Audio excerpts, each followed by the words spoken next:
You are watching the Vodka stream.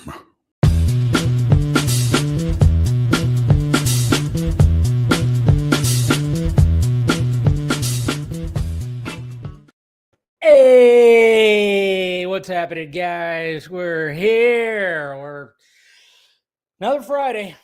Another week has passed, and what a week it was, right? My God.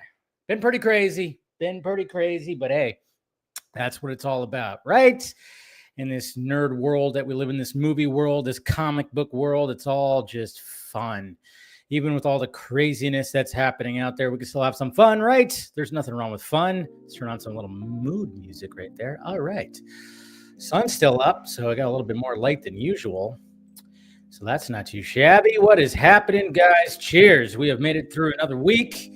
Oh, man, we get through next week, get a 3-day weekend. Man, might try to get a 4-day weekend out of that. Maybe. I don't know. But cheers, guys. Of course, I got my little vodka spritzy, my film junkie drink, now with lime, because lime is better. Yeah, definitely better than the lemon, for sure. So hopefully you guys are doing good. Hit that like, thumbs up, subscribe to the channel if you haven't already. Do all the things, share, whatever, be part of the discussion. Like I said, always super chats are welcome 100%. Right now, of course, I'll be talking with the chat, but during the panel, if you do want to get a question, I mean, sometimes I try to look, and if I see a question pop up, I'll try to maybe even do it. But if you definitely do a super chat, I'll pull it up because, hey, supporting the channel. You guys are awesome for doing that. Become a member. We've got the Patreon and everything. If you want to do all that, it's all provided down below. All right. We got Mr. Taladia Plays. Being a member for 14 months. There you go. I appreciate it, sir. The trailer was awesome. Great. Always good to hear stuff like that. We got Braden. What's happening? The trailer was amazing. Can't wait for the movie. Yeah. We got Ryan. This looks amazing. Saying hello. Yeah, I'm going to be talking about Final Destination Bloodlines as well. I'm going to give my full review. If you guys saw my first reaction, I kind of had a thought that I didn't put in my first reaction that I'm actually going to be talking about here. So, but it was dope. Hope they adapt the novel with the origin of the first premonition that theory can explain why. Yes, okay, you're already kind of leading into what I was thinking about there versus Seed, but great to see you. Great to see you out there in the chat. We got Samir, the trailer cooked. I need more. Gimme. Gotta like it. We got Phil right here. Of course, he's gonna be joining later. Selfie. Oh, it'll be a fun conversation. That's for damn sure. Good to see Phil. Indiana Jake feeling the Superman hype. Good to hear that. Learned the hammer of Baravia from Superman. Baravia is an original character made. Oh, is that what it is? But there's something about who's underneath all that. Monique, what's happening? Made caramelized onion chickpea pasta with tri-tip and ribeye steak bites. Jeez, again, I ate dinner, but you just made my stomach rumble as you do. Sounds amazing. Monique, and good to see you. We got Kenny. Hope your Friday night is going well, going good and swell. Yes, can't complain. So, cheers. Cannot complain. We got Mr. Balga right here. Riddle me this. How do you pit fandoms against each other and unite others? Release a trailer for a beloved comic book character. Dance, puppets, dance. Yeah, pretty much. Yeah, I mean, it's been interesting. And I do want to point out something that I was seeing in the last couple of days, too. A little ranty. Gonna get a little ranty as I do. And New York is killing Boston. Oh, that's right. The Knicks and the Celtics are playing right now. Interesting. I know my Giants are about to start. So they're playing the Athletics. Tony Movie Chappie D9 Neil Blomkamp fan. Were you a fan of the controversial film critic Harry Knowles? Not really. I wasn't really a fan. I mean, I knew of him, but not really. Is there something we should know? Did something happen? Something like that? I don't know. Let's see. I'm doing good. Thanks. Oh, yeah. We can talk about that. We got Mr. Axel Droga right here. 38 months as a member. Appreciate it, sir. Trailer got me pretty hyped. Interesting. All right. Cool. Davey, thoughts on the... Yeah. You're feeling? Yeah, I'm feeling good about the team. Not big time because they are kicking ass and they fight to the bitter end. But I've noticed that when they play their division counterparts, so far they played the Padres and they've played the Diamondbacks, and they struggled with both of them. So that has me worried. So I'm like, yeah, the team is doing well when it comes to all the other teams, but if you can't defeat the teams in your own division that are fighting for that top spot, that's where it's going to be a problem. And they only took one from the Diamondbacks, and they got swept by the Padres. It was only a 2-game series, but they still lost both. So, yeah. I've been watching the Tarantino movies I had never seen. Just watched Death Proof today. Hella weird, but the ending was sweet. Yeah. I love that movie. I love that and Planet Terror. I saw that movie, that double feature. Me and my buddy, we went and saw that double feature. Love that. Planet Terror with Robert Rodriguez. Wesker. So, Dave, I heard a rumor that Crypto will get hurt in the new movie. How far will James go? Did you watch Guardians of the Galaxy 3? Literally, like those, with Rocket's backstory with, it was he made me feel for CGI characters. My God. So I would not be surprised if he probably is going to get hurt, and we probably saw who's going to actually do it. It's probably going to be the engineer. I don't know. Something's going to happen. Yeah, he might get a little hurt, but I don't think, he's not going to go as far as like kill the damn thing. That would be crazy. That would absolutely be crazy. So, Gilmer, what's happening? Mr. Terrific wasn't in the Peacemaker trailer. Is that hinting at events in Superman or ooh? So you're thinking that he might get offed? Well, that would be interesting. Tony Bellingerry, what's happening? I'm seeing you in the chat in a bit. Good to see you, bud. The Hammer could be someone we know or a twist. I guess we'll see. I know. There's probably some things out there. So I don't watch soccer. I'm not a soccer guy. That field is way too damn big. Way too big. I'll watch highlights. Highlights are cool. I played soccer when I was a kid. I remember it's kind of funny. So if you want to, I played soccer for 3 years when I lived in Alabama. Simply because my best friend was on the team, played soccer, so we were on the teams together. But I remember, it's just you're bringing me back because I only played for 3 years, and after that I was like, but I, messed around with it. But I remember the first soccer team that I was on when I was little, we were the Turtles. The Turtles, of course, we had green uniforms. It was great, especially being a Teenage Mutant Ninja Turtle fan. And the first game of the start of the season, I scored the very first goal. Have no idea how I did it, but I did it. I scored the very first goal. And then I played for 2 more years after that. Just didn't really like it. Baseball was more my jam. So Grindhouse was awesome. I heard they made Thanksgiving. Yeah, they did. You can actually watch it on Netflix, Monique. It's actually not bad. It's not that bad. It's a good little slasher flick. And apparently it did well enough where they're actually going to be making a sequel. So I would say check it out. Good old Eli Roth. What's going on, Keyblade? Master Jeffrey. Good to see you. All right, guys. Great to see all of you. So yeah, we'll have a good old trailer discussion. We'll see where everybody's at, how everybody's feeling about the trailer, how everybody's feeling about the movie. I'm sure there'll be some discourse when it comes to stuff, but it'll be friendly, of course. We try to keep it friendly around here. Sometimes it can get a little crazy at times, but hopefully that's minimal that it happens on here. But yeah, we should have some fun. But first, before I wanted to talk about a certain something at the start of the show tonight, let's talk about Final Destination Bloodlines. Okay. Now, I enjoyed the movie.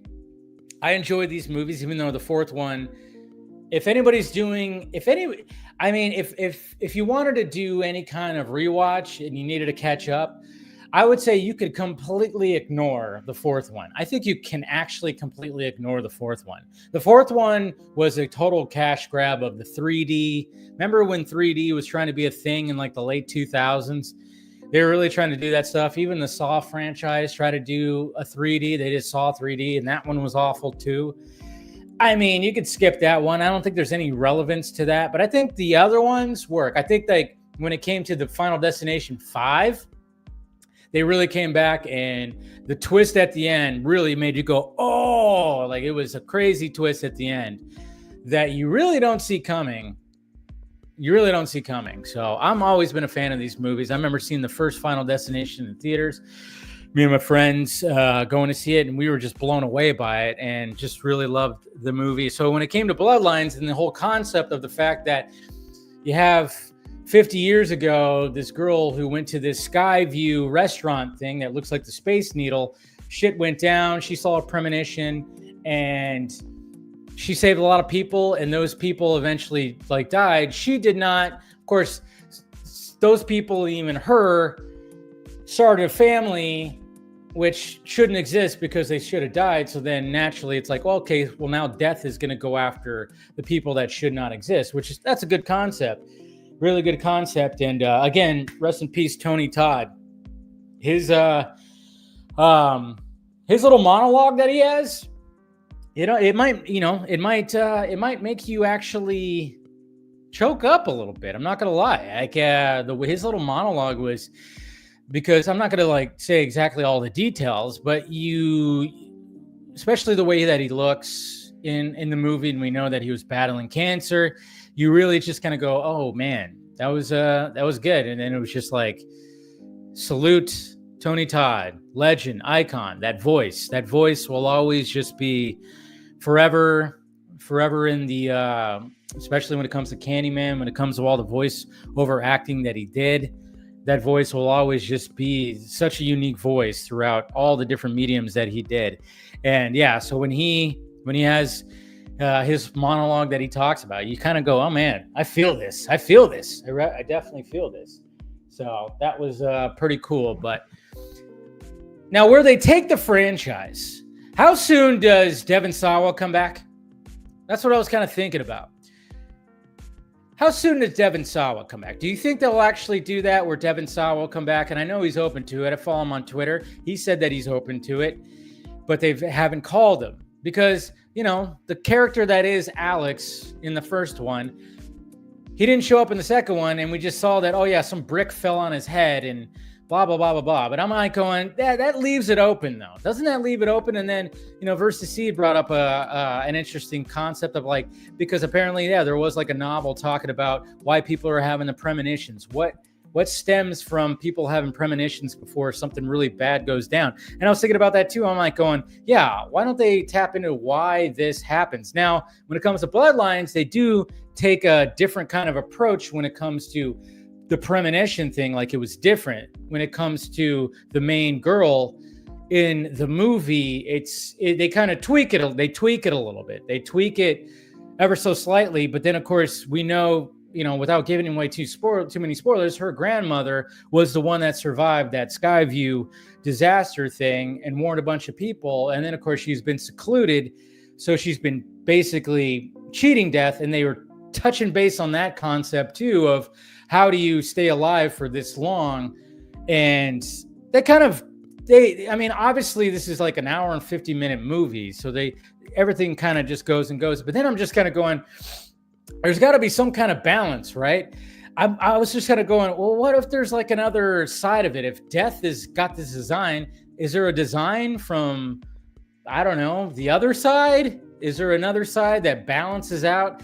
Could they play with concepts like that? Could, like, if they were to bring back like Devon Sawa's character, Alex, I was just thinking, I was like, when I was driving home, I was going, well, what if they like touch where he were to come back because he figured out something and then he found like the guardian angel side of the whole thing. And now he's almost like the character Domino from, remember in Deadpool, that character Domino where she just cannot die. She just, no matter what happens, something conveniently lets her live, as opposed to the death side where crazy shit happens, where just a chain reaction happens and somebody dies. I'm like, they could probably take some of that some kind of concept of, I don't know. It was just something I was thinking of. But then you start, I mean, where does the franchise go from here? You know, I mean, obviously you have to be very creative with the deaths, which they do a good job in Bloodlines. They do a good job of the deaths, especially particular. There's like a twofer that happens in the movie. I won't say what it is, but there's a twofer that happens in the movie that was like, whoa, okay, that was pretty cool how they did that one. So, but yeah, I don't know. I just don't know where the concept can go. You can only take it to now. You got to do some other kind of crazy things, but I'm like open to it. I'm open to it. But we're at the 6th Final Destination. It's the 6th one. It only, you know, there's only so much you're going to be able to do. But that was just something I was kind of thinking about. I was like, well, maybe they could start tapping into something like that. But, you know, I'm not saying that that's where they're leading to. I'm just saying that was just my idea. It's like, where does this franchise go to? Maybe that's a little too much. I don't know. Now that Tony Todd is gone and we don't get to have his you know, because anytime that he shows up in these Final Destination movies, he's only in like one scene, maybe two. So, you know, that's gonna be a little bit of a void, because, you know, it was always cool to see him pop up, and he would always explain to whoever is going through the whole ordeal. It's kind of cool, but I don't know. We'll see. Yeah, there's just so many different concepts. I'm not saying spoilers. Don't worry, D-Man. I'm not saying spoilers. I'm just kind of, you know. But anyway, so there you go. Final Destination. Go check it out. If you're a fan of the franchise, I'm pretty sure you'll like it. I enjoyed it. I hate it when I see people, or like when, of course, they try to sell it. Critics are saying it's the best of the franchise. No, it's not. It's not the best of the franchise. It's definitely, maybe it's better than 3 and 4. I don't know. I'm going to rank it on Letterboxd. That's right, guys. Again, I'm on Letterboxd. Follow me. Find me, follow me, but I'll probably rank, I'll probably put a ranking out there tomorrow or something like that. But I don't think the first one's always going to be the best one. And I think the 5th one is pretty damn good too, just because how it ties all in.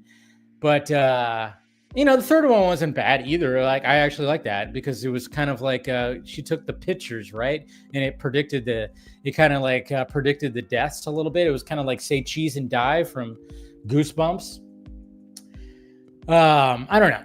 We'll see. I don't know. I got to think about like that little ranking, but all right. So one of the things that actually I was going to be, one of the things I wanted to talk about, of course, when it comes to, the reactions of the Superman trailer. Okay. Oh, the nitpicks. Woo, buddy. There's some nitpicks out there. I tell you what. I just looking at, you know, just seeing, especially if you scroll through the For You side of Twitter, and then, of course, you see a lot of the pop-ups, you see a lot of the discourse that's happening. The nitpicks are just, whoa. The nitpicks back 10 years ago were just as ridiculous, too. That's what's funny. It's like, wow, here we are, new Superman, and you got people just nitpicking some of the dumbest shit. And it's just kind of, again, what do I say? Bring up that gif of fictional characters. This is Superman, for God's sakes. And I'm like, good Lord. The nitpicks are just absolutely crazy, because I just go, okay. So the first nitpick that I was seeing a lot of people like debating, going back and forth on, was the opening scene where, of course, that Lois interviews Superman, and then, of course, he gets very upset and just basically kind of loses it and yells at her. Man, people were offended by that. You're totally offended by Clark, Superman, kind of losing his shit a little bit. And I'm just kind of going, really that's gonna be a nitpick? And they're just kind of make it seem like that was the only time that Superman has ever lost, like ever gotten upset with Lois. Of course, there was people that were pushing back on it. They're showing a scene when it came from like Lois and Superman and Lois. They're kind of doing all that stuff. You know how it is. Everybody just is just losing their minds about all the things. But I'm just kind of going like, okay, why is that such a bad thing? Because I think he thought, oh, she's going to go easy on me and everything like that. What I really like is the fact that she didn't. I thought that was what was cool. when you go to the first Superman movie, when she interviews Superman, obviously it's very lighthearted and very, you know, kind of flirty and whatnot. So we got this one right here where she is asking the tough questions to where he starts losing it. I want to see the entire. We got to remember, we only saw a super small portion. We only saw a super small portion of this interview. It's supposed to be 10 minutes long, and I'm pretty sure there's probably going to be some intercutting of the war that he stopped. Maybe that's how they tell that story instead of just showing the war. It's probably gonna cut back and forth. That's my guess when it comes to that. But I'm just kind of going, yeah, I don't see that being such a, I don't know. I thought that was kind of cool. It kind of showed a vulnerability, a naiveness to Superman, because he is a young Superman. So why not have that? And I thought, I don't know why, like that was like such a crazy thing. Another thing I saw too was like a lot of people were, of course, with the Guy Gardner, like a little hand swipe thing. I saw people say, what Green Lanterns kill people now? Of course, there's that whole thing. I love it when like the diehard Snyder fans say, oh, what, they're killing people now? And I'm like going, really? You're going to make that argument? I know you're being petty, but don't make that argument, especially when you're defending the things that happened prior when it comes to certain characters. Because why do we have to like always do the whole thing about superheroes killing? Well, in the words of Zack Snyder, those guys are fine. Let's just do that. But it was really funny because there was a video from a content creator dude. I forgot what his channel was, but he actually posted a video. Who's, you know, this guy, he's not in the Discord, stuff like that, but he was seeing some of that where people were complaining that you know, that Guy Gardner's just constructing a hand out of the ground like that. That's not literally how it works. And then he pointed out, no, that is literally how it works. Read a comic book. And then he showed a bunch of examples where the constructs they don't just pop out of the ring. They pop out. I mean, it's just part of the character where it doesn't. I think people think that it's supposed to just pop out of the ring. But there's many examples and many stories, and you could just Google it where that's not the case. And I just go like, yeah, there's nothing wrong with like having some complaints and criticisms. Nothing wrong with it. But just be smart about it. That's all. And that's what I'm not seeing. You know, that's why I was even talking about when I was seeing people saying, this is not the Superman I grew up with. I'm like, I don't know what Superman you grew up with. I grew up with different tones of Superman. I don't know. I grew up with comic books. I grew up with the Flesher animated cartoons. I grew up with Super Friends. I grew up with Superman the Animated Series. I grew up with Lois and Clark. I didn't do the Smallville thing. That just wasn't my bag. And of course, people are like, yeah, you got to watch it. And then I'm just going, when I see clips of that, really, you're going to give shit to what's happening over here after that? Like, okay. Anyways, but, you know, I don't know. I don't get that. So yeah, there was that. And then there was another thing too, where I saw that when you see the shot of him, which I used in my thumbnail, is the fact that when I guess the kaiju or something breathes fire on Superman, so he guards himself. And people were like, why would he guard himself? He's Superman. And I went, oh my God.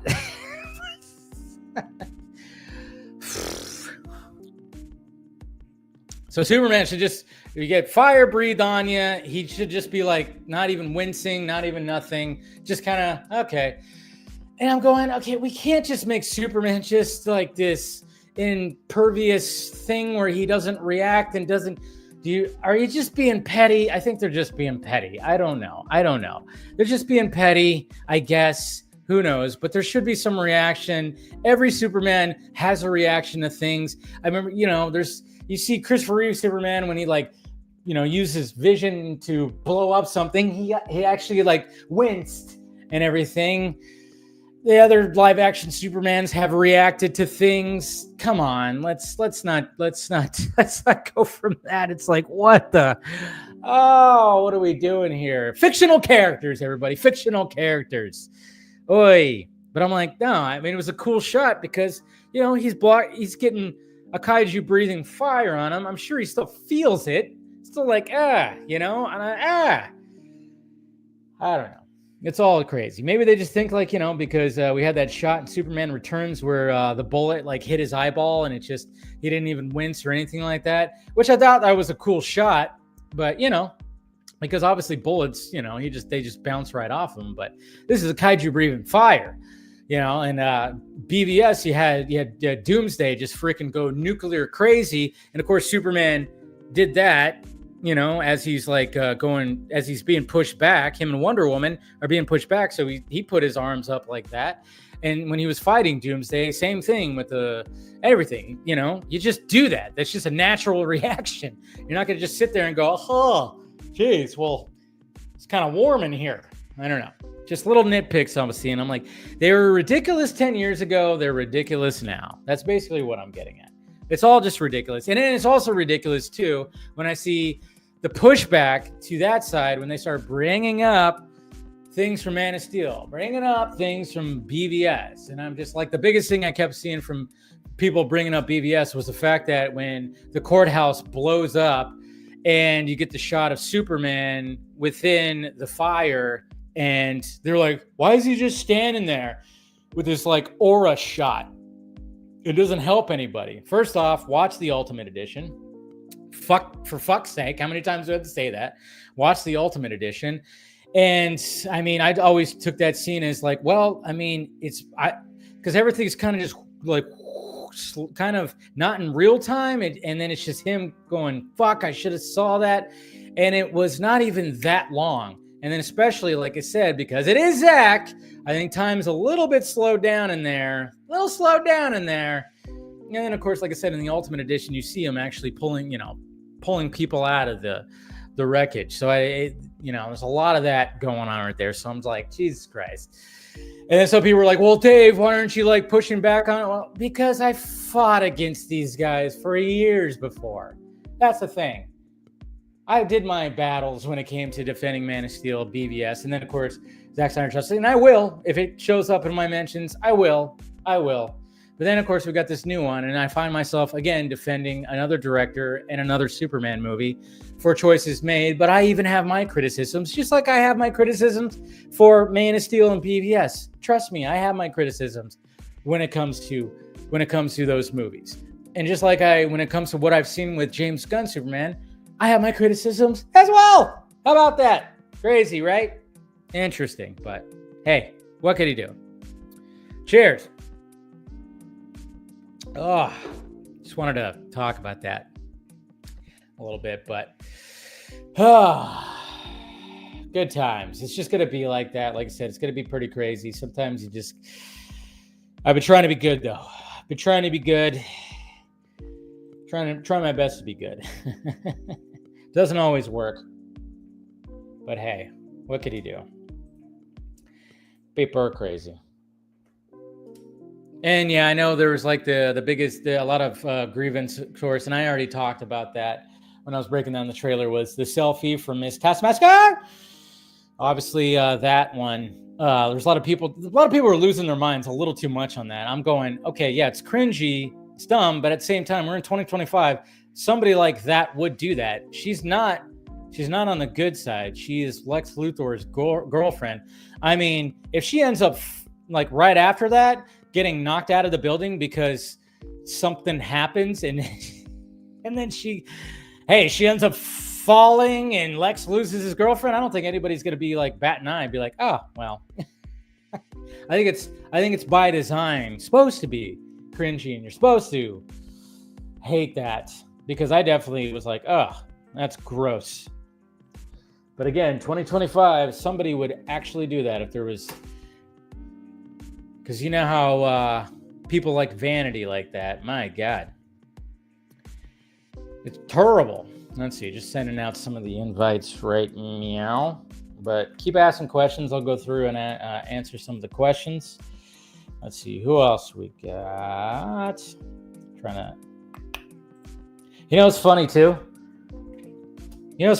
I'll even say this. Because you know how I've joked many times. I actually had somebody someone DM me that I, not really have talked to, but somebody who's like, has a following, by the way. Not going to go into detail, but they actually asked me, am I getting paid by Warner Brothers Discovery? They actually asked me that. I was like, whoa, wow. I would not expect you to actually think that, but they actually asked me, are you actually getting paid for Warner Brothers, or is it just crazy fandoms? And I was like, no, I'm not getting paid by Warner Brothers. It's just, yeah, I just push back and joke around and fuck around, and everything. So it was just, it was kind of funny. It was kind of funny. Like, we're like, what? You actually thought that? That's interesting. But hey, it happens. Guess they were just kind of confused. Like, maybe? I don't know. But, what could he do? It just happens. But, all right. Who else do I got here? Let me send one more out. And then I'll go through and answer some of the questions. Sorry if it's dark. Where is it? There it is. I can never find this stuff. Oh, whoop. Okay, there we go. Okay, all right, let's go through and let's see what's going on here. What are you guys talking about? What are we doing? Context is always key. Hey, we got Stephanie T right here. But yeah, you're right, Axel. Context is key. And that's the thing. Is like, we don't know some things when it comes to a lot of this stuff. But everybody's already snapping a conclusion. Kevin, Man of Steel and BBS are the most nitpicked movie ever. Yeah, people are being overly picky, but I say keep that same energy. See, that's what I don't like, though. It's like, okay, so just because they did it, we have to do it. That's the whole concept. I don't know. To me, I don't like that. I just don't like that. It's like, oh, it's our turn now. It's our turn now. It's like, no, why do we have to, you could have your criticisms, fine. But when you got like just petty nitpick stuff is dumb. Like, I can understand, how the trailer played out. Maybe certain beats that you didn't like. The color grading, which I think is a lot of people are like talking about that color grading. And it's not all bad either. Like, not all the color grading is bad. I think the daytime shots are what look not so great. But no, I just don't really like that approach. A week in the life of Superman, day one, stop a war. Could be something like that. Let's see. Green Lantern threw them in the air. They survived. Those guys are fine, like Zach says. But again, we're just being nitpicky petty again, because I know like some of these people don't actually care. They just want to do that. I think a lot of it's just engagement farming. That's what it seems like. It's engagement farming. For some reason, people just, now, Twitter's turned into that, sadly. There's people that just, oh yeah, you want to get the engagement. Guess what? You just do that. You get engagement. So partially it is because of that. It's not like I haven't put something out there where I thought, well, maybe that's going to be, that's going to get some interaction. Sure enough, it does. But I think a lot of people it's every day. They're like, what can I do now to get some engagement? I dig Superman's passion for his values. Like we've seen him express in other media. Yeah. He has range depending on the scene too. People tripping. Yeah. No, I think Corn Sweat I think the trailer, I think what I saw the most when it comes to the positive stuff is people are all about David Corn Sweat's Superman. I think people are set. They're all about it. They're all about it. I hate it. Of course, when they say stuff like, finally a Superman with personality. It's like, shut the fuck up. Jesus. Sorry if, somebody was trying to make a more grounded Superman. He swiped at him. Yeah. Just bitch, please. Bitch, please. I've seen that in Lois and Clark. Yeah. It's just things. Exactly. Dave and Superman and Lois TV says Lois got in fights all the time about the kids, and yet, gosh forbid, he does. Yeah. See, exactly. It's not the first time that Superman has got upset with Lois. My God. Maybe he's channeling energy from inside the earth. Could be. Poor Superman thought Lois was going to... Yeah, exactly. That's what I liked about it. And I love the fact that Lois Lane did the Lois Lane thing and said, hey, well... And I think that's why, That's what's going to be interesting. I think that's what's going to be very interesting about this movie is because we were wondering does she full on know that Clark is Superman? Now we know. And they've been dating for a bit. James Gunn has revealed that they've been dating for a bit, but there's a little bit of friction there. Like they love each other, especially him. He really loves her. And when she comes at him like that, like Lois Lane, the hardcore like reporter, I mean, he just wasn't expecting that. He was having fun. He's all, this is going to be fun. This is going to be playful and nice. You know, he thought it was going to be like a nice little interview like it was in the first Superman movie, but nope. She was like, she put on the big boy pants and said, well, that's what I got to say. Smallville becomes less and less appealing. Yeah, I don't even know if, maybe I'll just have it on and see. But man, some stuff that I've seen clips online, I go, really, guys? You really thought this was great? All right. This Superman feels very much like My Adventures of Superman animated series, a young Superman there's a little bit of that too, I will say. There's a feel for that as well.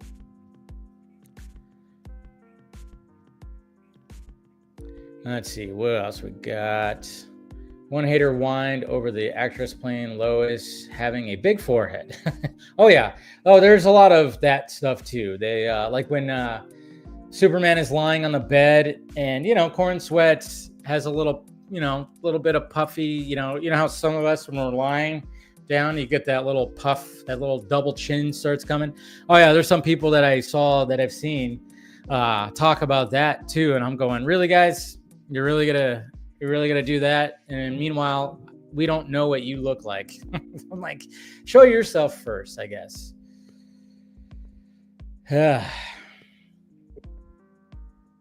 Also, you prefer the blink, huh? Prefer the blink. Nice. Let's see who else we got here. Let's see what else. Any other question? I didn't even realize people were nitpicking over the arm block. Yeah, I saw that. A couple of times. I was like, what? It's very interesting. I don't know. Henry Cavill Superman was so powerful, yet he struggled on an oil rig. That's what made it cool, though. I love that part, though. I love the fact that he was struggling. Scott and I talk about it when it comes to Superman the Animated Series, because if you watch that Superman struggles as well. Like when he's lifting things up, things are falling, he's struggling. And it's like, you have to show that. Dave, why is everyone fixated on Snyder when he spoiled the stories we would watch? How fun could that be? When he spoiled, are you talking about when he was like releasing stuff for the Snyder Cut? Because I thought that was fine. What's going on, Rhea? Good to see you. How can WB pay you off if haters claiming WB been losing money at the stock market? I know, exactly. Jigsaw on Dave. Yeah, that's right. They're on me. On your post, you asked people opinion on the trailer, and I'm indifferent, but was labeled a hater by commenters who do not see. Yeah, I know. That's what's so stupid too. It's like you have to absolutely love it and think it's like perfect, or you have to hate it completely. I don't know. It's such a weird thing. Yeah. You say something, and that's, I didn't love it. I liked it. I didn't love it. Warner Brothers is turning it around. Believe it or not, they're going to have the highest grossing opening weekend ever for the Final Destination franchise. You think so? My theater was not, it was probably 40-something% maybe full. I mean, I know it's getting good reviews, which is great, but I don't know. We'll see. Kind of curious about that. Surprised Jimmy Olsen wasn't in the trailer. Well, he was briefly. You see like a moment between him and Clark. And that was pretty cool. David's S is so clean. Okay. Oh, man. Yeah. There's actually another shot that showed up on some other thing where you actually see like him fly in. And he goes like, he flat, he's like flat, and then he does that, and it zooms in on the S. Kind of a cool shot. But yeah, nice S. Nice S.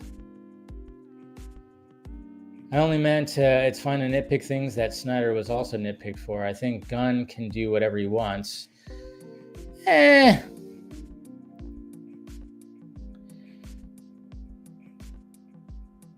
Oh.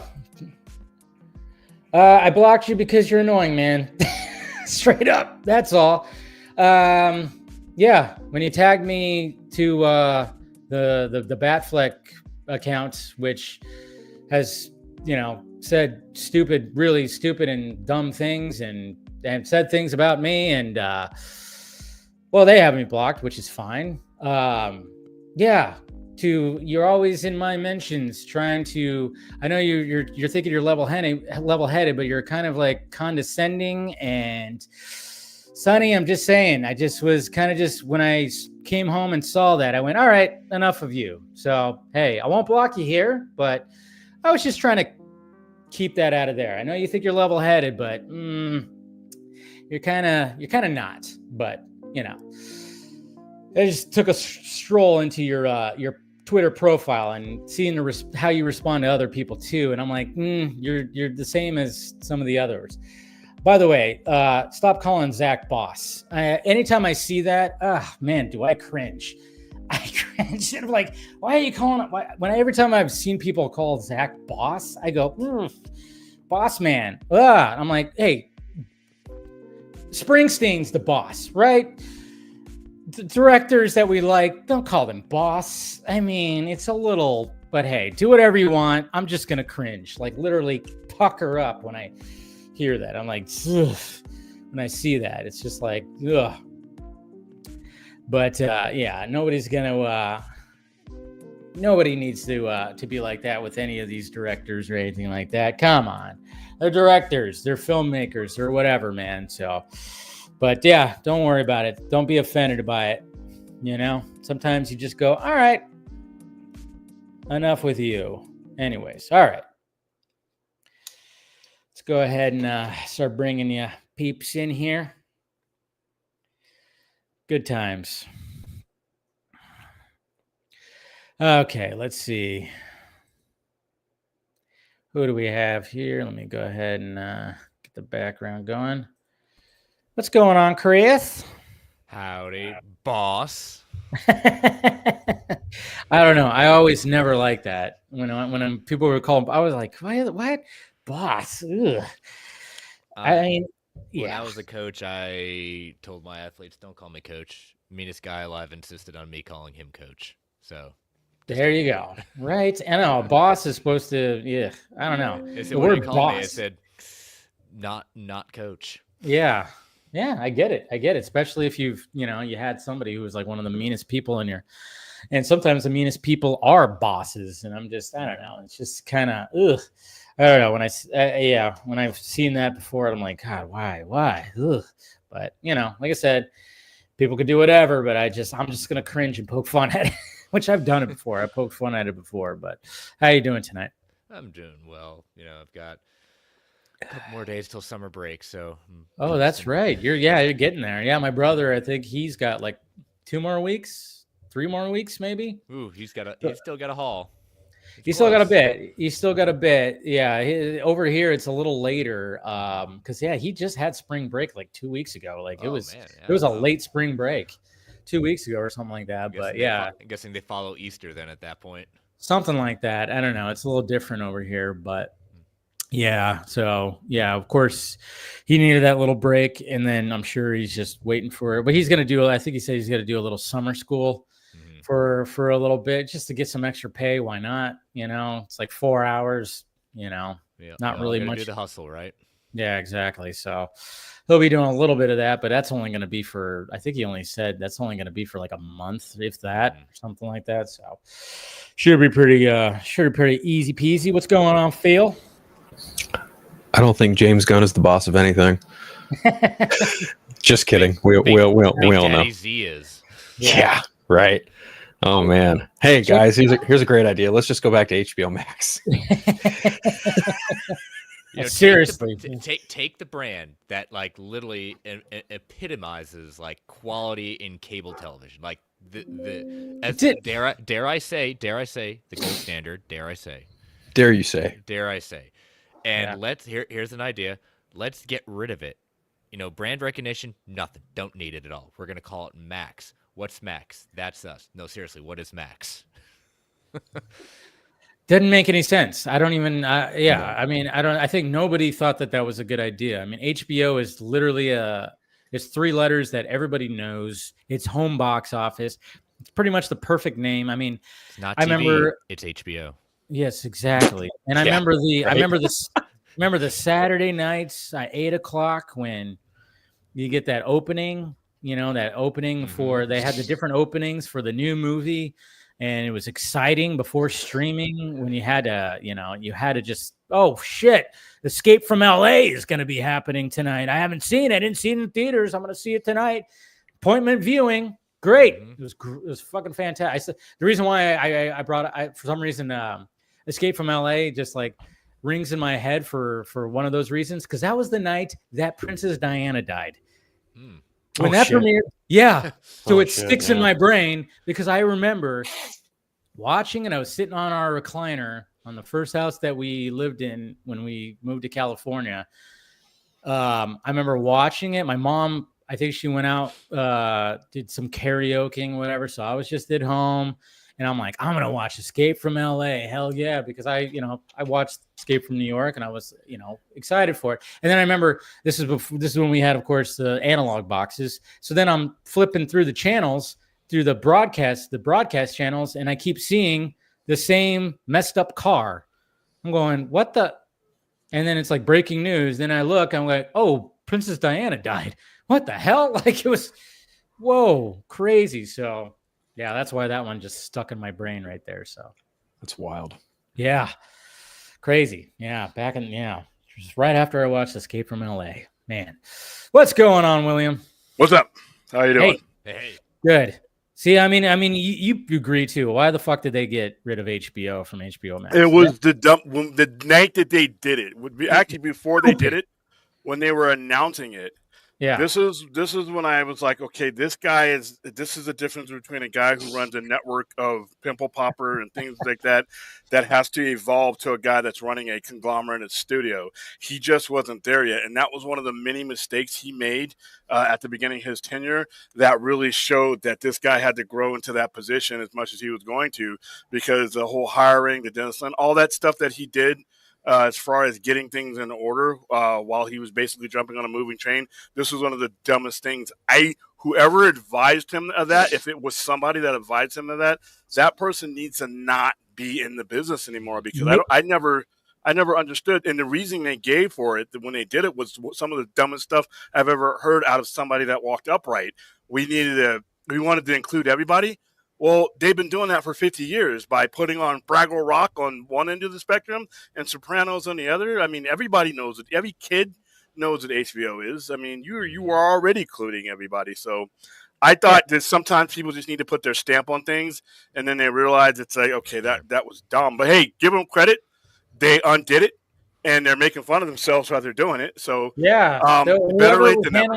Whoever was handling the Twitter account was doing a fantastic job of like with the memes. And I mean, I love the fact that they showed smoke coming out of the Warner Brothers tower. Oh yeah, the white smoke. Yeah, the white smoke. Yeah. So they have like a new name and everything. I mean, good thing they did that, because it just did not make any sense. And I don't think they'll ever get rid of the HBO name. I mean, it was just weird. And they kept changing the logo from blue to black and it's like, I don't know what the hell they were doing. It's just, I don't know. I like blue. That's my favorite color. Keep it blue. Blue is cooling. Blue is soothing. And just keep the HBO name. Even if people didn't even know what the fuck the acronym stood for, it's just HBO. It was HBO. That logo. Don't even change the logo. Keep it how it is with the O, with the it looks like almost like a movie reel. as they said in the episode. Drop the. Yeah, pretty Well, much. You associate it with things like Sopranos, Mhm. Oz, Yes. 6 Feet Under. You associate, even if you don't know what home box office is, you know what it means. You know when that little frizz happens Yeah. before a TV show that it's Sunday night and that you're in for something. And they had brand recognition built in, and they it's the same thing. That's another thing that he did that was kind of dumb. He had like a trifecta of stupid shit. The NBA on TNT, you literally walked into a situation that had been almost 30 years in the making, and you make a stupid comment that I don't know if we need the NBA. And then you Yeah. spent the entire time, Dumb. you spent the entire time basically bargaining against yourself because when he did that, he allowed other people in that Warner Brothers Discovery was never going to outbid. You were never going to outbid Amazon. You were never going to outbid NBC. So when you had the first rights to negotiate without those guys being involved, that's when it should have happened. So now they scrambled after that. So yeah, he made a couple of mistakes coming in. I don't think he was surrounded by the best people.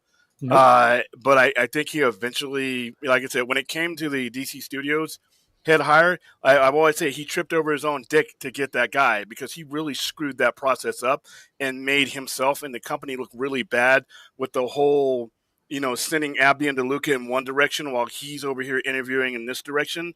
That kind of miscommunication that you could see it. That you could see when you can see the mistakes through the product, that's when it's bad.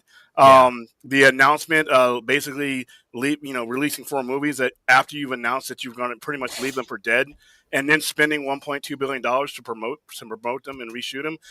These things just didn't make any sense. But it's been a couple years now, almost 3 years. The HBO Max decision looks like, okay, somebody got to him. Appointing like I said, he as many screw ups that he's done. The one thing that he will have always done right that really can't be outweighed is the fact that he appointed the studio head when his predecessors had 10, 11, 12 years to do so and never did. So Yeah. No, that was always a good thing. I mean, that's always what we wanted.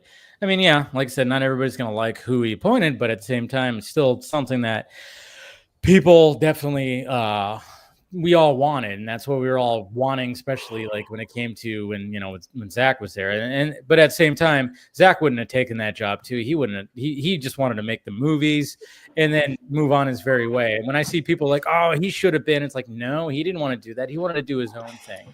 Should have been someone like a Charles Roven who should have taken over something like that. There you go. That's what I'm talking about. A Charles Roven should have been.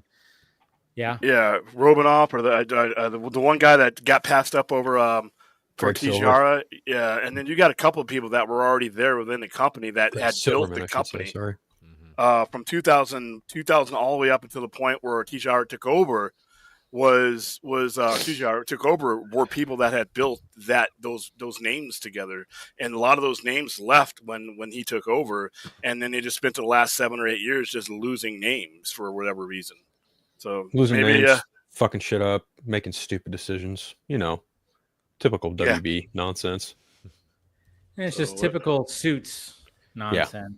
Just fucking. I mean, that's the thing. Is like they all do it. They all make these dumb decisions. Sometimes, sometimes they'll make a dumb decision and maybe it'll pay off. But then, like when it comes to Zazzy Pants, he just, I don't know. Like I thought, like, oh yeah, maybe this guy could do something good. And like I said, there is some good, but yeah, there's a lot of like terrible and weird decisions that he's made. What's funny is like I remember when people called David Zaslav a magician. And I was like, oh, he turned into a magician. All right, he made a bunch of shit disappear.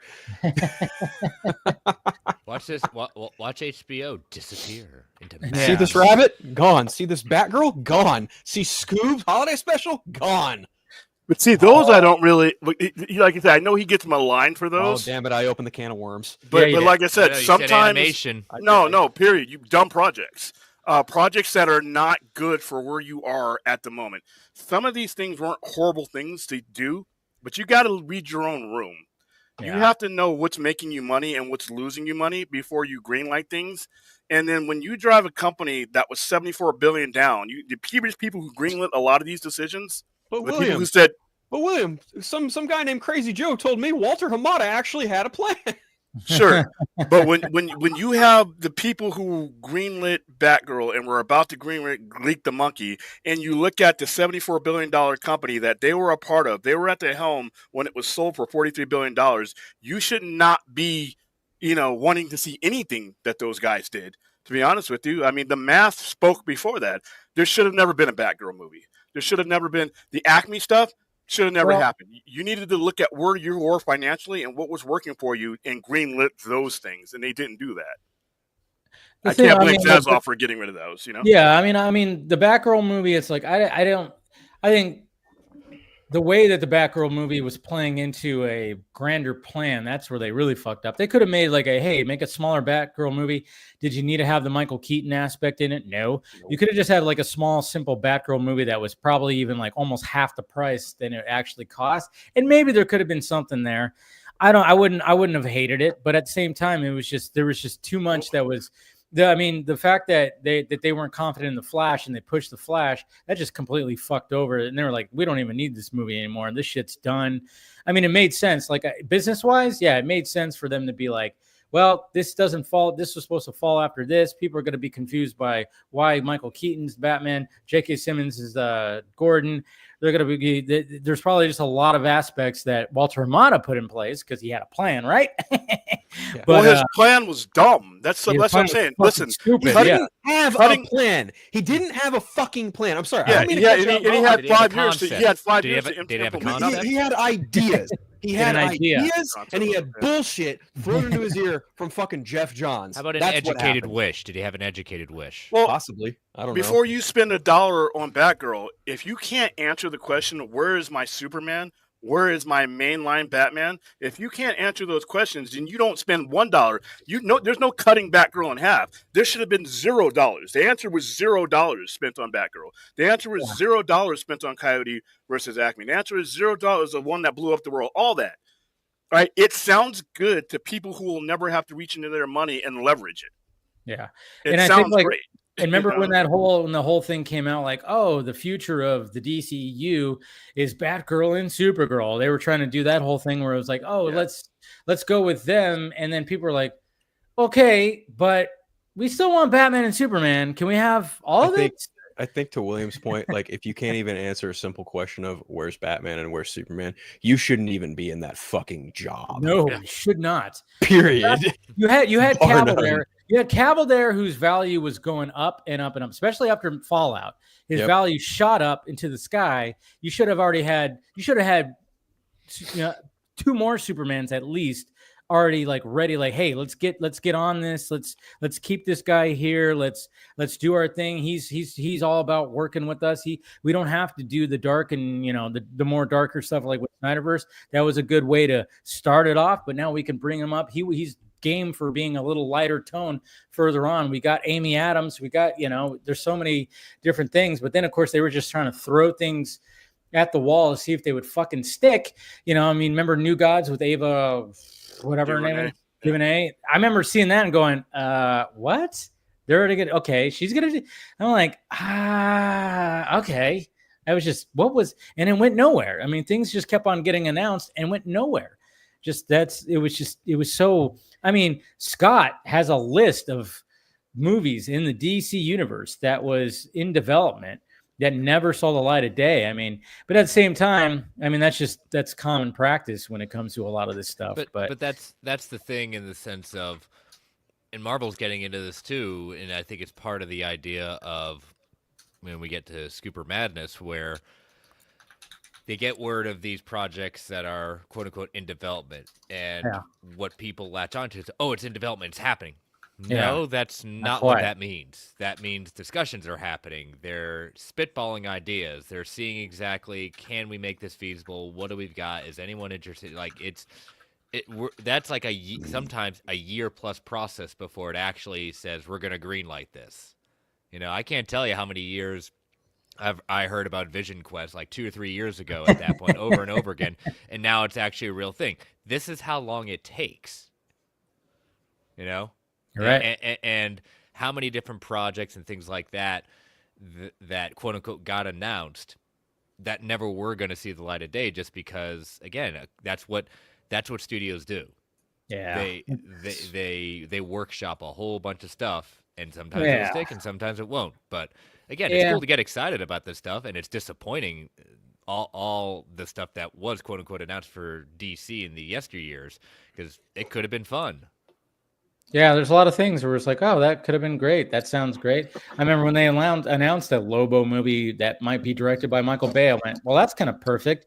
But then, of course, that was just something that just came out and it just went nowhere. And yeah, I mean, hopefully, like I said, we're not going to be getting that now. I know, like, when it comes to Clayface and Sergeant Rock, again, to your point, Chris, is like, well, Sergeant Rock has never been, I mean, it's been talked about, but it hasn't been fully like Greenland. I think they're just trying to, like, I don't know. It seems like James Gunn is since Sergeant Rock has been on the drawing board since the 80s, it just seems like that's a movie that, God damn it, it needs to go out there, because even you had Quentin Tarantino say that he read a Sergeant Rock script, and this is 5-6 years ago. He read a Sergeant Rock script where he almost wanted to direct it because it was so good. And I'm going, well, what the fuck? Like, why? What? Okay. So, and then you got someone like Luca, who's like this auteur, that you want to have. He's wearing a DC Studio shirt, at CinemaCon. And then now, all of a sudden you get the news reports. Oh, it's canceled, but no, it's actually delayed. And God knows, Colin Farrell, he might be Sergeant Rock. Who knows? I don't know. There's so many different things when it comes to that. I just really hope it comes to fruition, because I think again, nowadays, it's like, it's not even about what the character is. It's just like, well, if we can get good word of mouth, if we can make a small budget movie and get good word of mouth, where we get just people that just go see it and be like, oh, this is not even a superhero. I didn't know this was in a superhero universe. I don't know. They could really capitalize on it. I could wait for Sergeant Rock simply because I think they need to go. We're going to have to. Well, no, it establish the A-listers first. Yeah, I know. Well, you have to get the attention span back before your Z-listers mean anything. You have to be in the house to hear the noise. You can go with these small budget things, but when you're trying to build a financial structure, you need volume. Making a little bit of money, even if it's profitable, yeah, that's great. But you're trying to get the volume, not just the money, but the traffic back to you. I think, yeah. Focus on give the big budgets to the A-listers, but then if you can, have 30-40 million for a smaller movie that could get a profit, that's also a win too. I think they could, I just hope that that's what Safran and Gunn are trying to do, is like try down to the line. Try to balance that out a little bit. I would like to see we got Austin joining right now. What's going on, sir? Sorry. What's up, guys? If you're going to do the smaller stuff like that, that's not the name brand stuff. Like I said, later down the line, because you give that smaller stuff more of a chance because of the recognition that the heavy hitters that they give you to be able to make a little bit more than just cross over the budget. I don't really know that I agree with that, because Marvel Studios built their entire empire on B and C listers. I don't consider Iron Man at any point or in any way, shape, or form a B or C lister. But at the time, also. But here's the thing, though, and the world for them didn't start in 2008. The credibility that Marvel had started in 2000, 2001, 2002. When you saw that Marvel, even though it wasn't the MCU, because nobody even knew what that was, for almost 9 years, you saw that logo. That logo was trusted on a lot of good movies. So when the audience sat down in 2008, that credibility was already there. I can't say that for DC or DCU right now. So, and a lot of those people that started, if you want to call them B or C listers, were in the infrastructure that became Marvel Studios and came over on that one. But you had some good X-Men movies. You had some good Spider-Man movies. The general audience weren't the geeks like us that were like, oh, that's not this. Yeah. Now you lost my. But it just 2008 came along in Iron Man, but you had years of credibility with a lot of familiar people and that red brand name, that red logo, before that even happened. With DC's a completely different situation. I really think that we've seen what they do and how the results are when they focus on the Z-listers. I think there needs to be a pattern of A-listers. I don't say make these smaller movies, but make it. It's like a bomber. You wouldn't move your infantry in without air support. Don't send your smaller movies out there to die because nobody really connects with them. I think that they just do reverse strategy of what the Armada stuff was and trying to give me Wonder Twin powers activate and things like that. Yeah, Sergeant Rock sounds cool. I liked what I saw from Sergeant Rock in Creature Command. I would love to see that movie. I just don't want to see it out there, without the infrastructure of the A-listers to support it. See, what Marvel does now is they can put out those C-listers because they've gained the credibility of the A-listers now. The talking raccoon in the tree couldn't be your first step, but it can be your 9th and 10th step. But that's how it worked with them. What did you consider, since you said you didn't consider Iron Man a B and C lister, you considered him at the time an A-lister? Okay, so now keep in mind who you're talking to. Somebody I know. who has a different perspective. You, just because things like Iron Man and Thor, they're the Avengers. The Avengers are not, no founding Avenger is pretty much, I mean, you can say Ant-Man and Wasp, but the main three, no, they're Iron Man, Thor, Captain America. Those are all going to be considered, and they've been around forever. You also have the longevity of Captain America. Even people who've never picked up an issue of Captain America know who Captain America is, and a lot of them know what Thor is. Hell, Thor had enough credibility to get on an Incredible Hulk TV primetime special. So these characters are known. Now there's different levels. Obviously, you're going to have your Pantheon, your Spider-Man, your Hulk, your Superman. You're going to have the uber A-listers, but that doesn't mean that, the other ones are like bottom feeders. No, there's a difference between an Iron Man and a Rocket Raccoon. Now, I'm of your like too. Iron Man. I would recognize Iron Man on the street. But when you put, I like it how you put it in the sense of like Avengers, they weren't necessarily, like you said, a talking raccoon. Totally agree with you on that. It was more in the sense of when you put it to your point, like Uber with Spider-Man here versus Iron Man, there is a tier step down in the sense of there's a gap. Immediate recognition. So yeah, I was curious. Yeah, that's where that from X-Men, Spider-Man, all the good movies. There were some bad ones there. But for the most part, the Marvel movies that came out from 2000 all the way up to 2008, for the most part, they were good. Mm-hmm. They gained the trust and recognition. Yeah, you're not talking about now. You put yourself in a position to where, okay, if you consider Iron Man a C-lister, you've already built the credibility up to where people are going to take what you're feeding. It came out of nowhere with the MCU. Feige his name's all over a lot of that stuff, even when it was Fox. So yeah, it would be not in the same capacity that it was when they got around to Iron Man. He maybe an executive producer on those projects, but still, he didn't have the power and oversight like he did on Iron Man. No, he wasn't the Marvel god, but he had the experience. I mean, these people that when they started in 2008, they knew what they were doing. They knew how to market these movies because they had these movies. Like I said, you have that Marvel brand to a layman. Not us, not geek-worthy people, but to a layman, that trust started in 2001. So even if you considered Iron Man a B-lister, you're in that lineage of trust. Now, when you're talking about DCU, I don't know if they have the credibility to drift away right now from the main spotlights. Well, it's hard to say because we're talking about past tense when it comes to Marvel. When it comes to DC, the Superman movie hasn't landed yet. So we don't have that infrastructure that you're talking about, which I understand completely. But in the event that Superman does land with general audiences and makes a splash, then there would be ample room and good rhyme and reason to justify a 40, 50, $70 million Sergeant Rock film, which takes place in World War II. Etc. But to write it off before any of this even happens, and I'm not saying you are, I'm just saying like that's the general consensus among people online is that, oh, why the fuck are they doing a Sergeant Rock movie? Well, why the fuck did they make an Iron Man movie? Why the fuck did they make a Thor movie? Why the fuck did they make a Miss Marvel TV show? The questions are endless when it comes to these comic book shows. There's a time and a place, though. Dude, I agree, but there's a time and a place. Like I said, completely different situation. When you think you're starting with step 1 in 2008, it's really like step 10, 15. But I'm all for Sergeant Rock. Give me, I'm all for another Creature Man. But once again, I don't want to see what I saw. Get the heavy hitters first. Yeah, the last 10 years where you just threw and some of these things are really good, and the concepts are really good, but you threw them out there on a canoe far away from your aircraft carrier that can actually provide it cover and provide it odds-on favorite to actually succeed. Yes, let's do Sergeant Rock. Let's do all these things, but let's do them in connection because that audience, it's going to act like a feeder to those. Your audience is going to trust you with give you a benefit of the doubt once you land some of these other ones. And it's Superman. Hey, I hope Superman is the one that opens the door for it. If that's the case, great. But that's where I think the thinking really needs to be adjusted from what they were doing the last time around.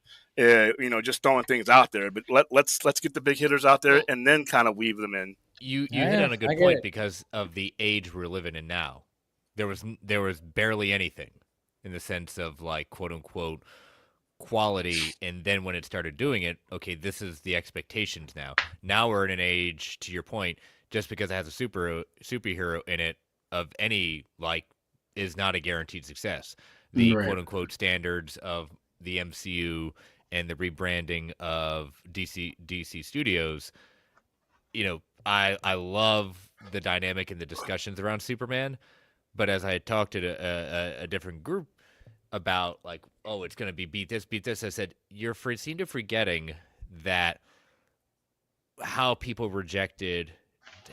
a lot of people rejected lots of different versions of Superman in the recent era for many different reasons, and you're saying, oh, this is going to land. They rejected Superman for the exact same reason you think they're going to come back. So we have to slow our roll on exactly what's going to happen, because we can't honestly say what is going to fully hit the audiences these days that we think, and then it ends up not doing as well as we think.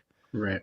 Yeah. And I think too, like the big thing for DC right now is going against Marvel, and just with the times and everything, right? The whole big conversation is superhero films aren't that great. They're made by committee. They're this, they're that, so to have people like Luca interested in, or, Mike Flanagan and these other, filmmakers that are, when you wouldn't normally, hear Marvel going after or getting, because they would have to submit to their rules. I think that is also the mindset of James Gunn and DC right now of like, we don't want these films to be made by committee. If Luca's going to make a Sergeant Rock film, it's going to be a Luca, film within the DC universe, and sure with whatever connections, but it's going to be Luca. Or Mike Flanagan's going to make Clayface, that's going to be, a Mike Flanagan thing, like it's not going to feel like what Marvel has become, in that it's just all, okay, cool, they got Sam Raimi for Multiverse of Madness.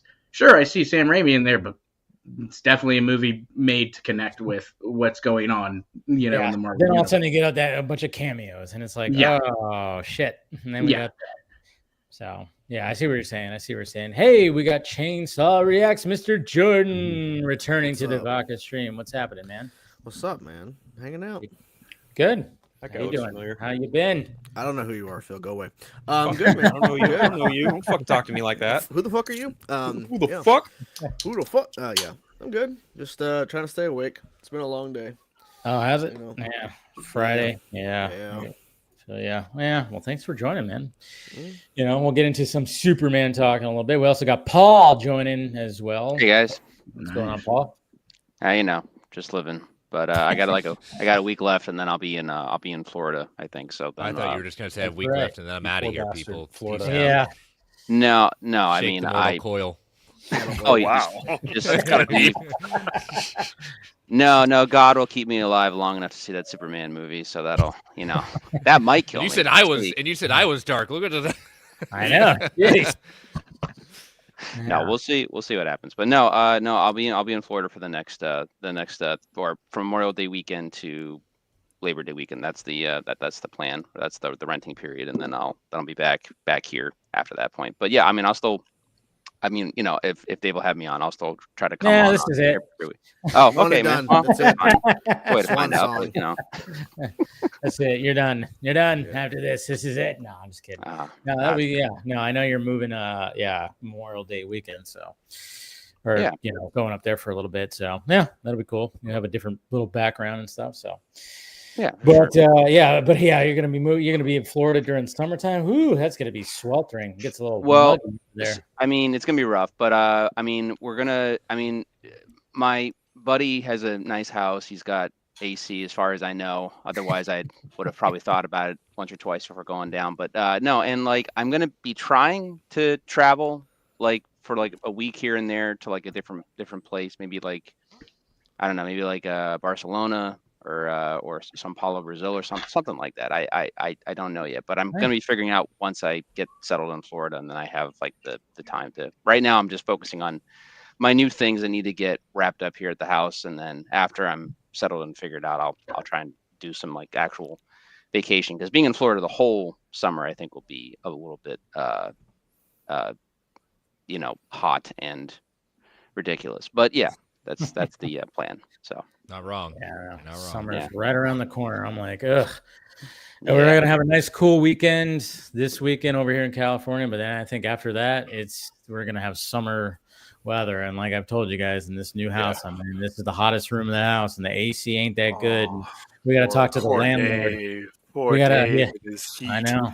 Is there a window or a breeze that you can? Well, I mean, I got a ceiling fan, I got a tower fan. And you know what? It's actually nice. The breeze does where this window faces, the breeze comes in. I mean, I don't know how many times. Like I have my little door stopper thing, but sometimes that door just swings shut, and I'm not paying attention. It scares the fuck out of me. Like it's just all of a sudden, boom, and I'm like, oh, jeez. I'm like, oh, okay. And then my brother's like, what the hell? I'm like, hey, it's all right. Wind, but yeah. But I know during the summer, I'm like, I don't want a hot breeze coming through the window, so. That's the only bad part. But yeah, we got to get the AC looked at in this place, sadly, because it just does not work all that great. But there's fans, but we'll see what happens. But anyways, yeah, I think we should probably start diving into this Ironheart. Ironheart. Who wants to talk about Ironheart? Anybody? We could get it out of the way. I still have yet to see that trailer, honestly. I have not seen the trailer. Don't plan on watching the show. So I mean, we could. Okay. Yeah, we could Wow, William, you were part of the problem. Yeah. Nah, I just wasn't interested. I mean, the character didn't interest me that much in Wakanda Forever. Yeah. I get it. It's too woke. I got it. Gotcha. Yeah. No, I just no, not at all. I just didn't grab me. So I was reading the Bendis Iron Man run where she's introduced. I have her first appearance. I might have even gotten it graded. I have to go back to my collection and stuff. But no, I like Ironheart. I mean, I'm talking in terms of books and stuff like that. I think she's a fun character, but I never followed her adventures after Bendis left the book and everything, so I don't know much about her later stuff that she did. I've heard mixed reviews on like it got better or worse or whatever after he left, but yeah, I thought it was interesting to introduce her in Wakanda Forever.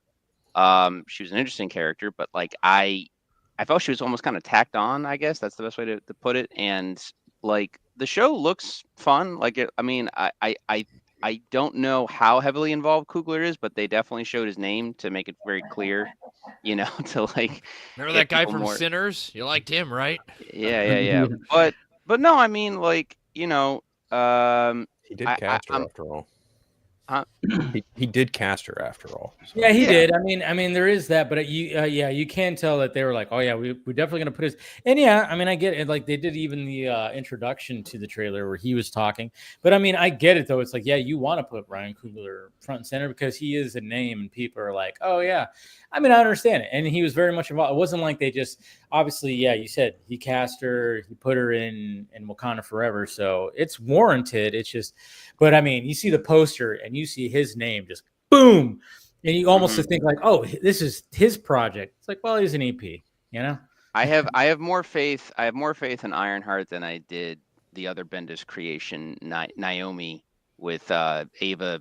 Whoever they're doing that on CW, because even at the time I was like, Naomi has like a 6-issue run. Like, what are they going to do with that character? I think Ironheart has a little bit of a longer run, but still, she's a relatively newish character even within the books. So I mean, yeah.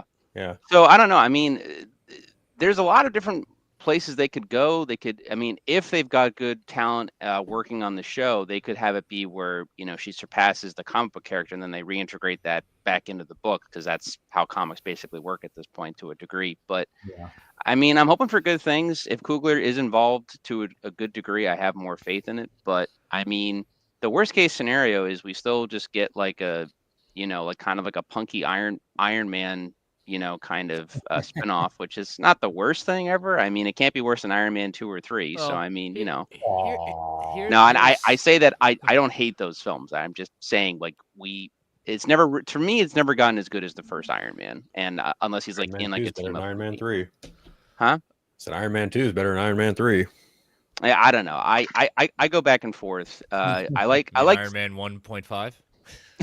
I like things from both movies 2 and 3, but like to me, they're still never as good as one. So I mean, but yeah, you think about what I'm frustrated with. I'm not the kind of person that says who asked for this just because. I know. I hate it when people say that shit. And it has nothing to do with that. It has to do with you knew Superman was coming out in the trailer that day. All right, nothing was hidden about that. Nope. And you didn't have to release it that day. You could have done the day before. You could have done the day after. Heck, you could have delayed a week. You already were saying, where is the Ironheart? You could have easily put out Ironheart trailer coming next week. You already missed it.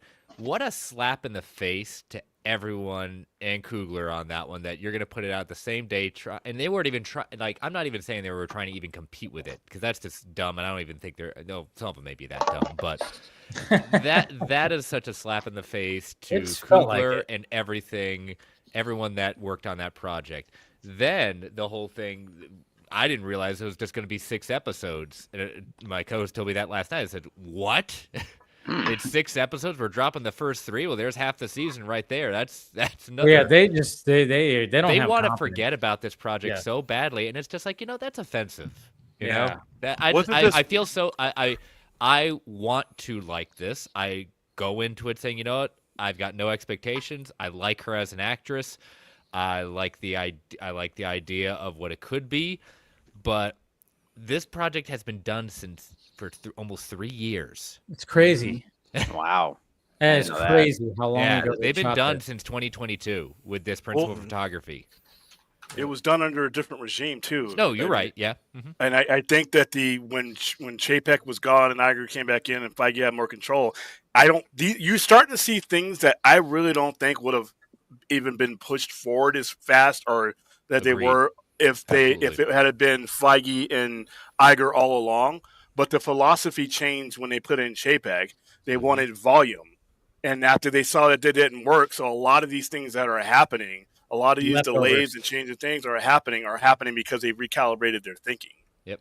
It's funny though, because when you look at Ironheart, that's like it's perfect for the Disney, brand. It just seems like it's like a perfect for it, because it looks like a more expensive Disney show. I mean, that's what it kind of does. I mean, yeah. I mean, when I saw the trailer, I'm like, yeah, there's some cool moments, but at the same time, I'm like, all right, let's see what happens. I am not too familiar with that one. I mean, you got that one dude. It's called the Hood, and he has like a special little cloak hood thing that he shows up in books. He's I don't know that much, but I've talked with my Marvel buddies and stuff, but he's basically like a B-list villain, but he pops up in books. I've read him and stuff, but I don't remember what his power sets are, but he does have based in the cloak. And he's got supernatural abilities. Like, this whole show is going to be basically about tech sci versus supernatural spell like. That's what this show is going to be. I think I'll give it a shot. The show is just, I think, coming out just because they have to put it out probably through contracts. Yeah. But also there's probably something in this show that they have to put out before a certain other project, because it's going to make sense later. So it's probably why they're pushing it out now. But there might be something that a seed that they plant or something. Maybe Ironheart shows up in Doomsday, and they just haven't announced it yet. And there's something that's maybe tied to her story that makes sense later. And then I don't know. Or maybe she pops up in another project, or maybe the Hood shows up somewhere. And in order for that to make sense, you have to introduce him. And you can't just have, because maybe there's a script and they're working on a project and he shows up down the road. But if they just can the show, then there's no introduction. Then you're just kind of like, who the hell is this dude? Yeah. So you could be right. I don't know. I'll give it a shot. It's only 6 episodes. Yeah. We'll see what happens. I mean, it can't be any worse than Secret Invasion. No. God, don't even. You talk about cringe. You say that to me. My goodness. But also it kind of echoes the kind of Echo thing, where it's like I still haven't watched that. They could have put this series in February alongside Captain America: Brave New World probably would have fared much better. Could have. Remember at one point this show was supposed to be feeding into another project that could be considered now fake movie and everything. Armor- that would be called Armor Armor Wars. Wars. Yeah. Wars. That I was was the actually original. very much looking forward to That that. was the original concept of this. This was Yep. supposed to be leading into an Armor Wars project. Like God knows that project's pretty much dead now. That's probably why they did additional photography last year Yeah. to retrofit absolutely. everything, Mhm. which sucks because, like, I agree with everything Chris said. It's kind of a shame that Disney's just kind of treating this like a, finish off, write it off, whatever. Like, let's just get it out there, or whatever. I think an even bigger shame is the fact that Don Cheadle has played second fiddle to Robert Downey Jr. throughout the first 3 phases of the MCU, and he is more than deserving of his own project, and he has yet to receive one. And now we are going into the final 2 Avengers movies of 6 phases, and he still has not gotten his own fucking project. For Christ's And sakes, not to Vision gets mention one. Vision what they gets one did over with him What the in fuck? Secret Invasion, where it's Yes, like, oh, that too. That's God. fucking slap in the face. Oh my god. It oh. was such a what? He was a scroll. Was he a scroll Yeah, when he said so- goodbye to fucking Tony? Ugh. See, Yeah. I've been saying for a while, Secret Invasion should have been the 5th Avengers movie. Secret Invasion should have been an Avengers movie, bringing together a new team, Yeah. figuring out their trust issues, and then conquering a Skrull invasion. That's what the 5th Yeah. Avengers movie should have been. That's just my Totally. opinion. They I have know, it. yeah. Cooler Wow. idea, Yeah. but oh well. I don't know. We'll see. But yeah, that Maybe trailer do it. came out. And it just felt like, I even tweeted out. I was like, hey, we got a new Ironheart coming out tomorrow. Smart. Yeah, it just seemed like, okay, we're just going to put this out here. And they're going to, it just didn't make They sense. wanted Why it are you gonna put it buried. out there? Yeah, They wanted exactly. it because the trailer was going to be overshadowed anyways by Superman. Yeah. So they're like, whatever. Why don't you even try? Nope, sorry, don't want to. Okay, fine. I Could have seems done to it be the running day your company after. better than you are right now. But Yeah. It felt kind of Yeah. the same way with Friendly Neighborhood Spider-Man, because that show, like, they just kept dropping like bulk episodes per week and it felt like they were rushing it out, but it's getting multiple seasons. I'm like, okay, but you guys were acting like that wasn't really mattered, because I just don't understand. I'll push back on that just because the way they did it, it made sense With when the I story. watched it. In the sense for the Yeah. story, it made sense how they did it. I kind They of did felt that the with same way Andor, you did, too. but it made That's sense true, they did do once that you with saw Andor. the arcs. And that's In my fine. My thing is leading up to it, people didn't know that, and they're like, why are they dropping it in such a weird schedule? Like, that's the thing. Like, there was no Yep, I agree. Yep. like rhyme or reason. It was just like, why are we getting 3 episodes this week, getting 2 this week, and then 3? Like, it just didn't make any sense at the time when you saw the schedule. It's like, it feels like they're just rushing this out, because I think before that show episode, like, all that stuff was announced, they announced they were dropping 9 projects in 2025 from Marvel. It's like, oh, they don't have hardly any time to really spread this out, so they're just pushing this out as fast as they can because they don't want a lot of overlap, which is kind of strange. But like, people, I think you can go to the theater and watch a movie, and you can go and watch Disney. It's fine. You can do both. You don't have to, like, well, we can't have anything come around this time. It's like, no, you can. It's fine. Kind of strikes you as saying we can't have 2 Batman running around at the same time, right? Exactly what they're going to be doing, though. Exactly. What worries me also too is the idea that they're saying, "Hey, we did these 3 episode drops with Andor. Let's keep doing this." Oh, No, I hate that. I don't like it. Stop. I don't like it. Weekly. that's not what That's you're. one of That's the not. reasons That's the wrong lesson to learn. Yes.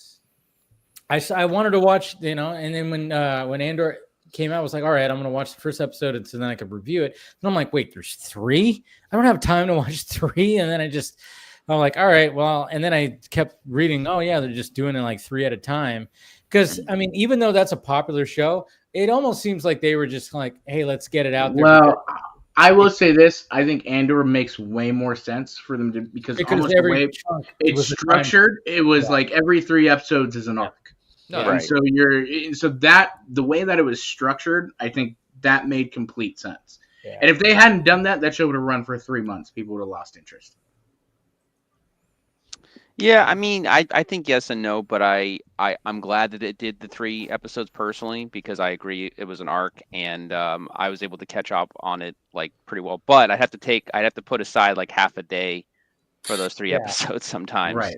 That's know. what I felt like too. I was like, God damn, Yeah. I gotta. That's also the thing too. Like, there's gonna be people that literally will not watch it as it drops because they're like, I don't have time to watch 3 episodes at night. Yeah. I just don't. It's like, But I get it arc wise, but at the same time, like maybe you should have found a different way to drop these episodes. I don't know. Yeah, they I think originally it had it makes as a it 5-year makes complete project. sense because at the same time, too, like not only with the arc, it's streaming. Most people besides Disney Plus are used to just being dropped all at once. So I get like for us, with Disney Plus and all that, we're used to the weekly thing, but I think with Andor that made complete sense. Now with them doing it with other shows, that's a different story. But Yeah, it's weird that they're doing it with Ironheart if they're doing 3 and 3 if it's only 6 episodes. That's a bit Right. weird to me. But Yeah. again, it's like Chainsaw was saying, maybe they're just trying to, get it out there and just we're done. Yeah. And Yeah. Seed in the chat, he was saying, I heard Marvel was pulling back their content per year, 9 projects. Yeah, well, this is after. Like, this is After they have this to get year, all yeah. moving yeah, forward. Yeah, they have to get all this stuff out in order to then pull back. Yeah, exactly. Wonder This is Man all is the last leftovers one from of the that era. pandemic. Yeah. Again, Ironheart was shot in like 2-3 years ago. 2022. Yeah.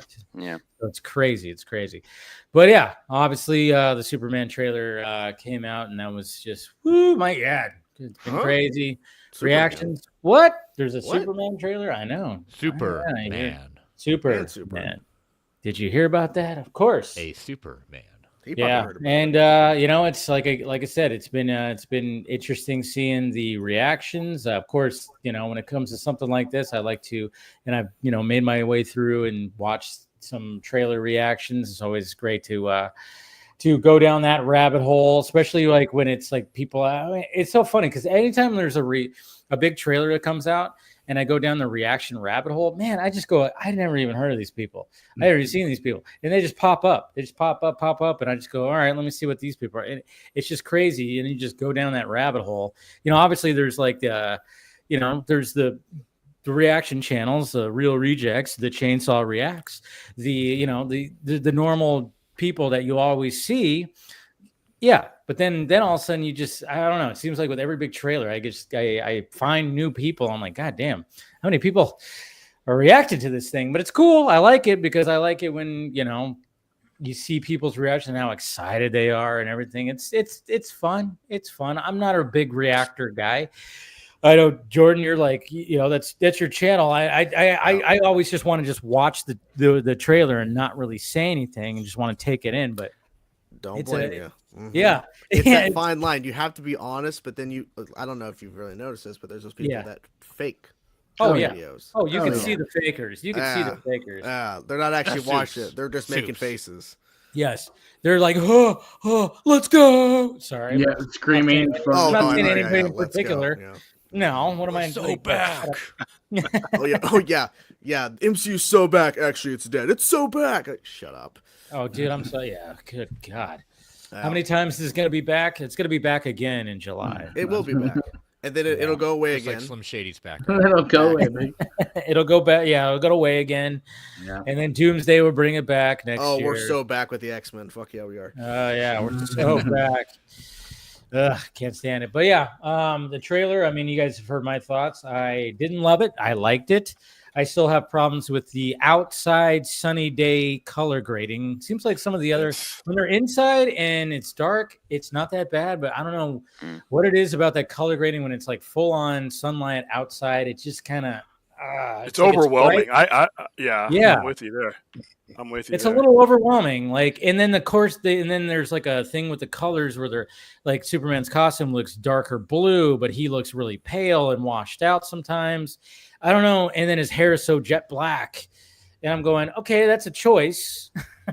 But I don't know. It just seems like when it comes to when there's, lighting, that not outside lighting, it looks fine. But that outside stuff, just, I don't know.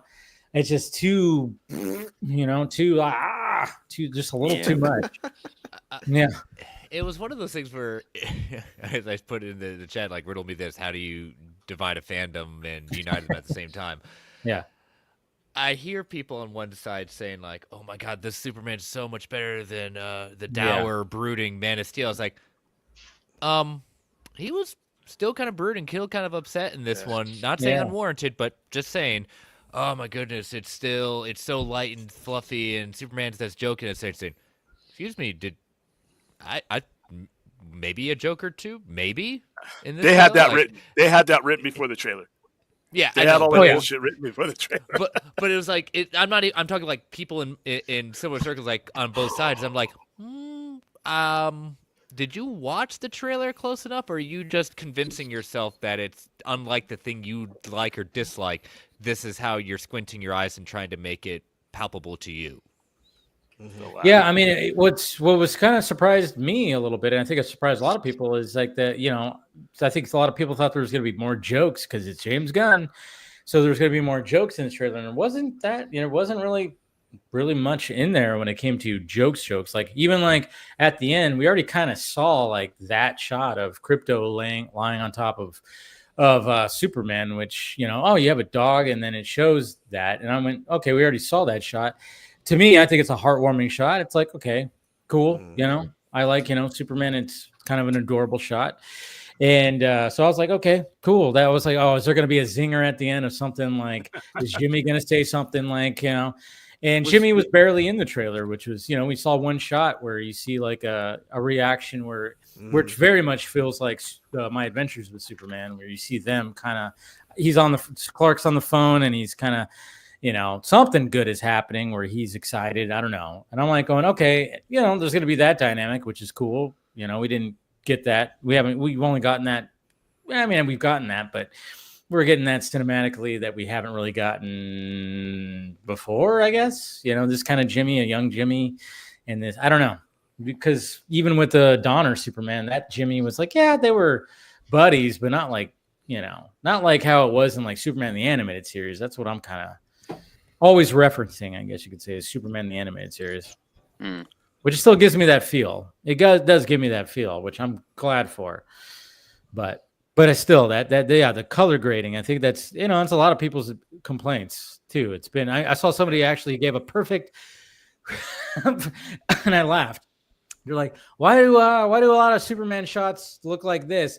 And it's showing it's showing like a shot from Oppenheimer.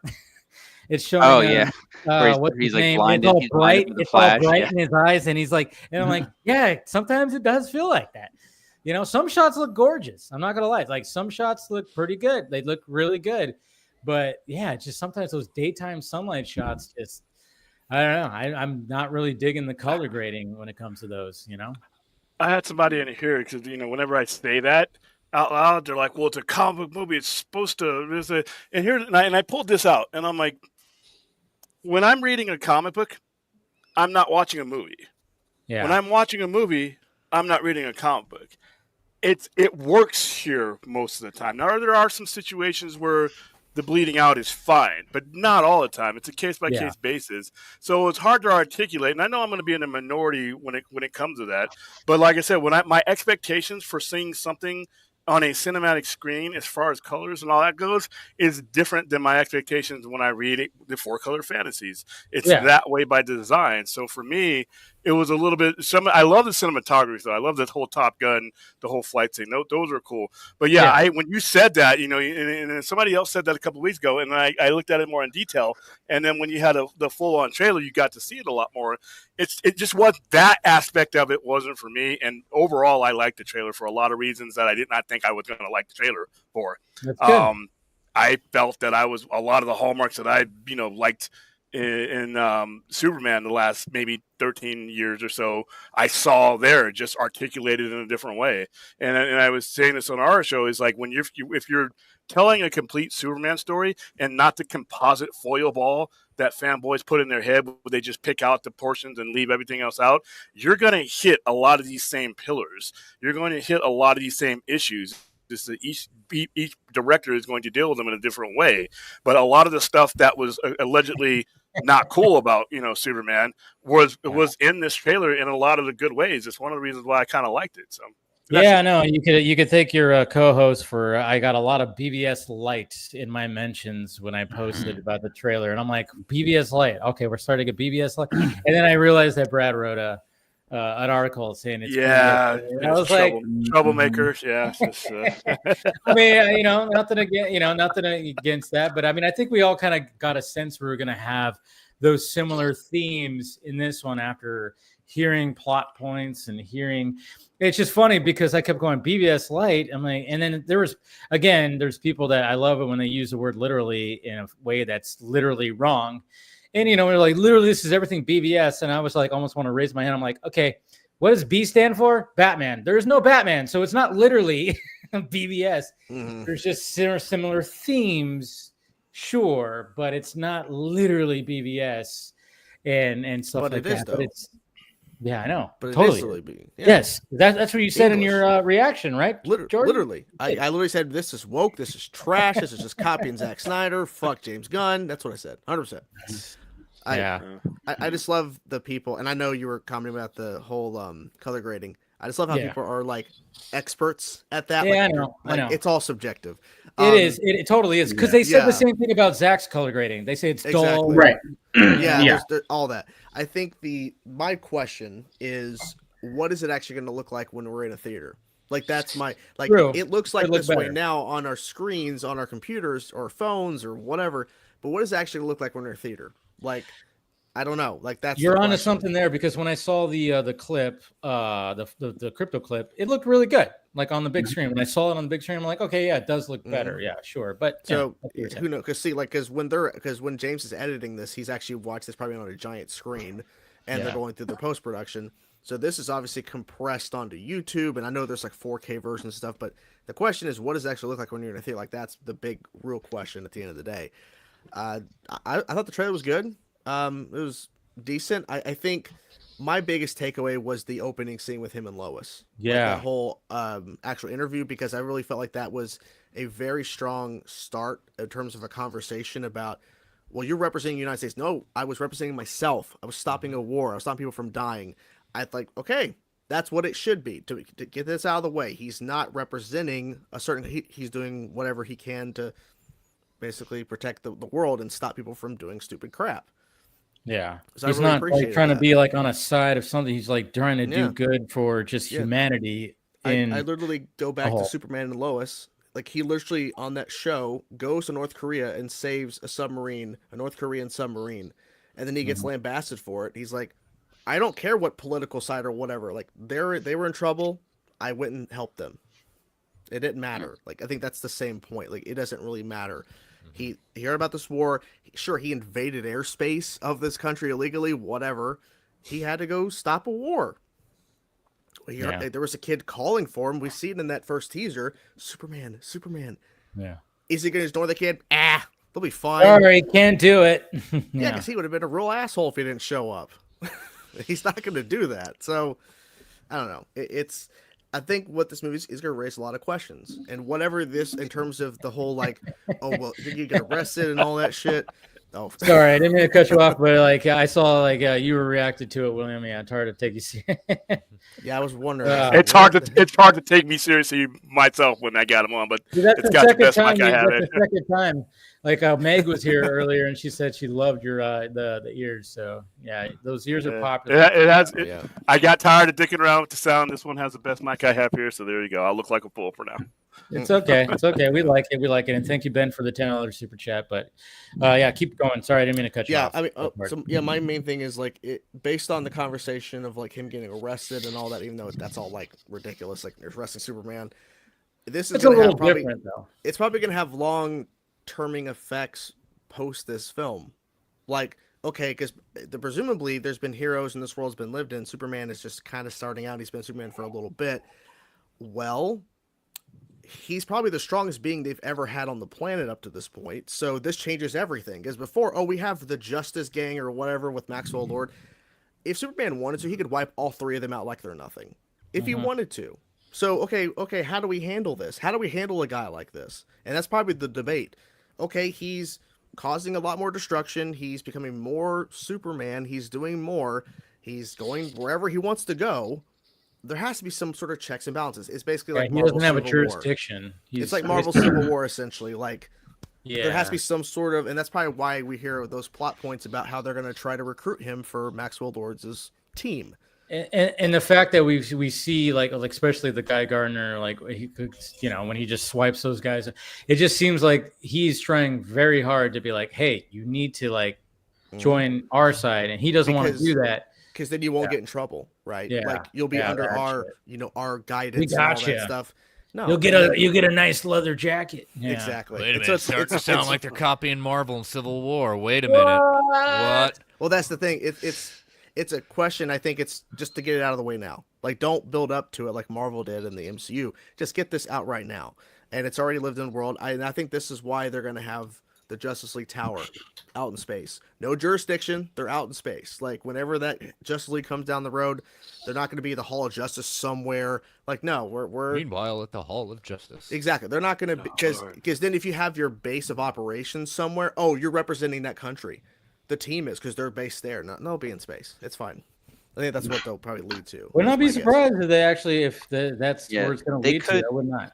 They could still do the Hall of Justice, I think, though. I mean, to a degree, because I know Cleveland. So, well, no, I mean, they actually have one. Yeah, right. No. I mean, that was the basis for the Super Friends. But no, I think Young Justice had that because they had both. They had the Space Center, and then they had the Watchtower, and it was the Hall of Justice was the front, so they could beam into the Watchtower. Yeah. And I think even in the show, I could be mistaken because it's been a number of years since I've seen those particular episodes, but I think they were making it like a base of like it had essentially the same equivalency of like the United Nations building. Like it was basically like, oh no, it's a hub, it's here, yes, in New York or wherever, but it's a basis for all the heroes of the world to get together and then they beam up to the station because that's the actual base. But yeah, I mean, I don't know, they could do both if they get to that point, if that happens. Well, James said that he really loves the Justice League animated series, and they had the Watchtower. So I feel like he's definitely taking inspiration from that. Yeah, if that's the route they're going. They probably already got concept artists that are like, we're going to design a live action one. Well, obviously it's not. Because I think they're probably going to plant the seeds of not saying like, oh, let's build it. Superman's going to build the Justice League, but there's probably like, I don't want to join your team, but he's probably going to think, well, I got to figure out something. Because I don't want to be under someone else's guidance and control, essentially. Like, oh, what you can and can't do. Because I think that was even a plot line in Justice League. Like, they're telling us we can't go do this. Well, we'll do what we want. Like, if we like we need to go, then we're gonna go. So, I don't know. Yeah, no, but we were talking about like when it comes to Lois interview. I mean, obviously it's a little bit of a throwback to the first Superman where she interviews Superman, but of course that was very lighthearted, very flirty, and he was in the costume. She didn't know who he was. This is a Lois Lane who knows who Superman is, who is dating Superman, who is in a relationship, and the fact that she was like, "All right, you really want me to interview?" And it's something she's probably been thinking about, like. I'm not going to fucking hold back. And of course, Clark is thinking, it's going to be lighthearted. It's going to be peace. Yeah. And then I do like the fact that he does do, when he's Clark and he's just like, yeah, you can do it. Yeah, right. And then he gets into the Miss Lane kind of thing. And I'm like, all right, I like that. A lot of people love that. When I was watching reactions, people were like totally all about that. I'm like, cool. And I always say, I emphasize too, if you go to every live action Superman, you do have to have a Superman voice. Cavill had it. Ruth had it. Of course, Dean Cain had it. And it was funny too. Until I watched the rewatch, I was like, I don't think Dean Cain really had a different voice. And then I rewatched it. I'm like, yeah, he did. He totally had a Superman voice. Every one of them has had a Superman voice and a Clark Kent voice. But so I like that. But then, and then a lot of people were getting all see, like he got upset. It's like, why wouldn't he get upset? First off, he's a naive kind of Superman, still trying to find his place in the world. And then he's got his girlfriend, who he loves very much, is now busting his balls and not in the good way. But, I'm just saying, like, I don't think he wasn't ready for that. Wasn't ready for. I mean, she even tries to get him back to like, hey, Superman, I'm talking to Superman. I'm not talking to my boyfriend Clark. I'm talking to Superman right now. Like, hello, get back to, like, you got to realize that you agreed to this kind of thing.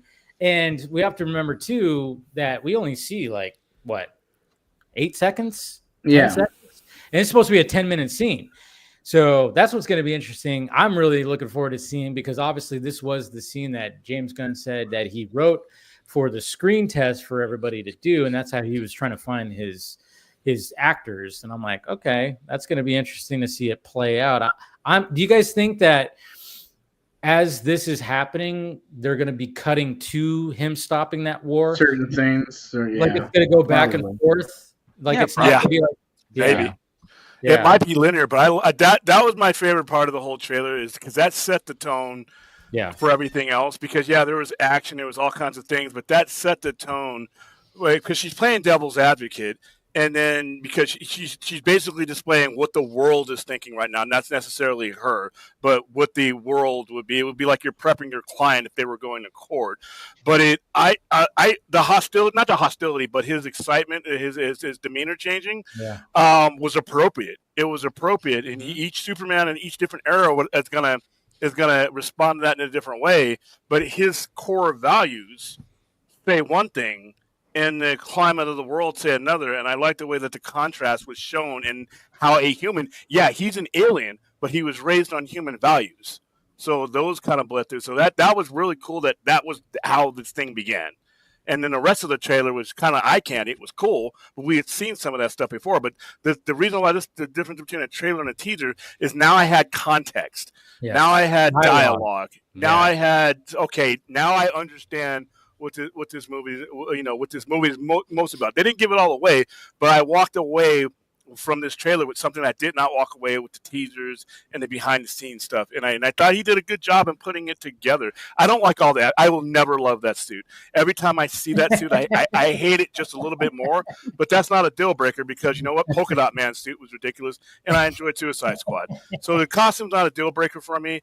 I loved, like I said, when he takes up, that very first time he takes off and it looks like the camera's rolling up the side of him. Yeah. Like I said, once I see Top Gun Maverick and the way they do flying and stuff there, I don't care if it's a dog, a squirrel, a plane. That's the way I want to see it. And I love the way they did that. There's a lot. That was a cool shot. It was a cool shot. I mean, especially like because we saw that in the little teaser to the trailer that he just kind of like shoots up like that. But then we get him going like, "Hey, buddy, like eyes on me." I'm like, okay, is he talking about the kaiju? Is he talking to the kaiju? Is that when he's obviously fighting the kaiju, right? Is he telling that to the kaiju, I guess, maybe? I don't know, but I think a lot of people, I remember seeing, people going, oh yeah, like I saw, it was a tweet that I thought was kind of cool when I saw, they said that I thought this line was cheesy, but then I realized, well, this is Superman. Of course, it's going to be cheesy. And then of course the shot of that, like you said, it's almost like the camera is catching up to him. They could have, the camera has to like now catch up to where he went. Yeah. And I was like, it was a cool shot for sure. But even though his head looked a little floaty heady a little bit, slightly, but hey.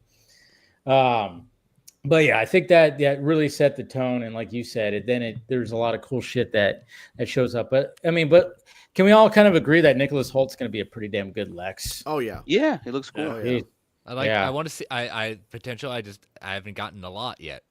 I've seen more of him actions and face movies. Looks great. I want to see a little more dialogue out of him. I need more than that. I think the delivery of the line about him talking about Superman being the focal point of the world conversation was good. His delivery of "I cannot accept that" was kind of weak. And I fucking hope to God he does not scream Miss Tessmacher. Oh, it's going to happen. Come on. Better not. No, it's going to happen. I don't need Lex Luthor doing that goofy shit in a fucking Superman movie.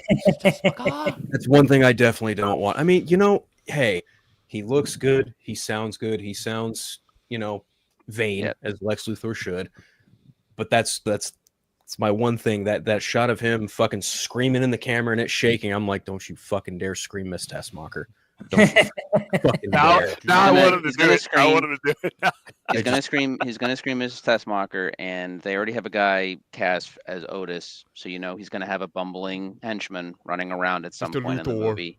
Mr. Luthor. Probably. I'm assuming that's what's going to happen if I had to take a wild shot in the dark. But is it going to be exactly like how it was in Donner? That's the thing. I think there's definitely going to be influence. I'd be shocked if there wasn't, as we've discussed many times. You could see the influence already, but it's just got to be measured. It's going to be exact. That's the thing. It's like, take influence, but then also just be like, well, maybe you won't have. I forgot who the actor is that is Otis, but I don't know if they'll make him that I don't think he's going to be as like a bumbling idiot as much as. To be fair, this is James Gunn we're talking about. And he has a very massive turning characters into bumbling fucking idiots. Peacemaker, Adam Warlock, the list goes on. Bingo.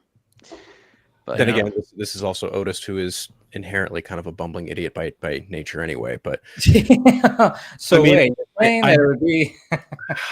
I don't know. I would rather Otis was more like a Bob, like in Batman '89 type of deal. Like that would be a lot, I think that'd be a lot more fun. Bob Gunn. Yeah. Yeah. Well, I mean, Luthor shoots him. That's why the gun. He actually just shot Otis because Otis. Or he just like has Otis stand somewhere and be like, "Hey, stand over here," and then he sends one of his drones to fucking shoot him or something, just to make sure the aiming is right. I don't know. I've got thoughts about the trailer. It's a lot. Yeah. It's quite a lot. Let's start with the positives. Let's start with the positives, okay? I think I'm in agreement with a lot of other people in that I think opening the trailer on the conversation between Lois and that Clark, would be a scene. That'd be funny, right? I think opening on that conversation is interesting. I also think that what's even more interesting to me is this is their first interview of Lois interviewing Superman, but I think this is the thing that makes them both wonder, like, is this relationship going to last? This is the conversation that sparks that whole through line throughout the movie of like, they are on very different sides of what those actions and consequences come from and what it means to have Superman in this world and like, you know, the cause and effects he brings in, you know, geopolitical circumstances. So I think that's a very interesting point of view. Then I think he was inspired by Zack. I'm not going to say he fucking stole that idea because that's stupid, but no, I think this is one of those instances and one of those things where he was inspired by Zack to do something from his own point of view, which is something Zack has talked about. Every director has their own point of view. Matt Reeves has even talked about this. Nolan has talked about this. Every halfway decent, if not great director knows what the fuck they're doing when they come through their point of view. Anyway. Yeah. The whole shot of Rick Flag, that was cool.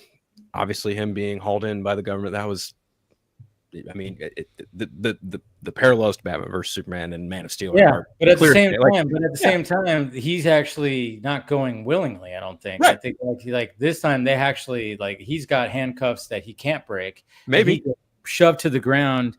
Maybe you might be. There might not be that, but he does get shoved to the ground by Ultraman or whoever.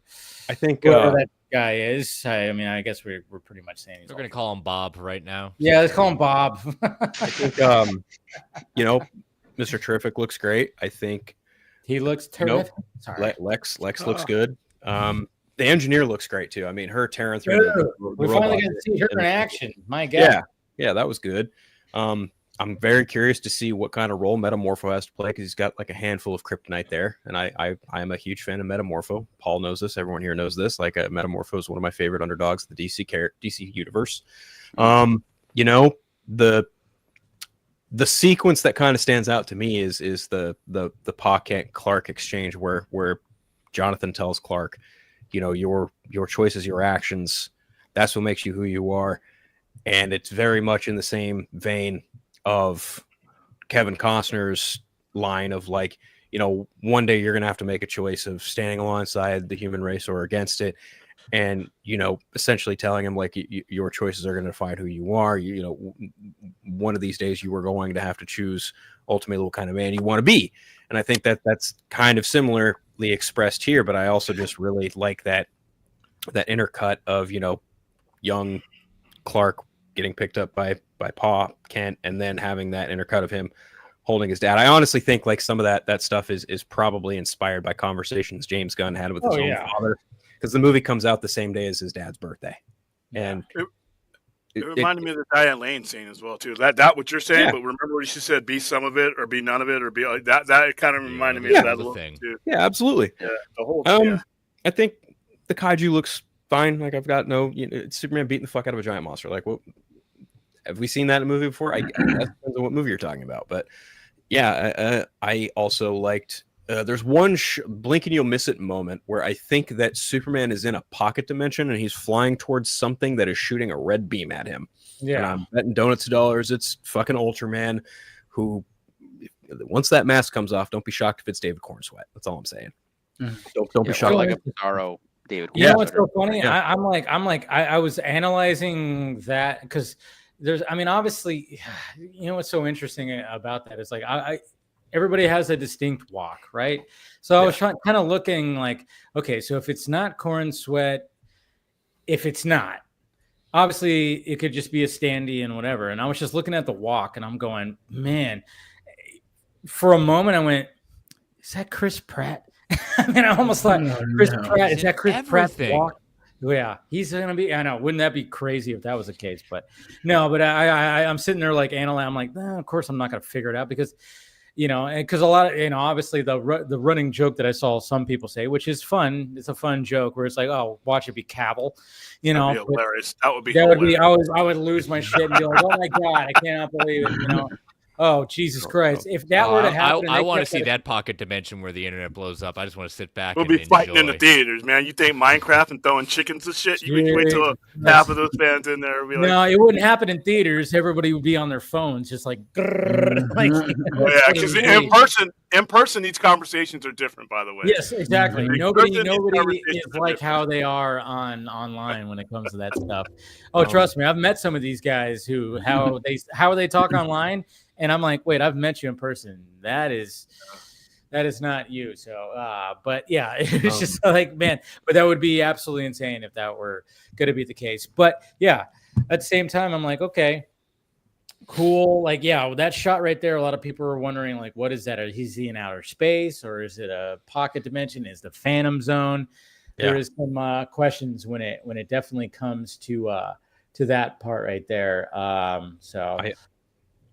Am I missing anything else? Do I like anything else from the trailer itself? I mean, seeing Frank Grillo again was good. We know he's going to be in this movie. I like Isabella Mercedes Hawkgirl. I think she's going to be great. Yeah. Okay. Time to. Yeah. Go ahead. Pour some water on the fire. My biggest problem, I think, is the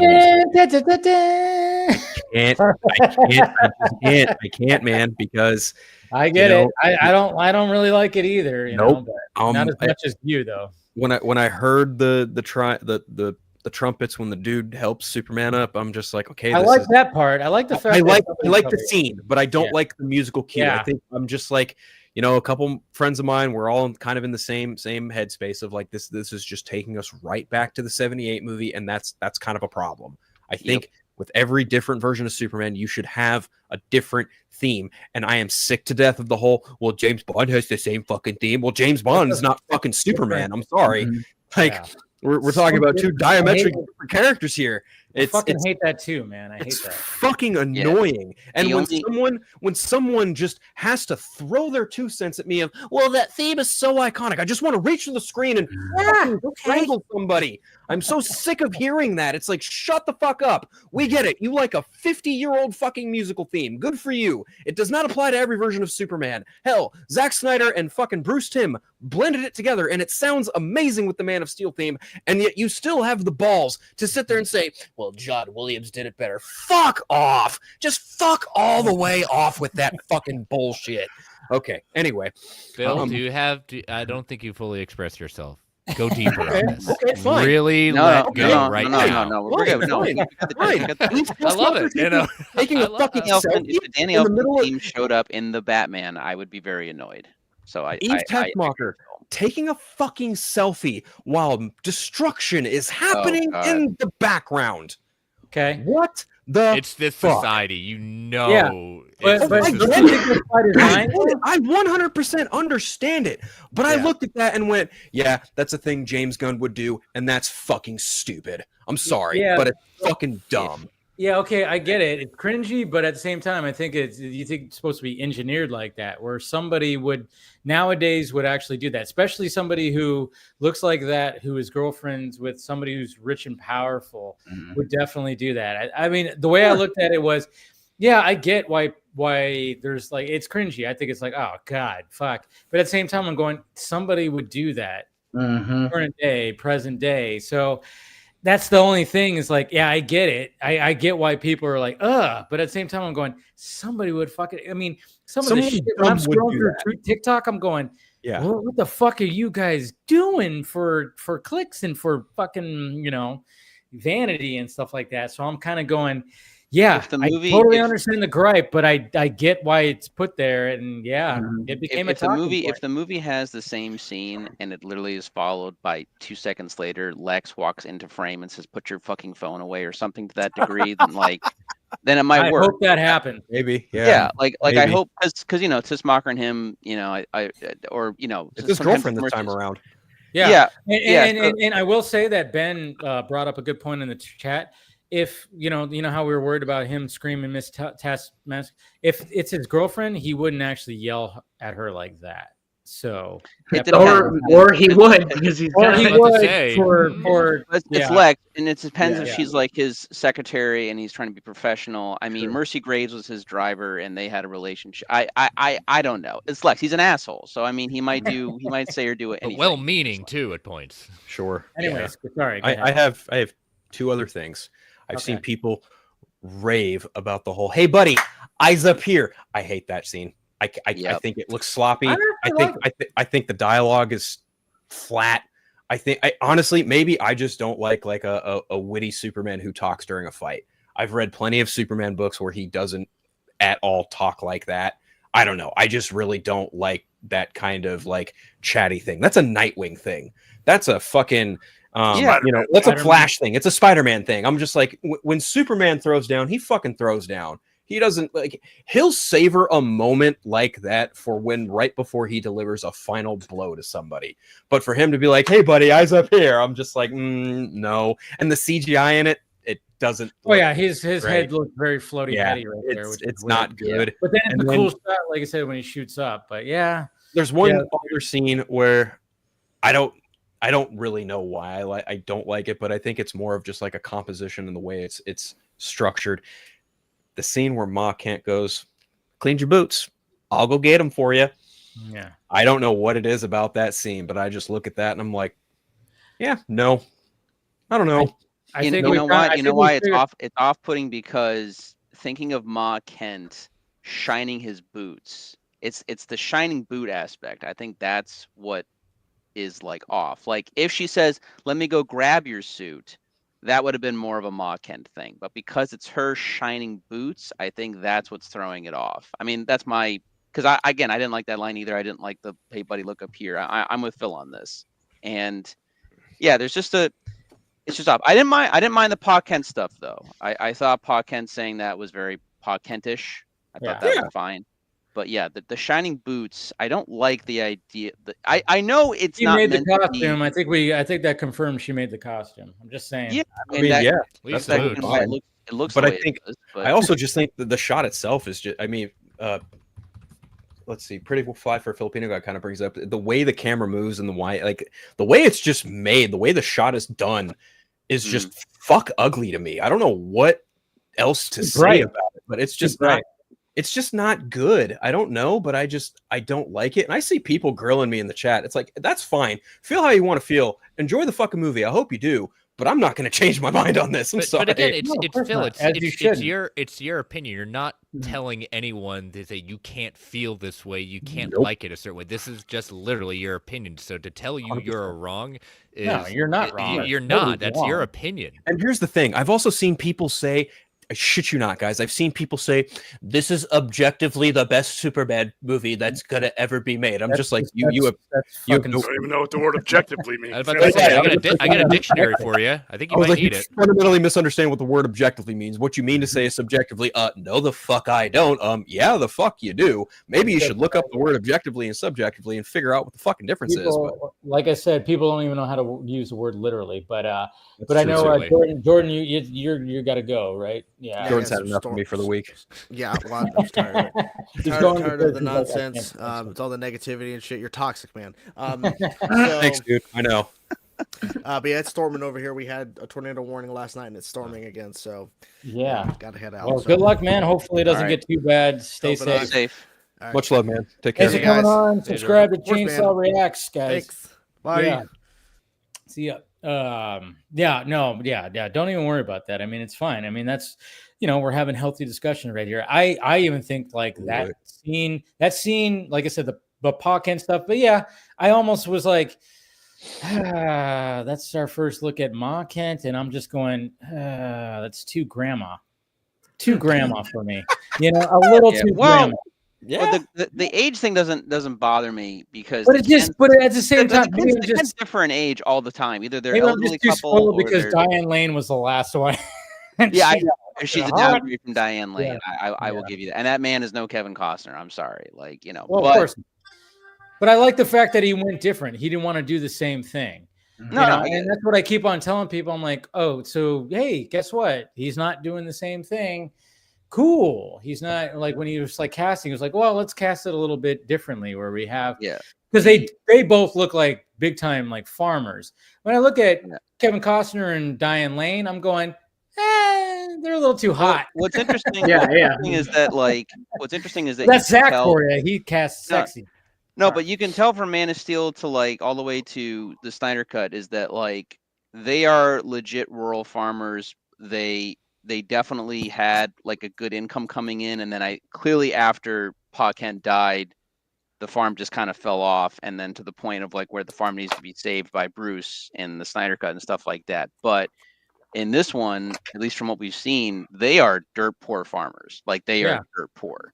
That is a trailer converted into a house, like, you know, farmland type of deal. So it's like, okay, interesting take, interesting perspective there. Yeah, but I'm all about it for a different take, you know. Yeah, so. But I'm still with Phil. Like I don't like the boot scene. Were the Kents ever really that well off though? I mean, I know what you're saying in the sense of like I know what you're saying. This is probably the most destitute we've seen. At the same time, though, they have a son who can move at super speed and fix anything they want at a moment's notice. So even if anything broke, they didn't use them effectively, Phil. Well, no, Kents have always gone between, I would say, working middle class to poor, but I've never seen, or at least yet, I've never seen any versions of the Kents where they're like, you know, the richest farmers in Kansas or anything like that shit. Because what would be the point? You know, the whole point is that he's always supposed to be from, you know, modest means. He is a farm boy. Which is always what's great when, you know, he comes across Batman, who's a rich boy. You know, the polar opposites. You know, somebody from a kid from Kansas who didn't grow up with a lot of things, and then you got the boy from Gotham. By the way, did you guys see like this thing that was roaming around? There was a billboard that's showing like obviously there's the Easter egg of Will Reeve, which is pretty cool. That Christopher Reeves, he's in his son in there, and which is cool. But then there was another one too where I guess there's like a news broadcast that is basically saying that there is a flood somewhere, and a lot of people are going, flood, like a flood in Gotham. And they started doing the, like, oh my God, it's connected to the Batman. And I'm like, fuck, here we go. And I saw that. I went, oh no, stop it. And then thankfully the news came out today that we heard that Matt Reeves is actually turning in the Batman 2 script by Memorial Day, apparently. I don't know how a scooper gets that. Who knows? Hopefully. But the people are making the connection. Oh, you know, Scoopy Pants, of course.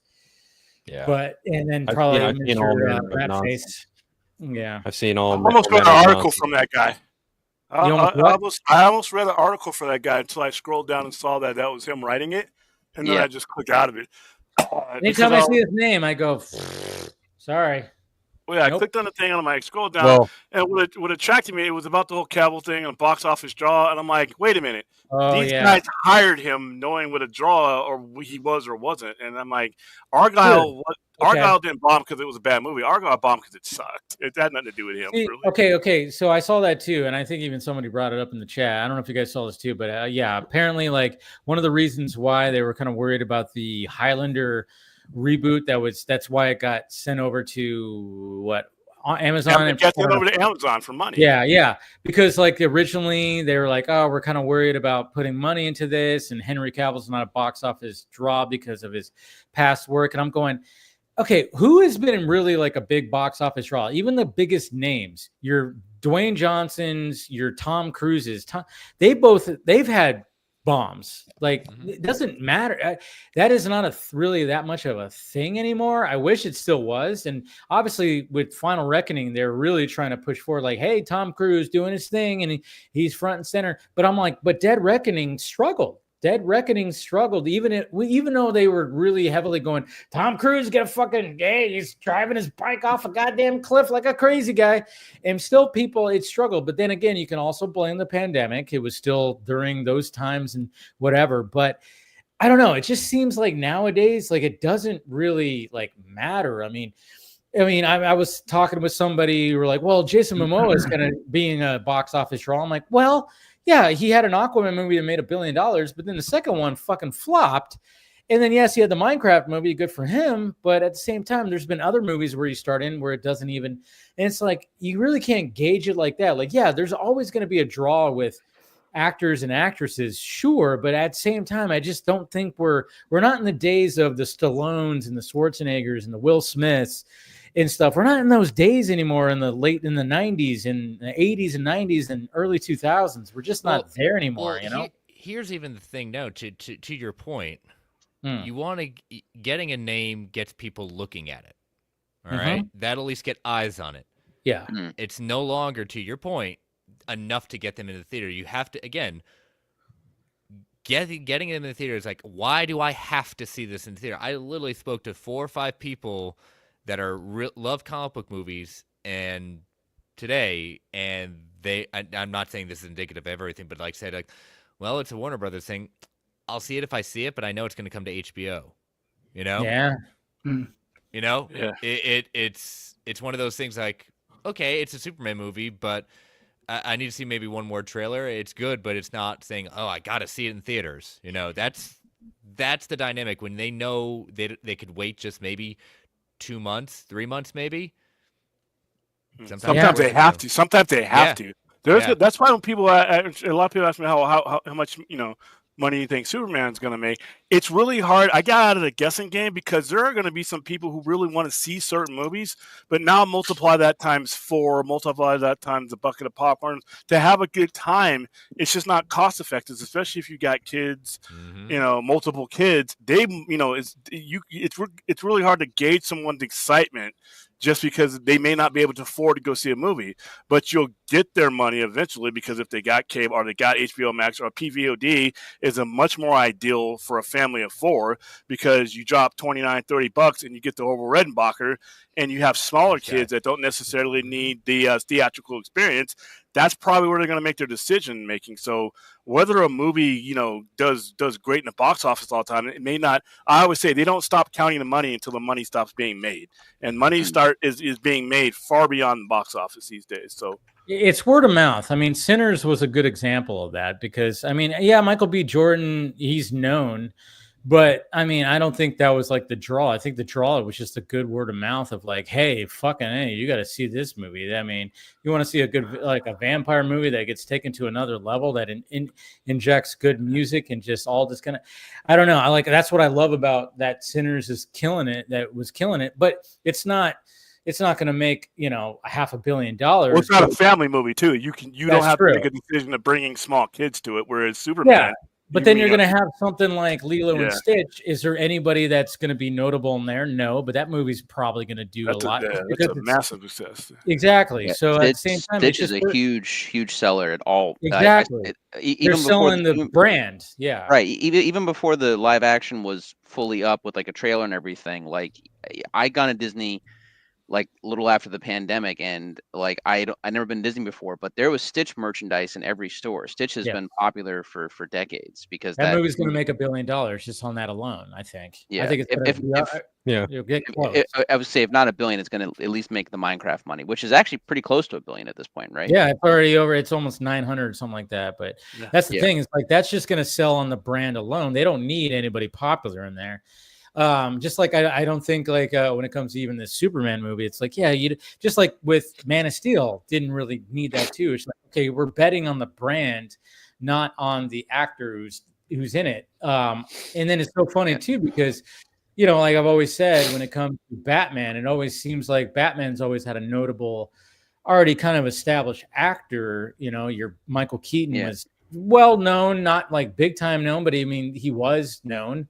And then you had your Val Kilmer, who was very well known. Christian Bale was kind of known.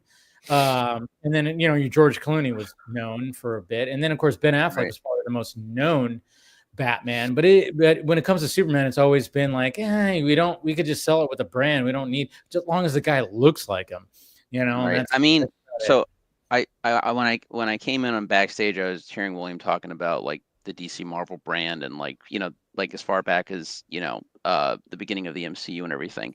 But it's interesting with Superman and Batman because like, I mean, I think at this point, I think we can all agree. I mean, when I was a kid, I think it was kind of 50-50, but I think as we've grown up the last, you know, almost 20 years now, I mean, Batman is clearly more popular than Superman on many fronts. I mean, at least in terms of box office. I mean, you can argue in terms of books or worldwide appeal, Superman is still clearly very widely known, but it's a whole different thing. I mean, well, especially since you can't compare the amount of movies Superman's had compared to Batman too. Well, yeah, but I think it's also Or like even Batman animated has, shows. Batman has always kind of come in sort of a different way, which is interesting because with Batman Begins, you know, the superhero craze hadn't become what it is now. I think Nolan was one of those that helped it get there to a degree, definitely. More so probably with Dark Knight. Yeah. I was gonna say more so with Dark Knight, less so Batman Begins. But Batman Begins was the spark. That was that was the match. There's that, and then you go into, you know, Snyder stuff where everyone was just anticipating like, what is this Batman going to be to this Superman, right? And then of course you have Robert Pattinson's version, and now Robert Pattinson's was interesting because I feel it was almost sort of like a flip of like what's happened with this Superman, because people are very like mixed on the trailers and everything, whereas like the Batman, I mean, at least my memory of it is like every trailer fucking slapped. Like everyone was just, especially that first one. The one that premiered at the DC Fandom. Yeah, that was the On Vengeance one. Yeah, exactly. Yeah. Batman is okay, and it's going to be this way on Papers and Staples too. Superman is an idea. It's an ambiguous idea that a whole bunch of people can pretty much look at from any prism that they want to, and they can change it, and they can do it, and that's that's a good thing, but it's also a divisive thing because from one person to another, your ideals are different. Batman is a state of mind, and it's a simplistic state of mind. It's rage, it's revenge, it's grievance. It's like I've always said, he's the most relatable one because people in all walks of life, in some way, shape, or form, have been wronged or shit on, and Batman's the guy who goes into the dark and beats the fuck out of that person for you. That is a direct connection to a state of mind. Yeah, we all have the state of mind that Batman is in its raw form. Superman is an idea. Batman is who we are. Superman is who we would want to be. Right. So, I think true. I think between Warner Brothers and between the fandom, and again, William, I don't disagree because you can look whether it's the books or the movies. Batman has been able to be both very similar and yet very divisive and very different with each iteration that comes out with it, and fans are usually pretty accepting of almost any iteration that comes out to a degree, but every version has their hardcore fan base of that particular Batman, you know. And I'm talking even Adam West, but more so like that's the case. Superman has not always really been the case with that. So basically, you have what was pretty much reestablished with Donner when Donner came out in '78 doing his version, and it was such a well-received version that it even influenced the comics. Like it was. And it's such a huge mainstay that, you know, Warner Brothers had a hard time living up to it. I mean, the Tim Burton version never fully got off the ground. They did returns. Yeah. Huh? Well, no, I was gonna say like because I did a video when right after Superman came out, they wanted to do. I mean, they were gonna cast Bill Murray as fucking Batman at one point. Did you know that? Oh, you're talking about Batman 89? Yeah, when they were trying to get Batman off the, because they were like going, how do we make it, how do we capitalize on Superman? Like going off what you were saying is like, after Superman's success, it's like, how do you do that with Batman kind of thing? And it was super difficult for them, obviously. Yeah. I think Batman 89 was definitely helped out to a degree. 100%. Well, first off, the 80s action films at that time, for one, but I think also I believe directly Frank Miller's Dark Knight Returns Yes. had a huge influence because they Yes. Michael Uslan and all of them came forward and said, this is a different version of Batman, but this is a more adult Batman. Like if you approach it in this way, we can go forward. But anyway, I'm getting off track here. The point what I'm trying to say is Superman Returns comes out, and even then, everyone is still trying to go from the Reeve era, right? Man of Steel has this whole other iteration because all of this goodwill has been built up through the Nolan brand of Batman and Nolan collaborating with DC and Warner Brothers. And then now, while he's not directing, he is producing Man of Steel. And everyone, I think at the time people were still a little divisive still on Watchmen. I think it's still, again, like any of his other movies, has grown more and more popular over time, basically. But Man of Steel still had the benefit of being, no, we're launching the universe. This is us doing this. This is the, this is this version of Superman, and let's go forward. And then BBS had the advantage of bringing in the Batman again and doing all these different things. But James Gunn is in this situation where the studio at this point, and this goes back to what William was saying earlier, like the goodwill has been spent to a good degree. People are weary to even want to go to the theater to spend money. As Chris said, at this point in time, everyone's basically just going to wait for it on HBO. There's a very good chunk of the audience that might just do that. Like they'll check it out because it's Superman, but they're going to wait. And again, it's I go back to what I said earlier. I think Batman has just proven himself to be the bigger box office draw. Superman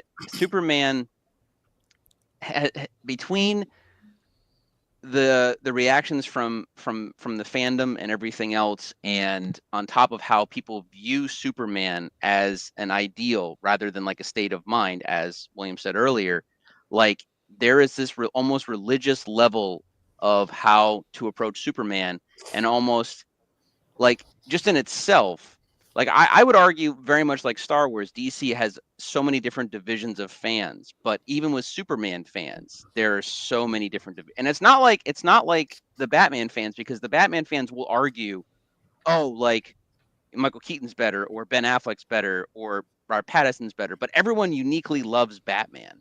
And I feel like with Superman, that's not really the case. I feel with Superman, there is too much division in that, like, well, this version that's going to come out is not my version of Superman. Even I feel that to a degree, as I've said to you guys, like, I will check out this movie because I, have an open mind and I want to see these things.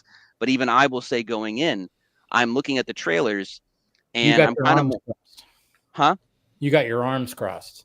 Like, yeah, I mean, it's more of like I'm gonna wait and see. I'm gonna see how things transfer.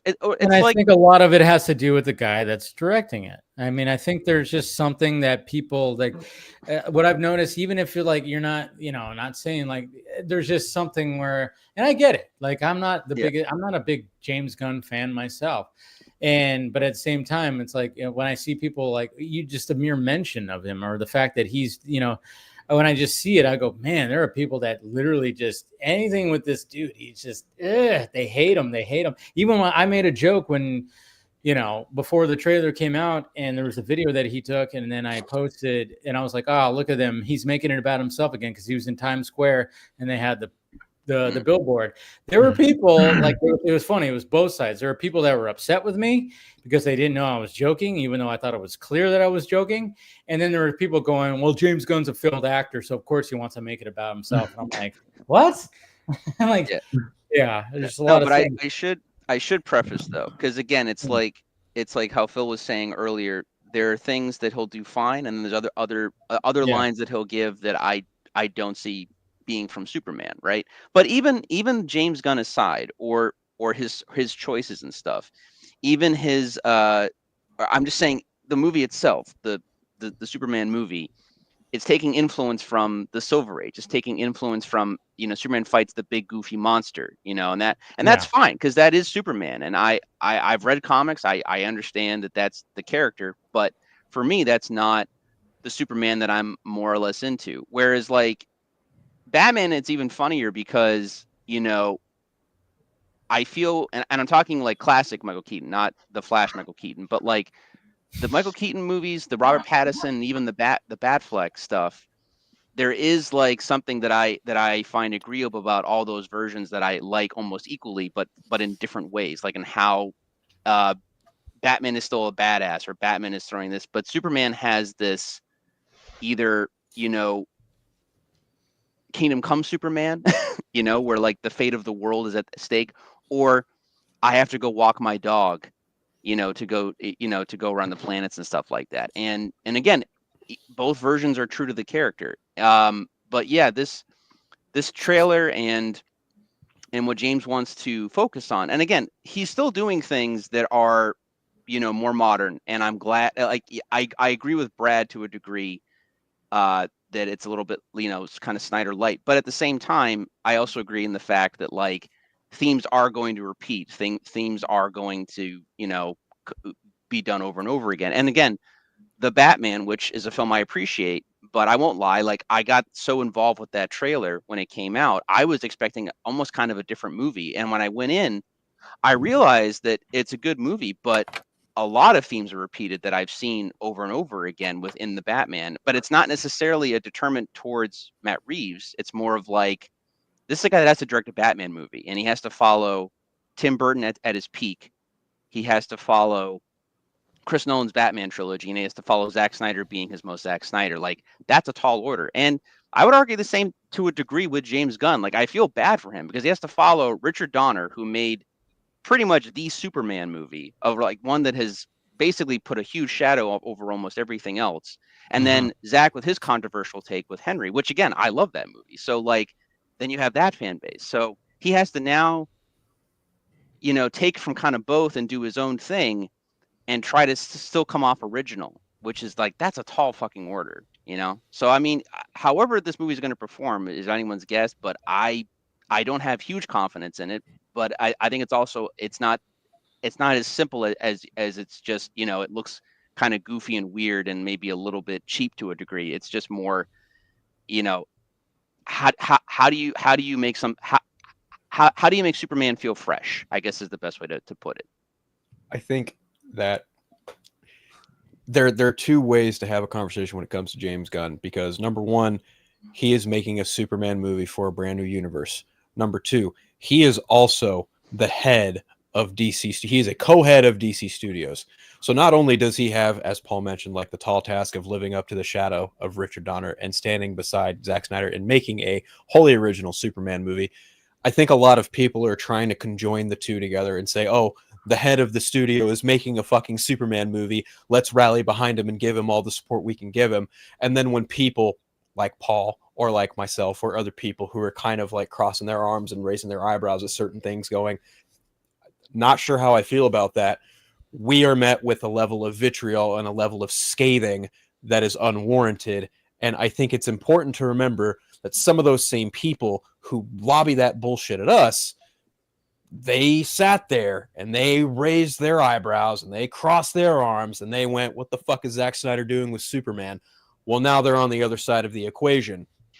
I think the point is like, Superman pretty much has to be successful to an extent. It doesn't have to be $1 billion success. No, it's not. No, because that is just unrealistic. I don't give a fuck who you are in the comic book scene. If you think Superman needs to make $1 billion to be successful, you need to go fly a fucking kite. Straight up. Like, that is just absurd, and that is the dumbest standard you could hold a superhero film to. But at the same time, like, yes, I think James Gunn being the head of DC Studios is a good thing because he is a student of comic books. He understands the ins and outs of these characters to an extent, depending on which character you're talking about, because, well, I don't like Peacemaker, but I like Creature Commandos. Superman's going to be the fucking deciding factor for me when it comes to James Gunn and DC for the most part. But I would also say that because James Gunn is making a Superman movie and because he's doing Peacemaker and he made Creature Commandos, that does not absolve him from any form of criticism. And I think a lot of fans, be it Superman fans or DC fans, they sit there, they look at James Gunn, they go, this is our guy. He's going to be the one. He's going to save DC. And I'm just like, you peddling that crap, that narrative of DC needs saving, get the fuck out of here with that shit. DC has been successful for the last 80 plus fucking years.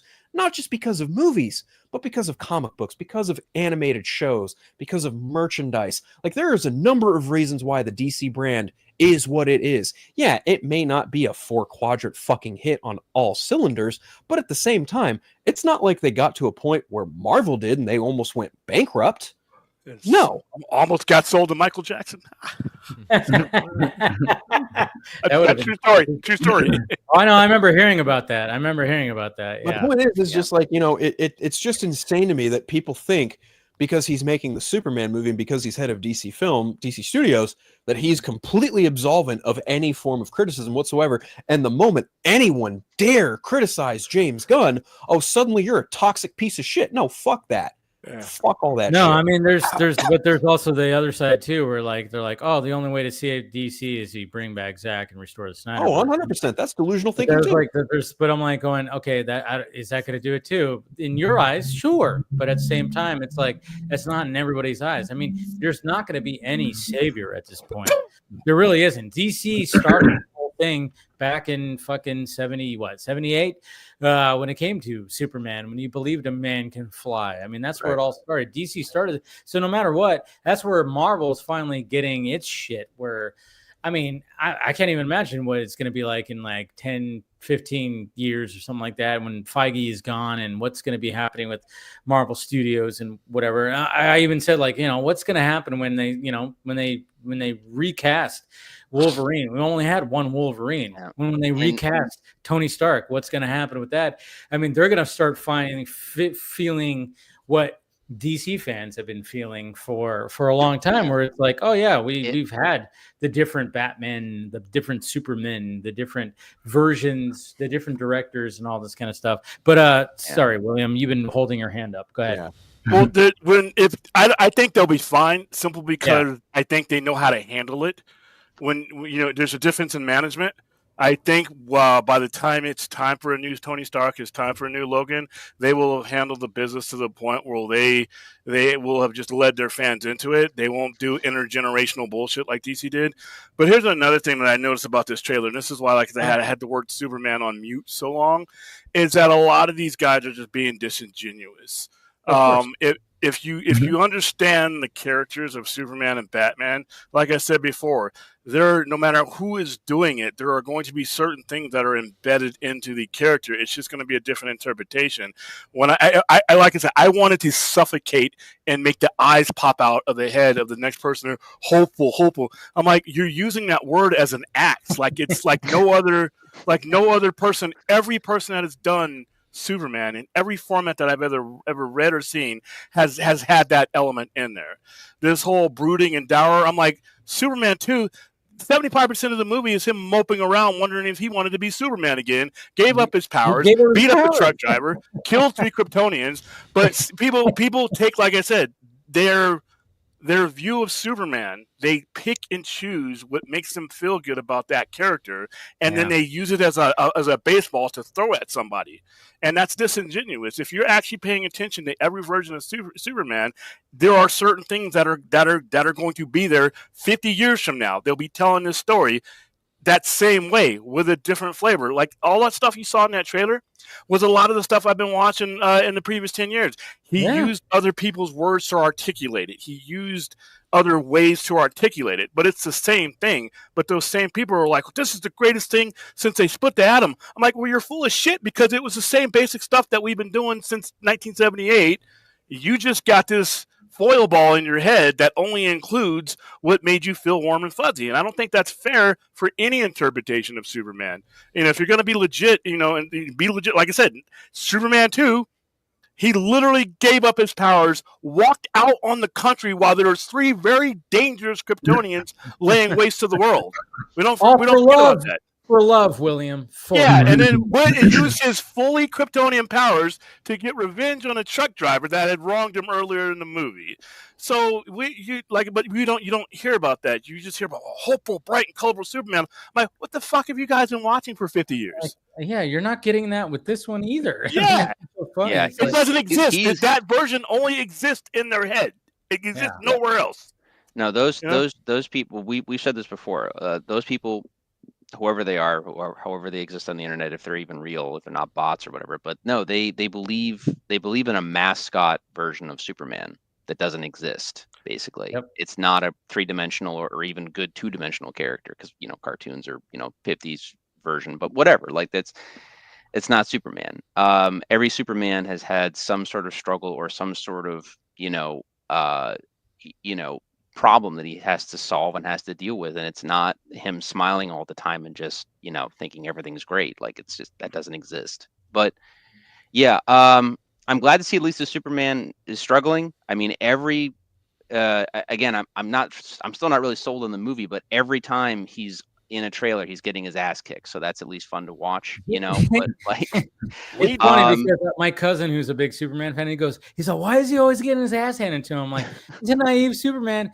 And you know what? You just gotta show that, because you gotta show his vulnerability. I mean, that's the thing. It's Superman. I mean, look at what even Lex says. I love how he says that too. Superman. It's funny because, again, Nicholas Hoult, I think he's gonna be like one of the best like Lex Luthors. I'm just gone right now. No, he's a good actor. I think he'll do a good job depending on the material. But Phil, sorry.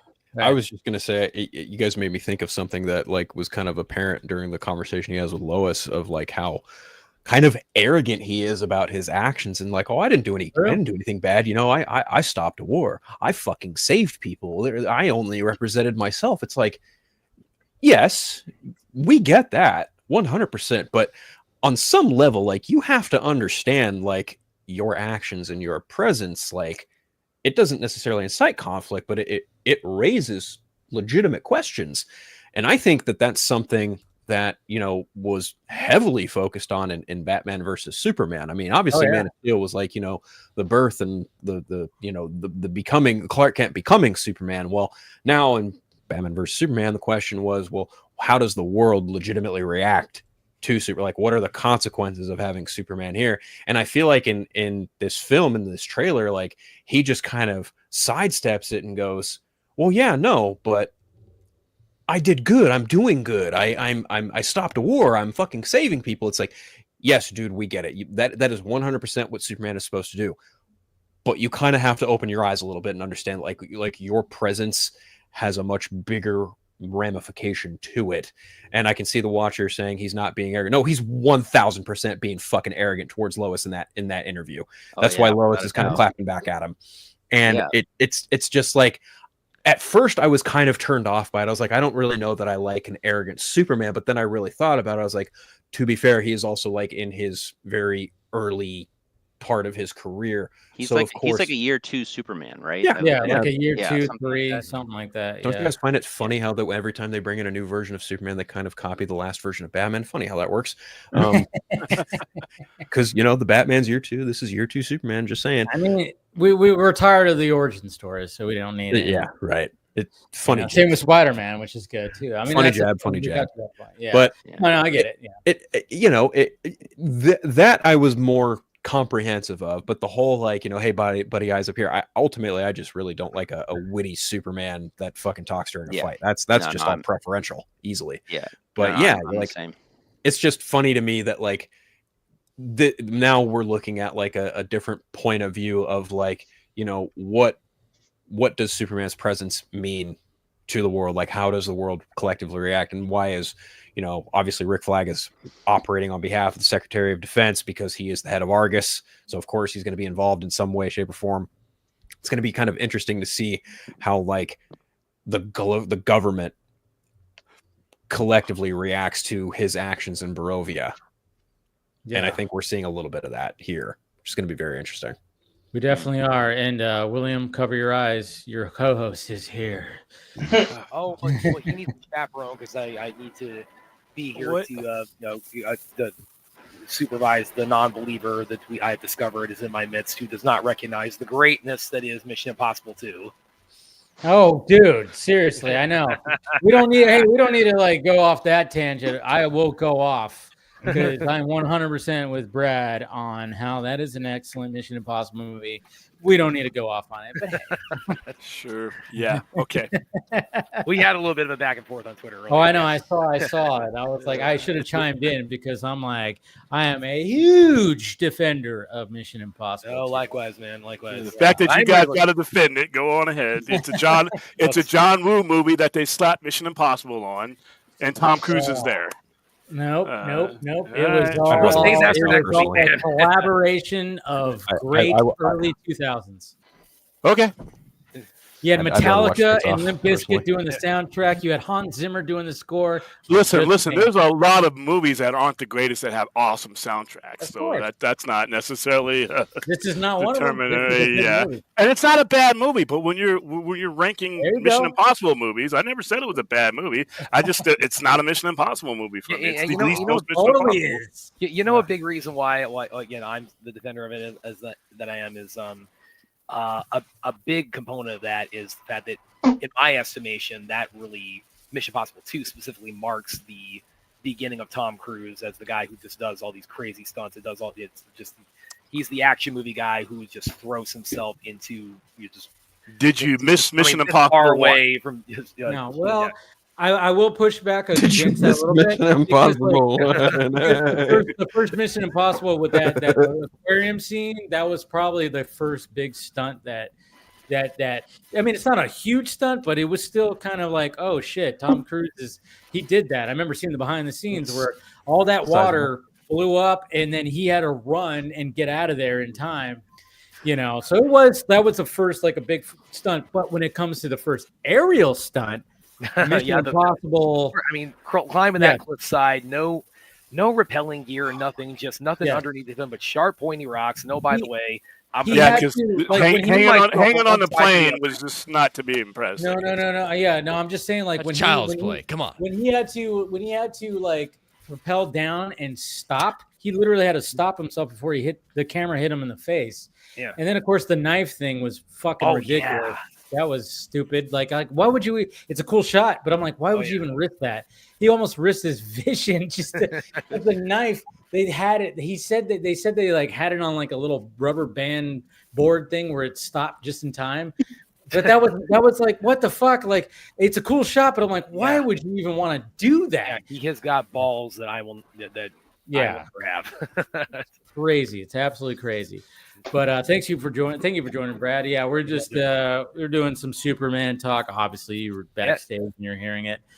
But so we're just kind of just talking about Superman in the modern day, Superman in the past, all this stuff. Yeah, and the pressures of everything right now. Yeah. Yeah, I mean, like I think to kind of get my quick impressions of the trailer. I mean, I'm sure I'm not the first person to say this. I mean, thematically, with certain plot elements, I'm definitely getting some BBS vibes from a lot of the. Yes, you're the reason why I had a lot of people saying BBS Light in my mentions. You wrote an article. Sorry about that, man. It's okay. Well, but I was like, why am I getting a lot of people saying BBS Light? And then I saw you posted that, and I was like, that's why. Well, by the way, I wrote that before the trailer. Yeah, I know. I get it. But I was just like, why are people like consistently saying BBS Light? And I think that comes across as snarkier than maybe I meant it to. Probably. No, not really. Well, there's some people that say literally it's BVS, and I'm going like, hey, there's a B, and that stands for Batman. There's no Batman, so it's not literally BVS. Well, there is apparently a surprise cameo, so that would be funny. It's gonna be a Superwoman in a skirt, I think. That's what's gonna be that surprise cameo.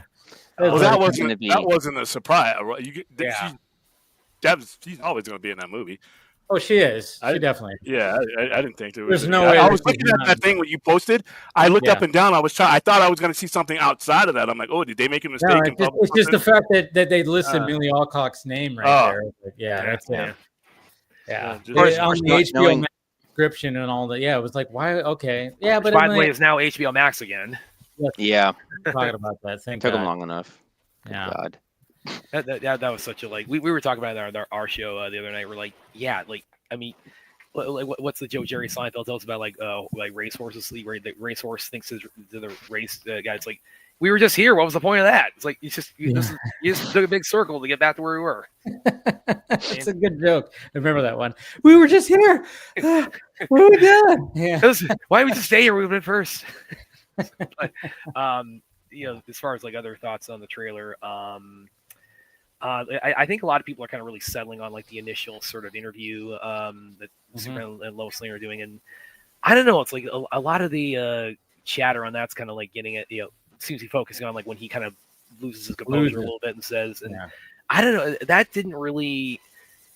Maybe that didn't jump out at me as much as like did a lot of other people, because I do get the idea of like he's getting defensive about it's like, hey, I just saved a bunch of lives, I stopped a war. It's like, why am I the bad guy here? And then, obviously that plays into the theme, with this that's of course parallel to the BVS theme of like, dude, it's like, you're saving lives, but just by existing on Earth with humans, it's like you're causing ramifications, good or bad, just by your actions, and that's just something that you're going to you're just going to have to weigh with this whole Superman thing. But that I don't know. People seem to either love that part or hate that part. I'm kind of like, it's like, I see where it's coming from. It's like, I saved a whole bunch of lives. Why are people pissed off? I mean, that's. Go ahead. I mean, every Superman performance is going to be different. I mean, I personally, I wasn't. I watched the trailer like two or three times. I wasn't a fan of his. His reaction. It sounded, but again, you have to think of it in context. He's a young Superman, and his reaction and stuff to Lois, and because again, he probably went in thinking it's gonna be more of like a fluff piece to make him, look better and stuff like that. And then because she's Lois, she asked the hard questions and things. But I think fans too, because we were talking about BVS. I think people are just much more because the last big Superman, not counting CW stuff, was. Henry Cavill, and his was a much more introverted performance. He didn't the only time he really raises his voice in the movie is pretty much when he's irritated by Batman when they're fighting. When he's like, if I wanted you dead, I could kill, like, that, and or when Lex is literally threatening his mother and his eyes go red, and that's it. Other than that, though, odd, like you think you can in Man of Steel, right? Yeah, Man of Steel. I was just gonna say that, but sure. No, but you guys are right though. But like, you take the BVS scene and Lois. I mean, not the interview, but like him and Lois when she's in the bathtub, they're pretty much more or less having a similar conversation, and he's just very understanding and very like quiet, but he says his piece, and then he tries to comfort Lois basically, and then you have this where he's I think even a younger this Superman. I don't know the age of David Cornsweet, but I know that like Henry's supposed to be like in his mid 30s. This Superman feels early 30s. Man of Steel, he was 33. This version, I believe James Gunn said he's roughly like 24, 25. Yeah, so he's a much younger guy too. So it's like, so maybe that's why it is what it is, or it's just how James Gunn, directs the scene. But I can understand fans not being into it. Not only that, like when you're 25, you're kind of arrogant. Yeah, just saying. I think and then you got to realize too, this is like a Superman that is like, because we know that there's like merchandise. There's a lot of things where it's like, oh yeah, and then he is that Superman where it's like, like what Zach was trying to do is like, okay, what would it be like if it was like real life, and how would people react and certain things? And there's going to be like things where it gets to that point of, there's going to be merchandise, there's going to be figurines and toys and shit like that. But and there's probably like an aspect of that. Maybe he didn't show it all that much, but then it was more of the news at the time, like especially back in 2015, whatever. I mean, the news was all. Now we're in the age of like big time social media. So there's going to be a level of that's going to be in this Superman movie where obviously we've heard about, there's rumors about certain things too, that maybe Lex has, obviously orchestrated when it comes to pushing against Superman. But at the same time, I'm just like, that's the thing. It's like, and when I talk about this and even push back on how people react, I'm like, well, what Zach did like during that time is like he nailed it perfectly. Of like, okay, they wanted a more grounded take to like a Dark Knight, with Superman. That's not easy to do because it's fucking Superman. How are you supposed to ground that? He did a great job and was like, okay, how does the world react to Superman? And then, of course, when it came to the sequel, well, let's have Batman react and have a Dark Knight Returns kind of vibe, of course, which worked. And then, of course, injecting the other characters.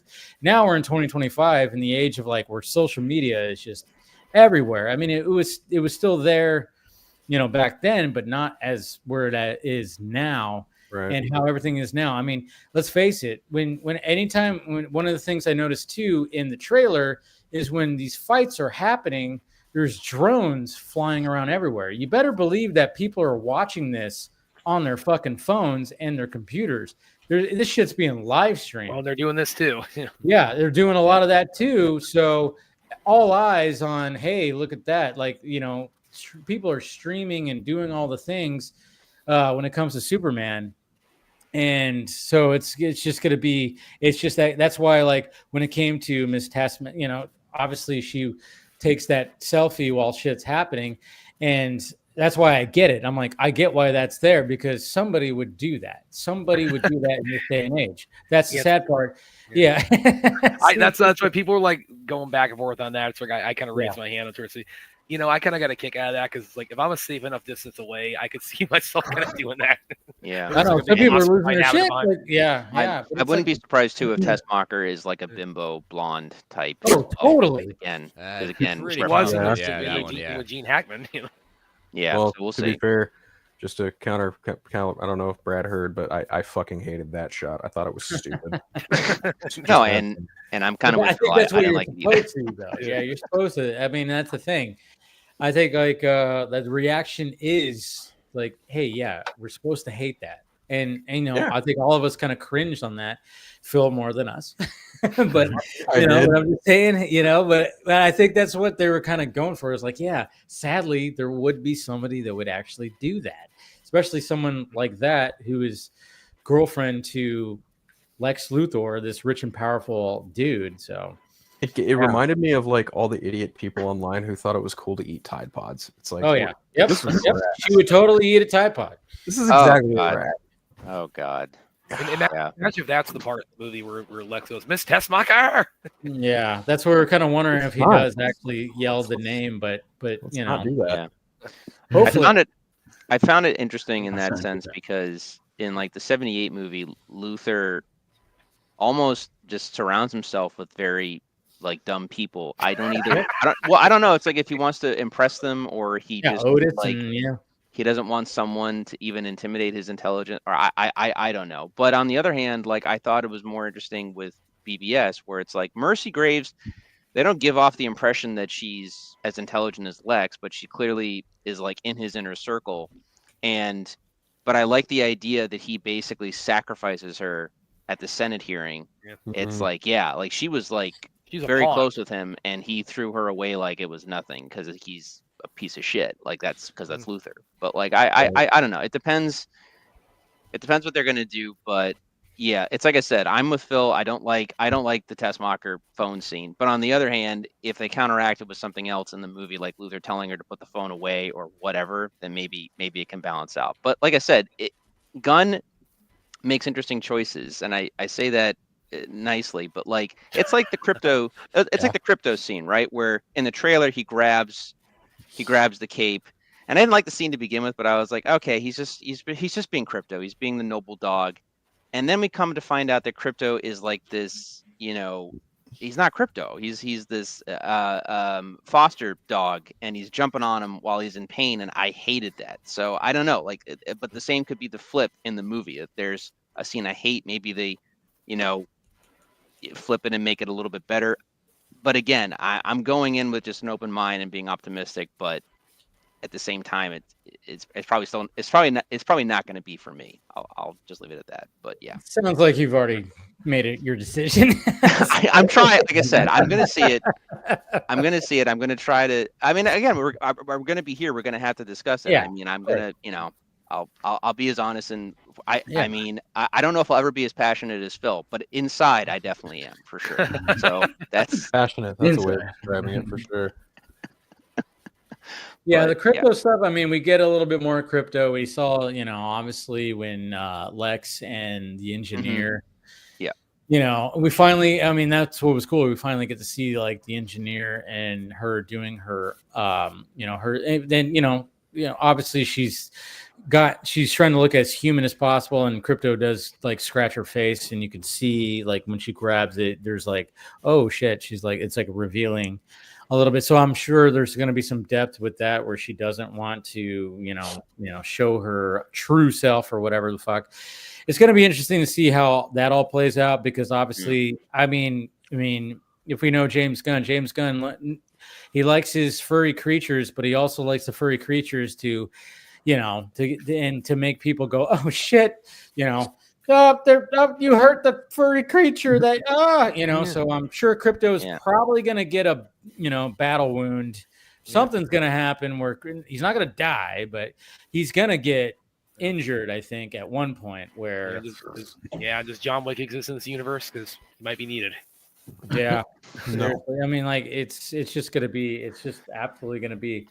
I will give James Gunn this if he has the balls to kill crypto, because, and again, I say this only because we know if Supergirl follows and they get to that movie and stuff. I mean, everything that Supergirl is and does basically kind of makes crypto like null and void, like because you can actually talk with Kara and like have a conversation. So I mean, like, she could even have a line of like, oh, I can't fill in like your dog, but like, like I can tell you things about crypto or something. I don't know. But if he has the balls to kill off the dog in the movie, I'll give him props on that. I'll give him credit. Somebody clip that. Paul says, I'll give him props. If he kills the dog. If he does that, if Gunn does kill off crypto, you guys remember that that meme from the Simpsons movie that has everybody with the pitchforks and torches? That's gonna be the next day outside of DC Studios. But if he has Lex do it, that's the question. If Lex is the one that kills the dog, like, yeah, you got a horrible, evil Lex. I mean, in the sense of the movie, not like her performance. Like I don't know. I mean, that's how I would. If I wanted to make you hate Lex Luthor, that's what I'd fucking do. Or at least. Yeah, I mean, he. Let's face it. Like, again, I go back to Guardians of the Galaxy 3. Like when we seen Rocket's origin story and his friends that he made, all of them died. So yeah, High Evolutionary was a asshole, and I wanted to see him fucking die. Shit. Man. Yep. So it's not out of the realm of him not killing the furry cute creatures. I just don't think he'll do that with crypto, because that would just be whoa.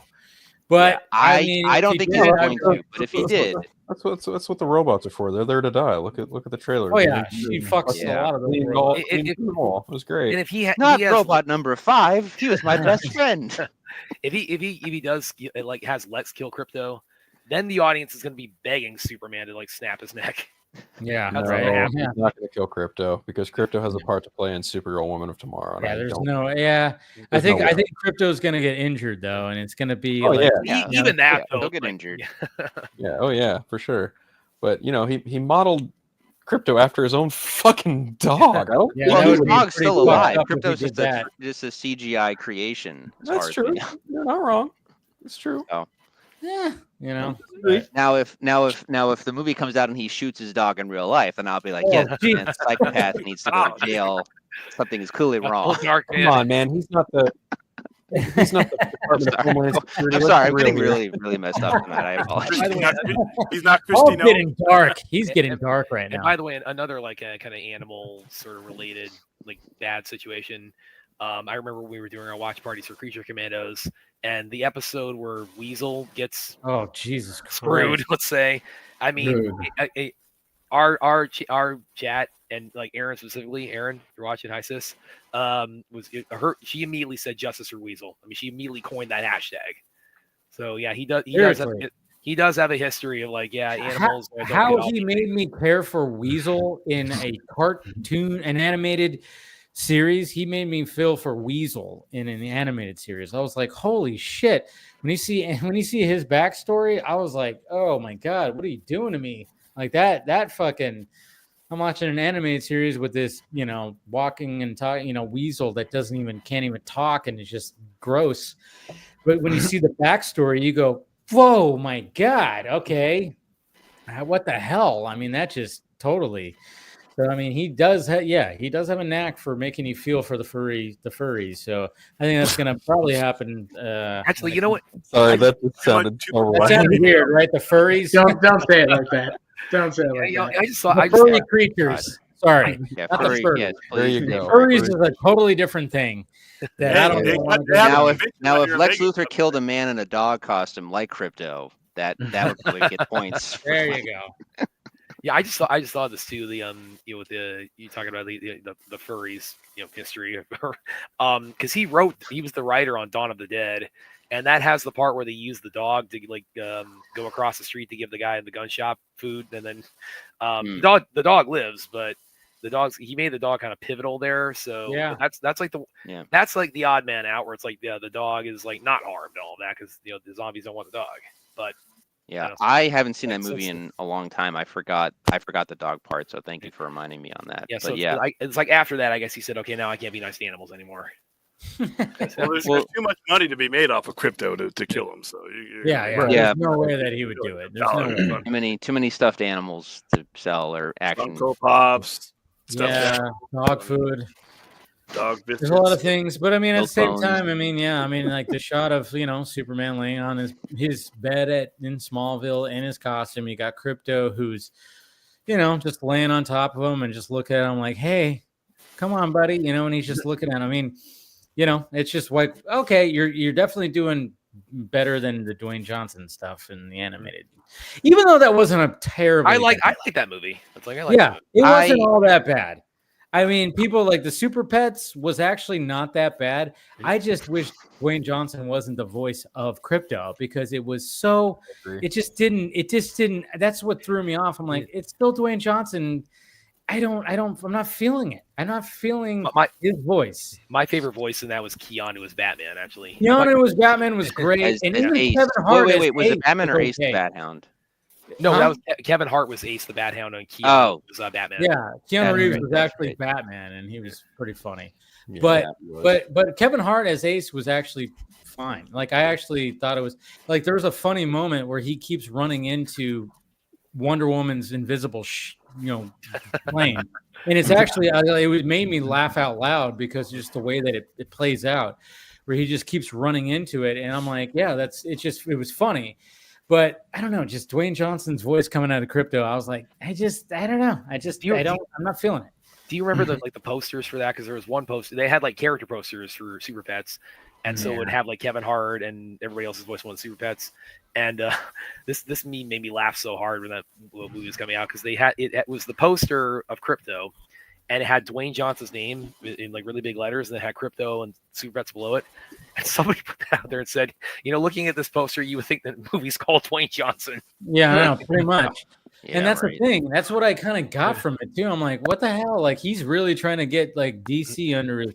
He's trying to get, and he was. I mean, he was trying to be like, oh, I'm going to be the new DC king right here, and it just that would have been that movie. I don't know if it would have even helped the box office. Again, going back to what we were talking about when it comes to names selling movies. I mean, he was like, considered one of the biggest names out there, and he even couldn't sell that movie. He couldn't, and then even Black Adam didn't sell, so it's like, again, going back to all that. But I mean, I think that movie would have benefited just a little bit more if they didn't have Dwayne Johnson as the voice of Crypto. It just didn't work. That movie would have benefited. Listen, Black Adam and any of those movies weren't going to do as well as long as they were considered the substitute plan for everything else. Once they dedicated themselves to, I don't care how big a star you are, it's really hard to pry money out of people's pockets when you're, first, if I see something with a cape and an emblem on it, it better be an S. Or the first thing out of my mouth when I see that B-lister is, where's the A-lister? And if I can have it, and I'm not talking about the hardcore nerd, I'm just talking about the people who went to those movies and are like, wait a minute, who's this? And by the way, where's that? That's what really hurt those movies. I mean, well, and that's what like the whole thing about he's trying to be king of DC. Well, he was taking over from the Jester, So, well, here's the thing though: whose fault is that?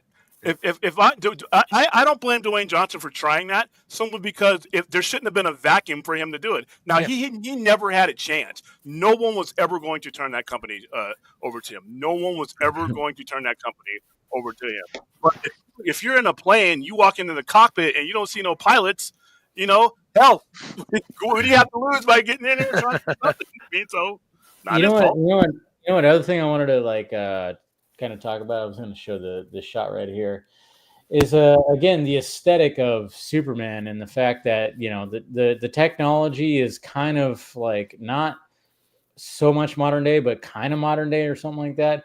But then of course when you see like Lois's recorder right here, I mean obviously the name you see right there is Lord Tech. Yeah. Yep. But I mean even this looks very old, like it's not modern day esque. Like there's still like he was trying to give like a little bit of a vibe of like, not everything's going to be super fancy iPhones and. No, I have a feeling he's going to be doing the animated series type of ideal where it's like it's not going to be in any set time period. It's going to have different aspects of different. They're probably going to have social media, but they're going to have like cars from the 50s or things like that. I wouldn't be surprised. I mean, I think there will be modern cars too. I think it'll be a mix of. I mean, at least I'm theorizing from the footage that we've seen. I feel like it's going to have modern aspects in it, but he's going to have it kind of be in a weird. It's like Archer was, where it could be in the 60s, but it has modern conveniences. Like I feel it would be something like that. That makes the most sense within his DCU. But like, I don't know. I know Matt Reeves definitely had it in the modern day, but it's Gotham. Like it's a Gotham, you know what I mean? So it's like, as opposed to the Gotham that was in the Dark Knight movies or something like that. But yeah, I don't know. I mean, that's my guess. But yeah, Lord Tech, I didn't even pick that up, so I think that's cool that they did that. So it's like, but what she's using, I don't know. Yeah. It's like a digital voice recorder, but yeah, it's not like very modern day looking. But yeah, no, I mean it's interesting. And then of course there, I don't know, I don't know how you guys felt about him. Like, oh yeah, when fire was happening, he put his arms up. I don't know. People were complaining about that, and I was like, what the fuck? Why is that a complaint? It was just kind of a dumb. The removing of the blinking is just like. Oh yeah, that part too. Yeah. Well, the thing was like, he wouldn't feel it. It's like. He's gonna feel it. It's not like it just hurt him. It's just not gonna hurt. Yeah. I mean, it's just not gonna register as pain. It's not gonna hurt really anyway. It's a tin can. So. Yeah. I mean, I thought it was interesting that they changed that edit, but the fire, I don't know. I mean, you have Man of Steel where he's literally on fire as he's saving the guys from the oil rig and stuff, but but he's not being shot with fire. No, I know. Like, but he's being with fire is like just like when Doomsday starts like going and he starts doing his shit. I know. Then, he still covers. His arms up. Yeah. I think he even covers himself in the dream sequence or the whatever you want to call it with Zod, where he's dressed normally. It's just a natural reaction that everybody has. I don't know why people are making a complaint about it. He's not going to just stand there and be like, okay, I don't have feelings. I mean, But not even that though. I saw some video that someone had made online where it had Man of Steel and it had Superman 2025 below. There's a lot of shots that James even kind of took from Zack to a degree as well, but just similar copies of shots and similar like movements and stuff like that, which makes sense. But like I said, it's just Superman does a lot of the same things, like because he saves people, he covers himself or whatever. So it is what it is, but. It makes you kind of wonder too. I mean, that picture they put up together. I mean, obviously there's been all kinds of speculation around that, but I mean, I would venture that Zack saw that when they had that meeting at DC Studios. I bet he saw this trailer like during that meeting. Like, he saw footage for sure. Yeah. I'm sure he saw footage. Yeah. He definitely. He probably wanted to get his 2 cents on it or something. I'm assuming if he had. Yeah, there's a lot riding on this, so he wanted to be, that's the thing. It's like he wanted to get his input on it, and there's nothing wrong with that. They're like, what do you think? What do you, any suggestions, any notes? He probably got some notes from Zack, for all we know. And Zack was probably like, yeah, here, like, maybe this or whatever the fuck, who knows? But I mean, then there were some people too. The nitpickiness too, where like before this one woman gets stomped by the kaiju, like Superman swoops in and rescues her, and then again I'm seeing people going, she would have been obliterated, like, oh God, died. I'm like, come on, what are we doing? Yeah, this isn't The Boys, people. All right, this is. Are you Well, it's talking not about- real. It's not even real. It's not real people. You're literally saying, you're literally, he's about to be stomped by a kaiju.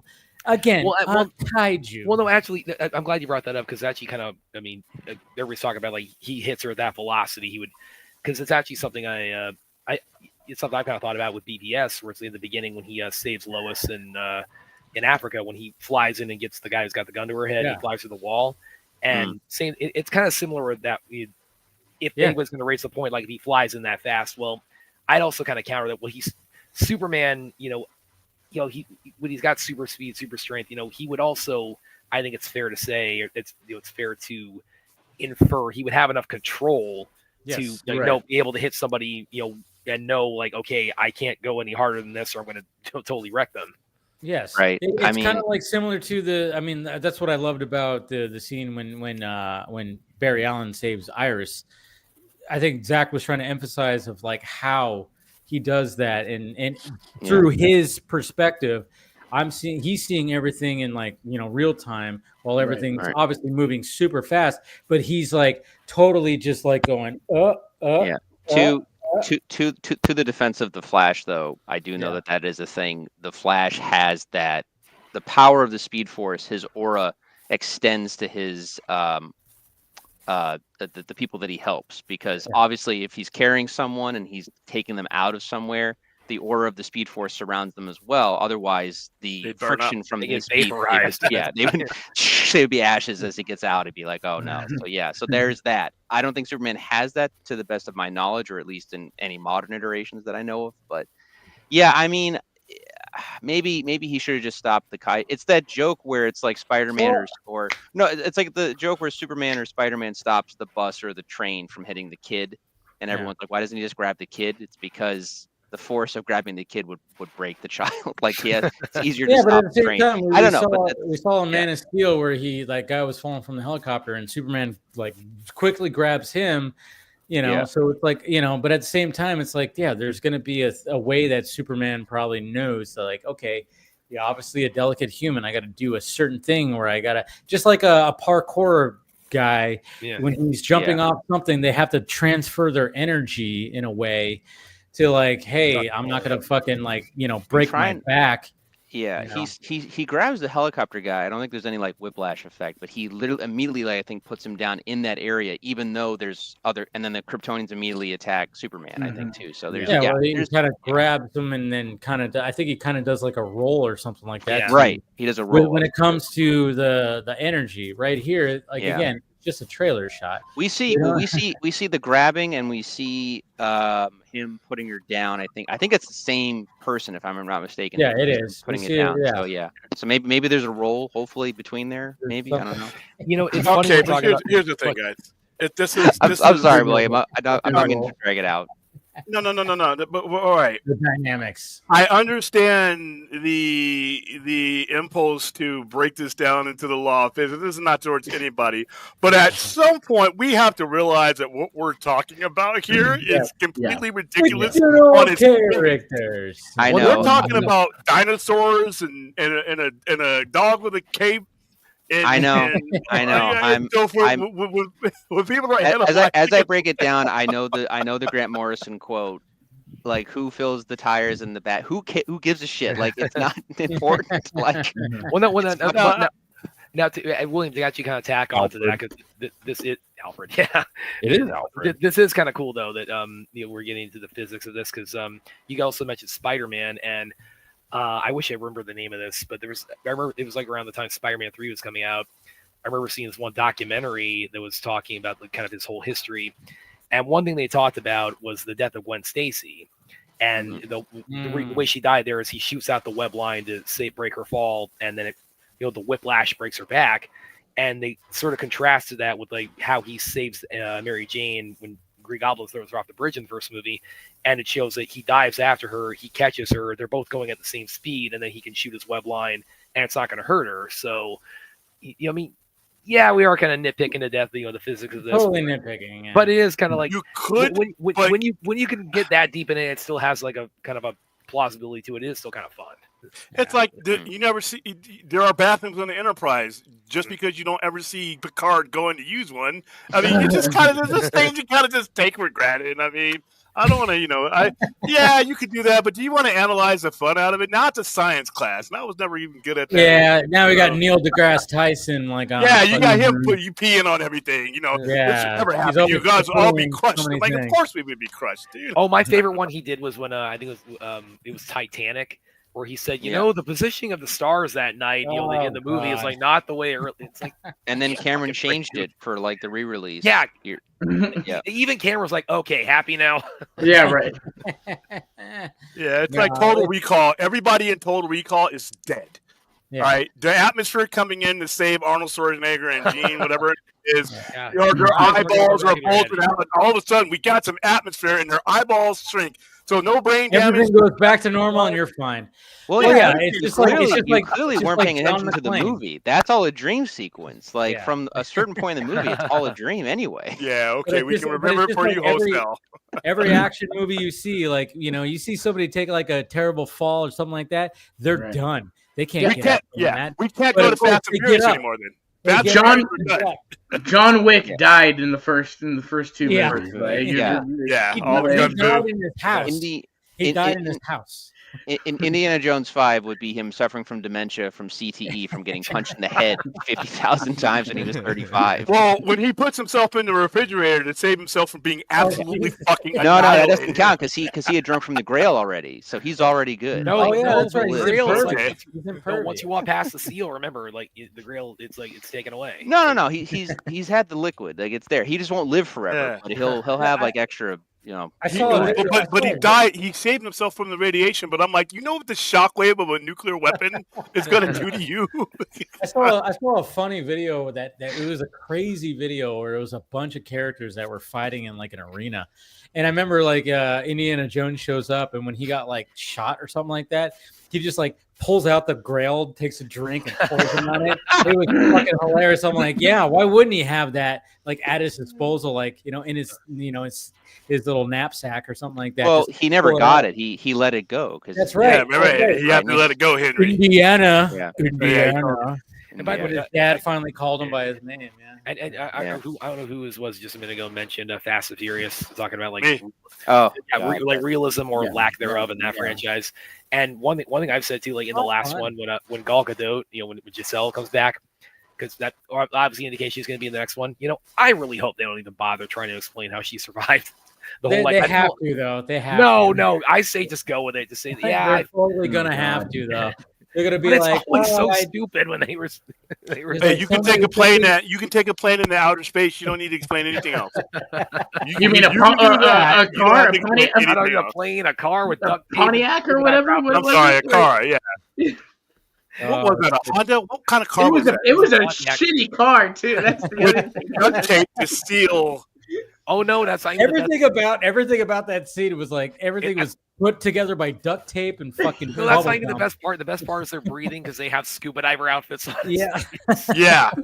We've lost legit astronauts in real life coming back to Earth. Yeah, and those will survive. I'm like, okay, no explanation needed. No, didn't matter. Didn't matter. No. But I know some of you guys got to take off. Paul. Bye, Brad. I'm super non-Mission Impossible 2 believer. Yeah. No. I got to get up early tomorrow to take care of house stuff. Oh yeah, you're about to miss some more Mission Impossible 2 talk. I think Brad and I are going to go off right now. Man, I'm going to make William hate himself. I don't hate the movie. I get it. I just watched it recently, so I'm like, I'm doing my rewatch of Mission Impossible movies, and I just love that movie. Anyways, thank you, Paul, for joining. Yeah, of course. It's always good. Thanks for having me on. I always appreciate it. I have nothing else to promote, so that's it. There you go. That's all good. Good luck with your move. I don't know if you'll be here next week because I know you're like moving back or you're flying back. Yeah, no, the 23rd, I think I will be in Boston because my friend is having his birthday is around Memorial Day weekend, so we'll be in Boston. We'll be celebrating before I leave for Florida. Okay. So I might be busy that night, but feel free to text if I'm not. Yeah, I'll hit you ping up, man. Yeah, thanks, man. Always I great appreciate it. talking to you, dude. Yeah, same, dude. Ball. Always. Yeah. See you, Paul. Are we all signing off at the same time? Are we doing a one by one? What's happening? Yeah, we could do it one by one. You know, it doesn't matter if you want to wait till the other guys. Yeah, no, I want to got be manners. Okay, yeah. polite. The rest of us on the other hand, no, screw them. All right, Chris, go ahead and promote whatever you All got. right, thanks as always, buddy, and always great hanging out with you all on Friday night. So yeah, you can find me on all the socials at Chris Balga. 2 shows you can catch me every Thursday night on the Geekverse Podcast YouTube channel for Marvel Alliance, 9:10 Eastern Standard Time this week.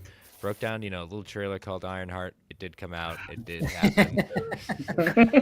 Along with I haven't even seen that trailer yet, man.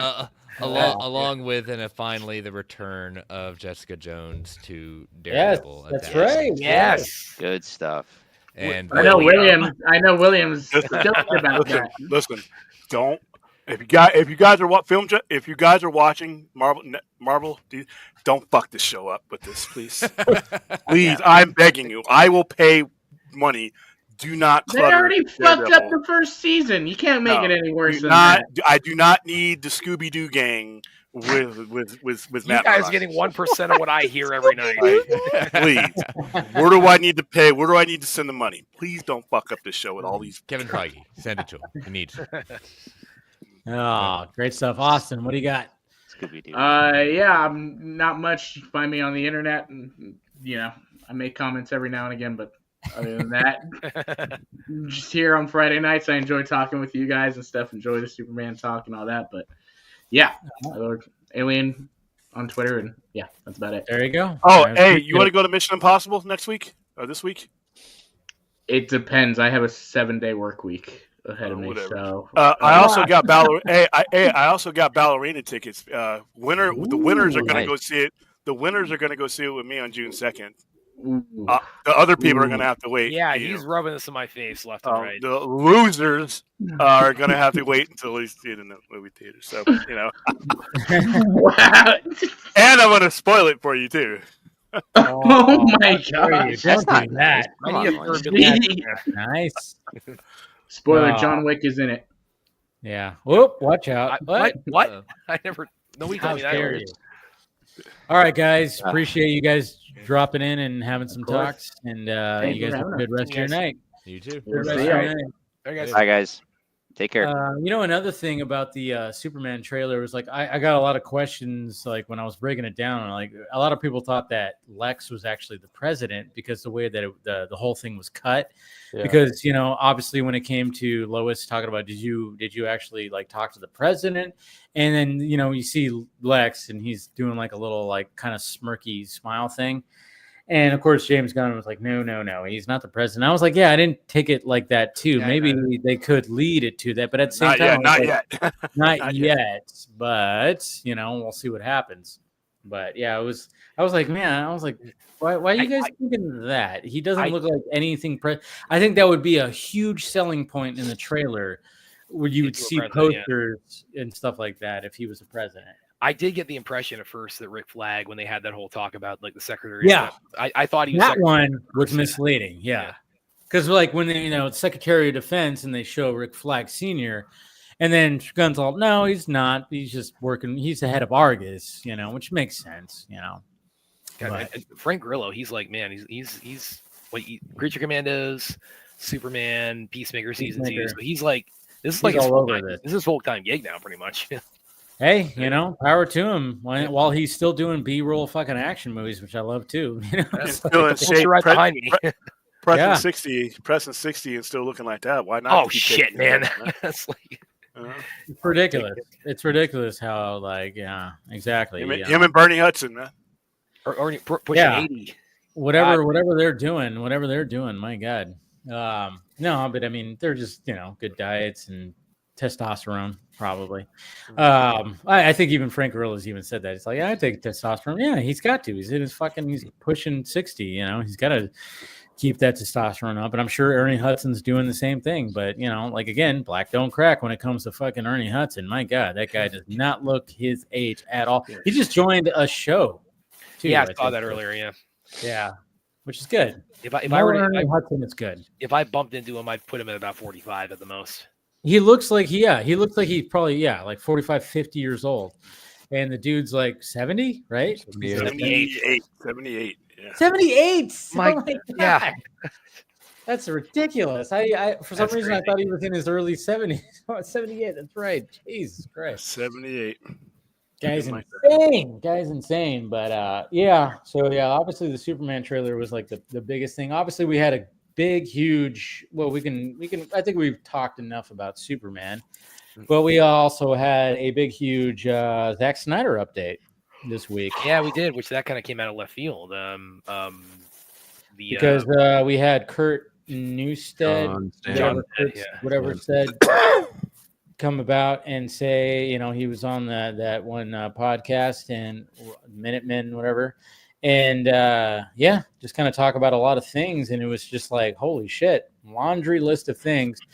Of course, today, good old Cosmic Book News, which fuck that guy, fuck that website. I've said that. I've been saying that for the last, I don't know how many years, to the point where, of course, both the head of that website and the website itself blocked me on Twitter about 7 years ago. Fuck them. They put a lot of they just always want to, they know it's all clickbait stuff. And I'm not saying that Rebel Moon 3 probably, I mean, who knows if Rebel Moon Part 3 is going to happen. Like I said, it does what I've, and I was talking about this with somebody, and and it was kind of brought up like, yeah, seems like the relationship between Netflix and Zach maybe has shifted a little bit. We don't have, what's his name that brought him on. What was that guy's name? Stubaker or Scott Stuber. Scott Stuber. There you go. He brought him on, and you know, it seemed like a match made in heaven, because Zach had original content to give to Netflix, and he gave that original content. We got 2 Army movies, we got 2 Rebel Moon movies, and you know, Gods too. Just the hell out of the what? Twilight of the Gods. Oh yeah, that too. And we got an animated series.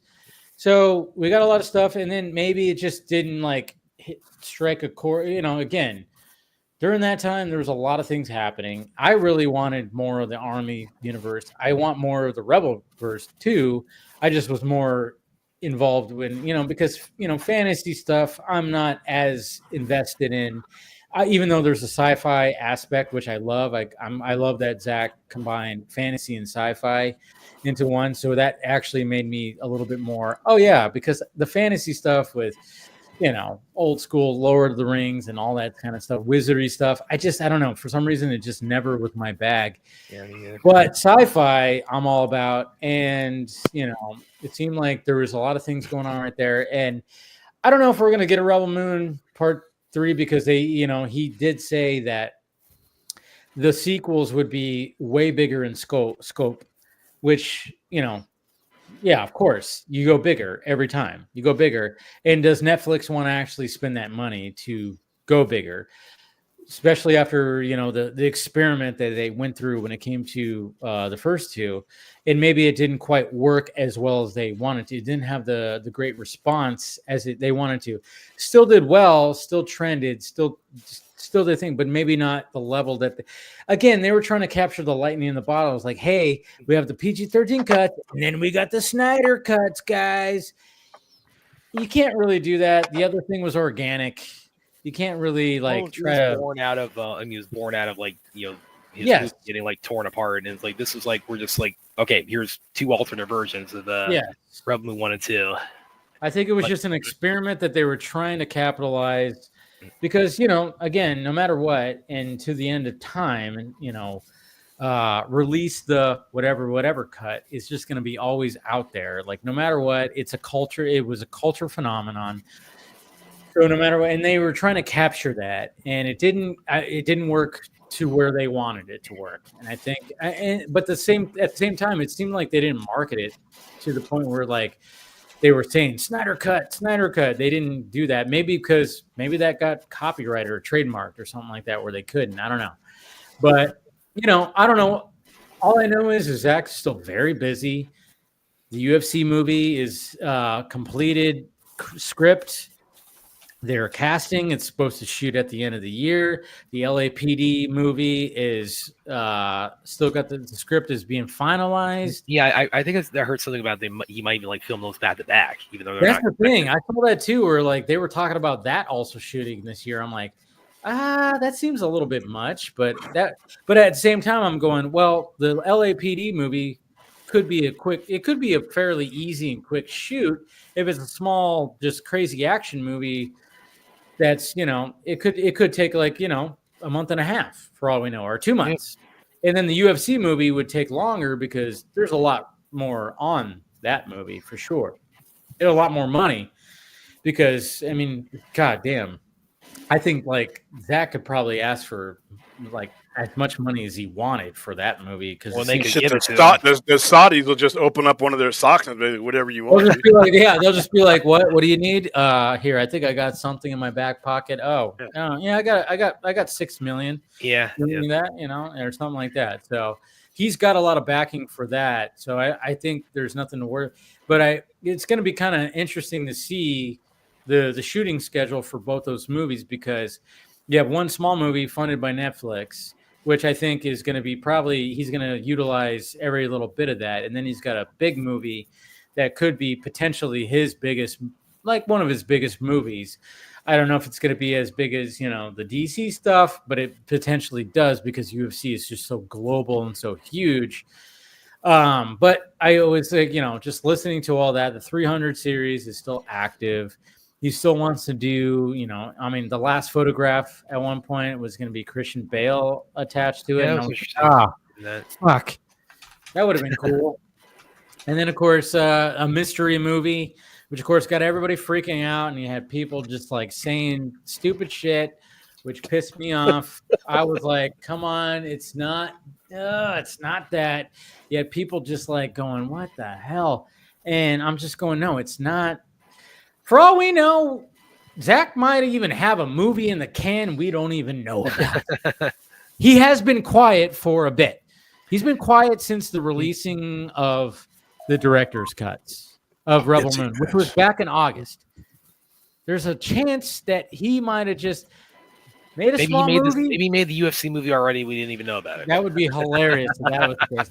No, that movie's going to be fucking. Yeah, it's going to be spotlight on that, definitely. Yeah, but I'm just saying, like, maybe Zach maybe he did his Horse Latitudes movie. Maybe he did some kind of small thing that we just don't know about. And I mean, I was having a conversation with somebody and we're like, what if he actually did that? He's been quiet for since August.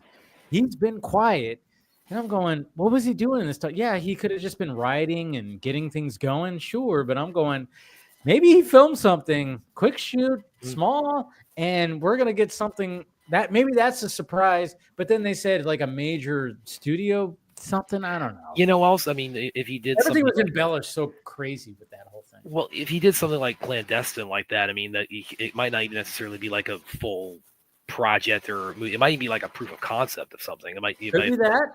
Could be like a snow, steel, iron, whatever, Yeah, like shoot something. Yeah, I always say it wrong. Yeah, I know. But it could be just something like that where he just goes, oh, hey, look I just did this right here or something. I don't know.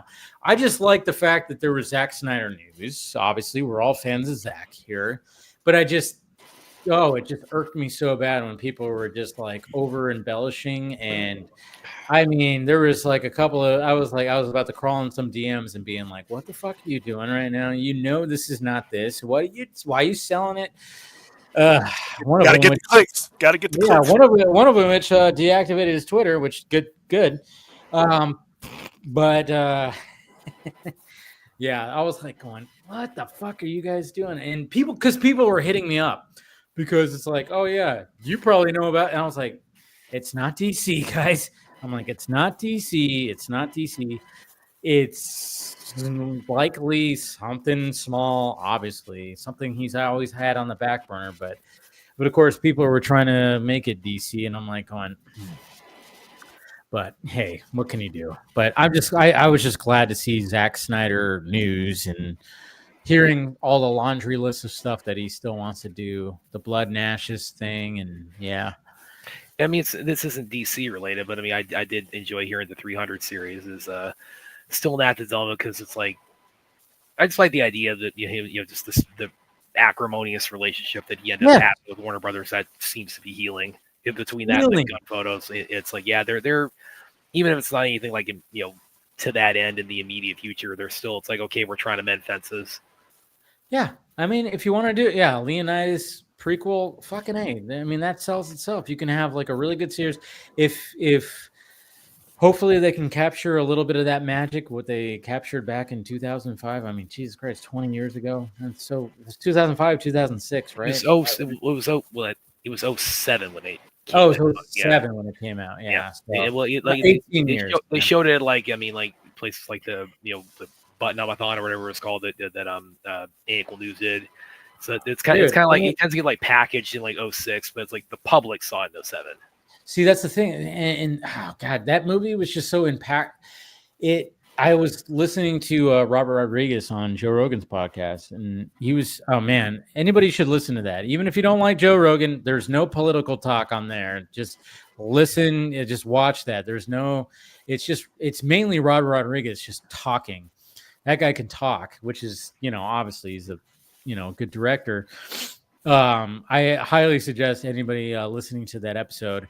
And he, he talked about Sin City and, all the things and how, and, Joe, there was like, because Joe Rogan loves 300. It's all, yeah, well, look what 300. And even Robert Rodriguez was, yeah, they did something different. And the way, he even commends what Zach did with 300 and what they achieved with making a movie look like that and pulling it off the page like that, like what Robert Rodriguez did when it came to Sin City. And I love what Rodriguez was saying, like how he just came up with the concepts himself. Like he literally had to sell that to the studio. Like he had to shoot that and show footage of like, this is what we're doing. And he just figured that all out himself. And just like what Zach did and his crew, like, how do we make this shit look like this? And they came up with that camera rig where you have the zoom ins and the slow motion and the three camera zoom in rig that nobody ever came up with. Oh man, I don't know. That's just so awesome when you hear stuff like that. But I highly suggest listening to that Robert Rodriguez.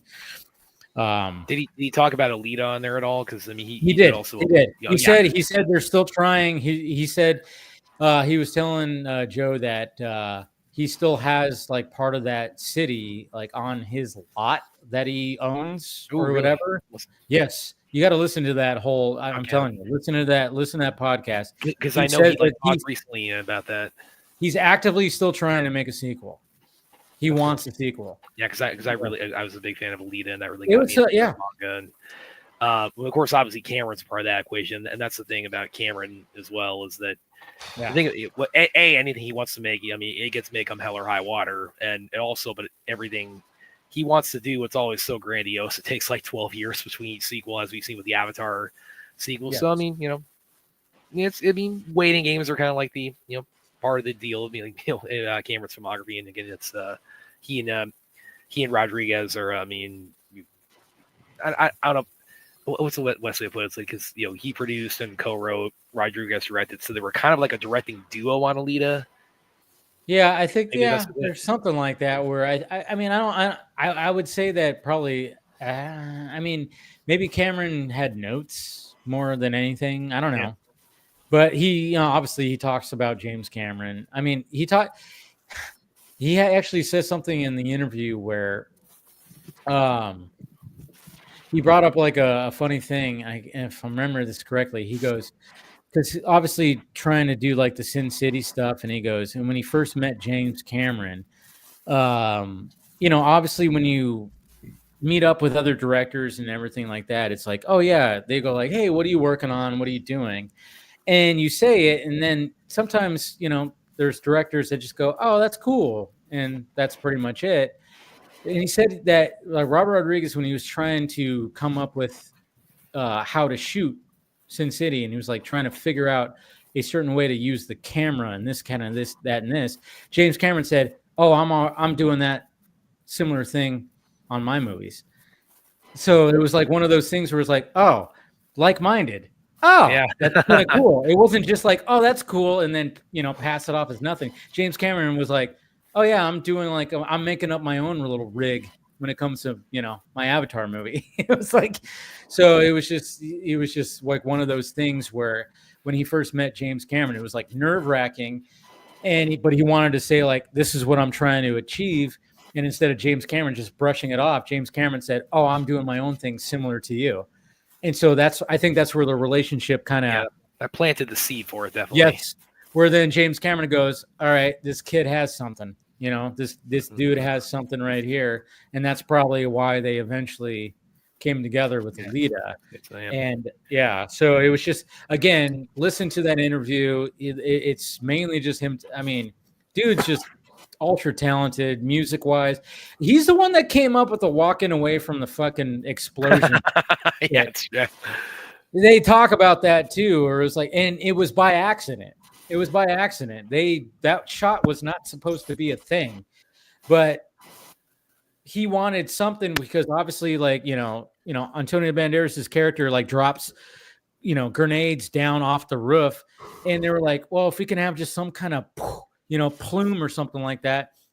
And it was like a last minute decision. And then his pyrotechnics guy goes, well, I can make a fireball for you. And he goes, really? And he goes, yeah, I could just do it real quick. I can make a fireball for you. So when they filmed it, you get that big fireball. And Robert Rodriguez said, oh, it was so quick, I had to slow it down. So when you watch it on the movie, it's slowed down because it was so quick. So then you can get that, you know, them looking. And then he just basically told them like, hey, just walk away, look as badass as possible. And then that's it. But it was freaking try to ignore this bonfire behind you. Yes, because he was worried like, oh, this is going to be actual fire behind there. We don't want to burn them, but hey. But yeah, it was apparently just a last minute thing. He wanted just a little plume, but his pyrotechnics guy goes, I can give you a fireball. All right, let's do it. And they fucking did it. And now everybody, you know, everybody's capitalized on it. And he's totally great. He's all, yeah, I love the fact that people have, you know, taken that, you know, by storm. But yeah, like I said, it was just really cool to listen to that interview because I've never really listened to Robert Rodriguez just talk about movies and talk about the way he approaches it. And I could just listen to that guy talk like for hours and hours because he just has such a love for all aspects of it. That's the thing. When I saw Desperado, I fell in love with that movie. It's my favorite, one of my all-time favorite action movies to this day. Desperado. It's just so fucking good. So fucking easy. He talks about Tarantino, how he met Tarantino, how that all came to be and stuff like that. He talks about his failures that turned into positives. He's just such a positive dude. Like, and he holds like a bunch of cards where he just jots notes down. He doesn't like to do digital. He just has like a cards with like rubber band wrapped around him, and he'll just write shit and he'll just scatter them around and just look at them and just, I don't know. He just has a way about him. It's a good way. I mean, the way that all his failures that he's had, he's always had a positive come from his failures, which is a good way to look at things. Yeah, so. Definitely. I'll definitely give that. I'll definitely give that a listen because I'd seen his recent comment about Alita kind of float around, but it's kind of coming more out of the Rogan interview. I'll definitely give a look at it because I mean, yeah, I'm a big fan of a lot of his work too. I mean, obviously, The Faculty is another one of his. Really enjoy, and that's got one of the all-time great one-liners, guaranteed to jack you up. That's the thing is like he's so old school. And I remember when I first watched that movie, I watched that movie in a hotel room in Laughlin. Me and my buddy, it was in theaters. I didn't see it in theaters. I don't know why. But I was going with my it was like back in 2000 probably. I don't know, 99, 2000. Yeah, 98, I think it came out. Yeah, so it probably was on video 99, 2000. And I got invited with my by my friend to go with his family to a weekend in Laughlin, and they got us our own room and everything. And we were walking around doing the thing, you go to the arcades, you roam around, you do whatever. And we were kind of just like beach, like, let's go back to the room and just chill. And we were just like, hey, let's find a movie. And then we finally we were like, watch The Faculty? And we were like, yeah, put it on. Yeah, you talked about the football coach. Oh yeah, yes, yeah. You've heard me talk about this. Yeah. Because we had a football coach that was exactly like Robert Patrick in that Coach Crumryan. Oh my God, it was almost like the only thing is like Coach Crumryan wore a tank top and really short shorts, and he was a very muscular dude, but he looked like Robert Patrick in the face and sounded like him, which was crazy. I kind of had one. It wasn't I think as much of a 1-to-1 as what you're describing, but in my high school, because again I'm on a military base overseas. Major Smales, if you're watching, hi. He was the football coach, and he was also the JROTC teacher. So it wasn't like a exact 1-to-1, but that man could F-bomb. I can tell you right now, that man could the potty mouth between the two of them was probably the closest similarity. See, but you can get away with that in the Army. Obviously, like being a high school coach, Coach Crumryan always called everybody knucklehead.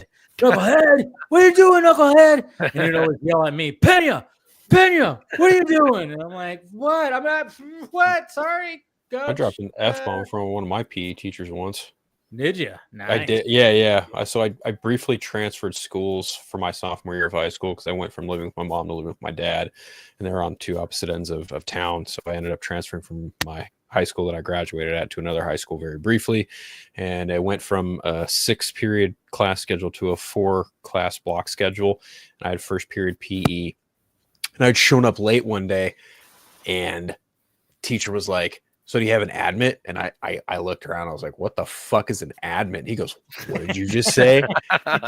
And I was like, what the fuck is an admit? He's like, what the fuck did you just say? And I was like, whoa. The F-bomb back? I was like, what the fuck's an admit, dude? I was like, I started like 2 weeks ago. Like, help me out here. He goes, don't fucking talk to me. Like, I was just like, okay, dude. Like, what's an admit? Like, what are you talking about? He goes, you need to go to the front and get an admit for being late. And I was like, okay, that doesn't explain to me what an admit is. But yeah, sure. I'll go walk my ass, waste more time finding the fucking front office, which I barely know where it is, and go get this admit thing you want me to go fucking get. I was like, what the fuck ever, man. Kids in my class were like, you fucking idiot. I'm just like, fuck you. I don't fucking know any of you. I'll fucking kick you in the mouth. Yeah. I had this was a few years before the faculty. It was when I think it was in the 4th grade at the time. I had this one gym teacher. She could at least control herself as far as like profanity, but this lady had a temper.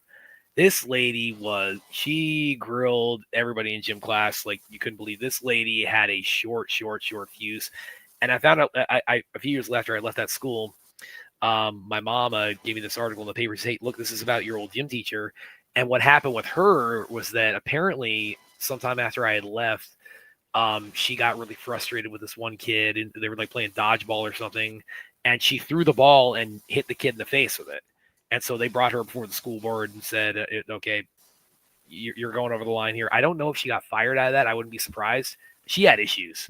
She was a loose cannon. She was like the female version of the faculty coach, but she could at least keep her tongue a little bit in check. But yeah, she had problems. You know, we had a PE teacher who was just kind of a dill hole. Like, and he was only a sub. He was a sub. Like our regular PE teacher, Mr. Ray, he was cool, but like there'd be this old coon who'd fucking just like sub in for him. And I mean coon in the sense of like he's just a fucking Weasley type of person, not anything else. But like, you know, just this old fart motherfucker, and he was just like really stern and really just like brazen. He didn't give a fuck if you got hurt.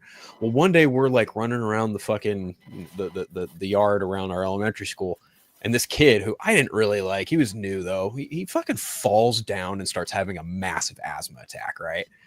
And I'm just like, hey, he's having an asthma attack, and he's like, he's fine, he can get up and run. I'm just like, are you fucking? I'm in like 4th grade, dude. I'm like, are you fucking serious? He's fucking dying right now. Like, you need to do something. And he's like, well, I can't really touch kids. And I was just like, what? I was like, dude, there's a child here literally having a fucking life-threatening asthma attack. Touching him inappropriately Yeah. or striking them, you're saving the kid's life. So I think they'll give you a pass. So thankfully, someone else like ran to one of the teachers' classrooms, and the teacher comes out, and she's like, "What are you doing? He's having an asthma attack," and he's like, "He's fine." Yeah, there's some dude. Trust me, my brother is a teacher. He's told me he goes. I work with some teachers that they just show up and they don't give a fuck. They just do. They just and then it sucks because they have the tenure thing. So you have to royally fuck up in order to get fired. Other than that, you could just coast. Oh, and I've had those teachers. Yeah, I think we've all had those teachers.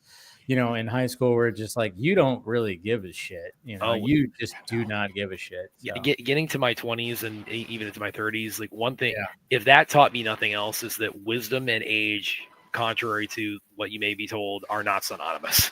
Yeah, they are definitely not.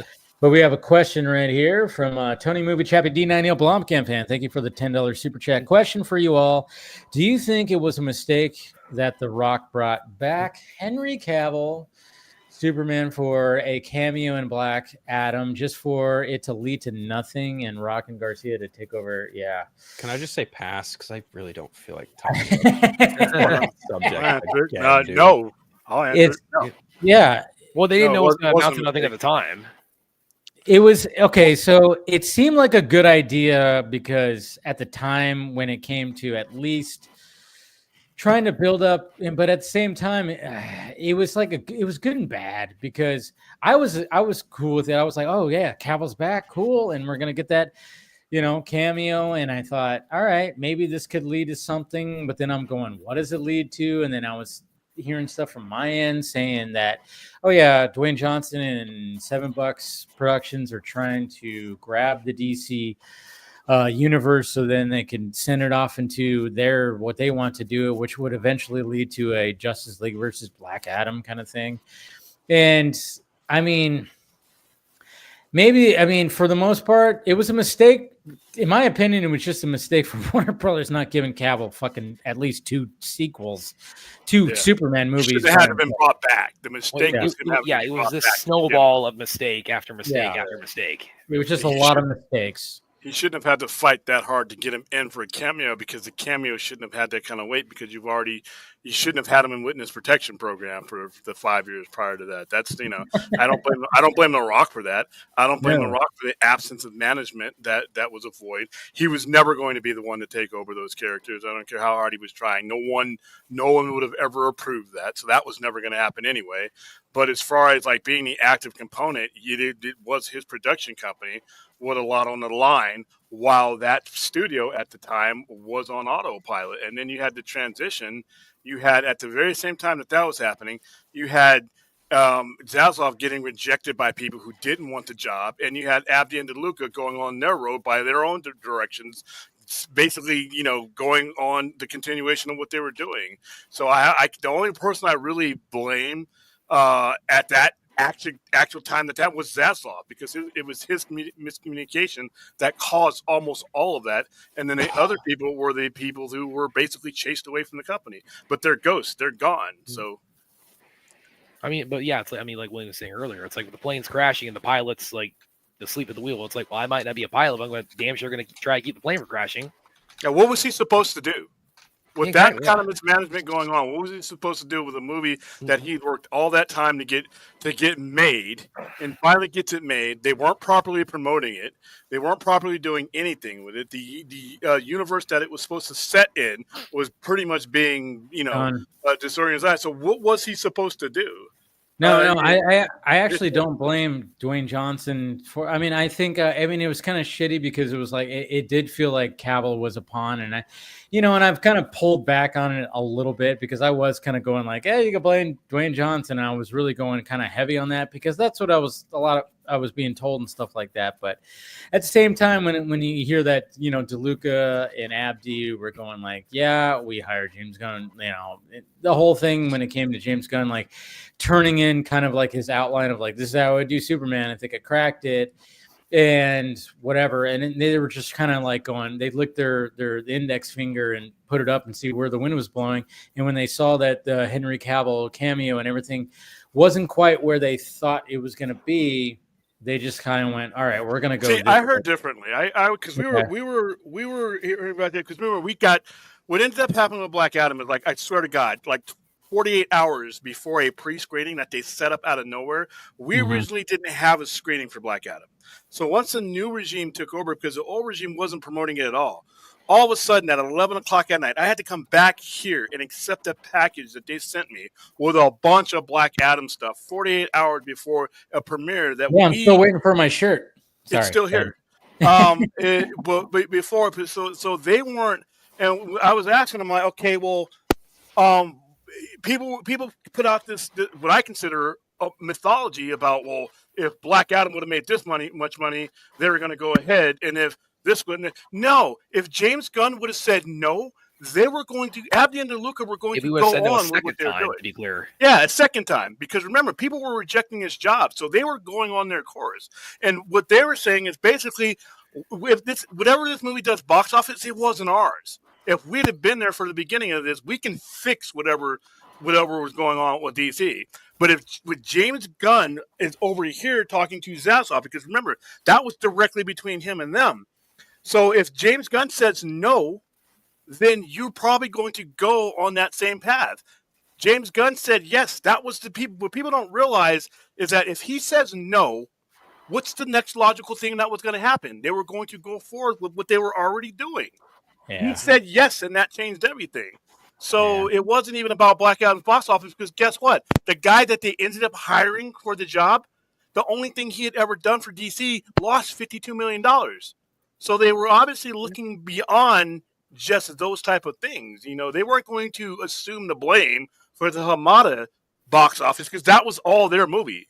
That was done and in the can before Zaslav and the merger was complete.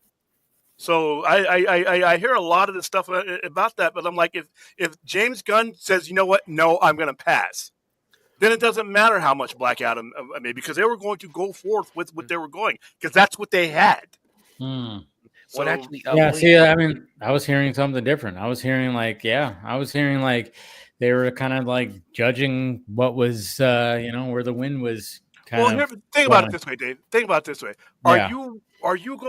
You think a company like that, even a Warner Brothers Discovery company that just formed, was going to risk the future and all the money that they're leveraging on a B-list character from a movie they had nothing to do with? I think they were banking on, again, what the theme of this fucking stream has been is like the movie star aspect of like, hey, does Dwayne Johnson carry this thing?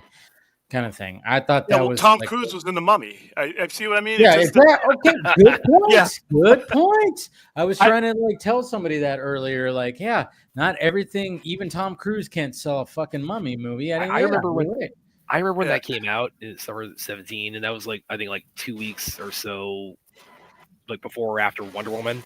And I remember thinking at the time, like, oh man, I hope this doesn't eat into Wonder Woman's box office. Like. Yeah, there's a reason why I'm not a box office pundit, guys. I'm not the. No, if Superman I'm as accurate as the weatherman on that.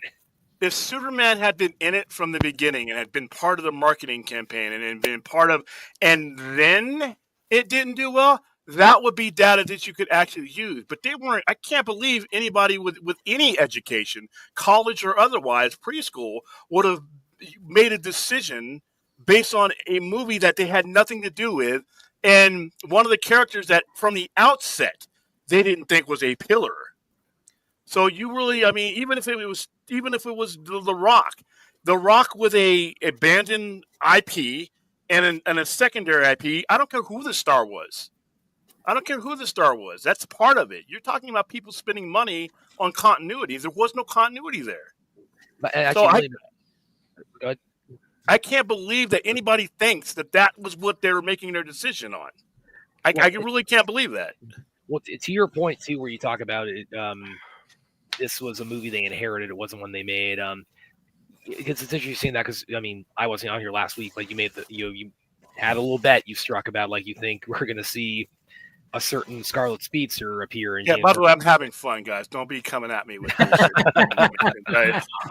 Well, yeah. I mean, now because and we talked about this bit on our show too about the whole thing with the Flash bet and whatnot, and he's been saying that to me for a while. By the way, he thinks we'll see Ezra as like the connective tissue between the two universes, and that's going to like create whatever payoff is going to lead to with that.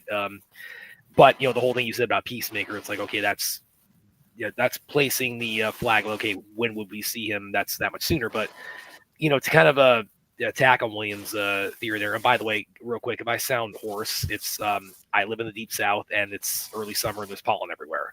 Oh, so yeah. I just want to clarify that to everybody. Early summer, yeah, you're getting fucked up right now. Yeah, I feel fine.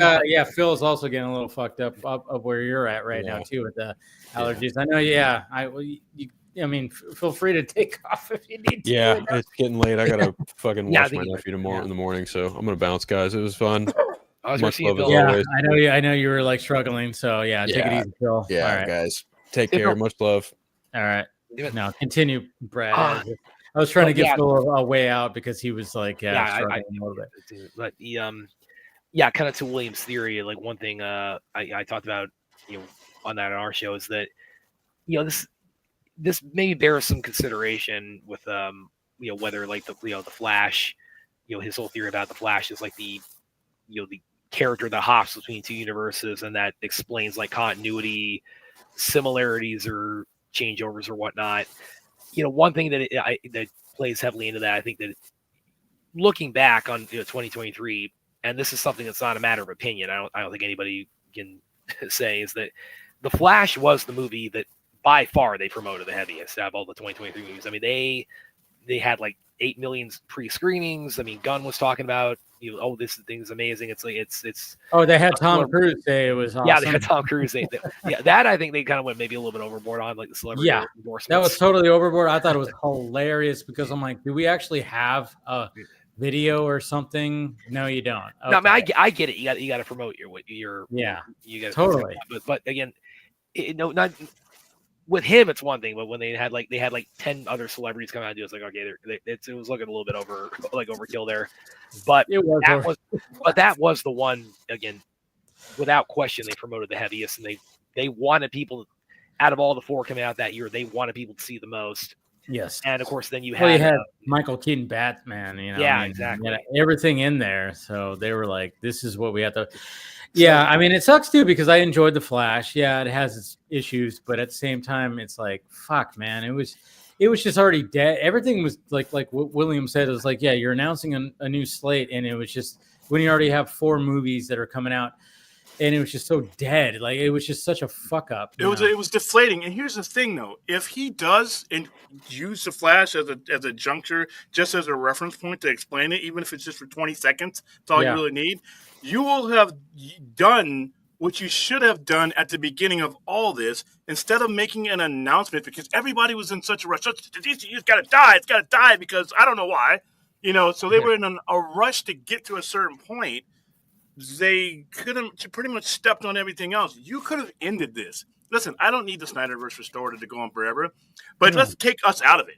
Let's take, for the purposes of what you guys are about to do, you got this stuff here. You're in control of these movies. Why don't you line this up to end this and to begin this? Because if you do, and like I said, it's a long shot, if you do end up going back and referring to what Michael Keaton explained in The Flash as a crux of how you're going to separate and explain your multiverse or whatever, then you could have just done that anyway and not made the announcement.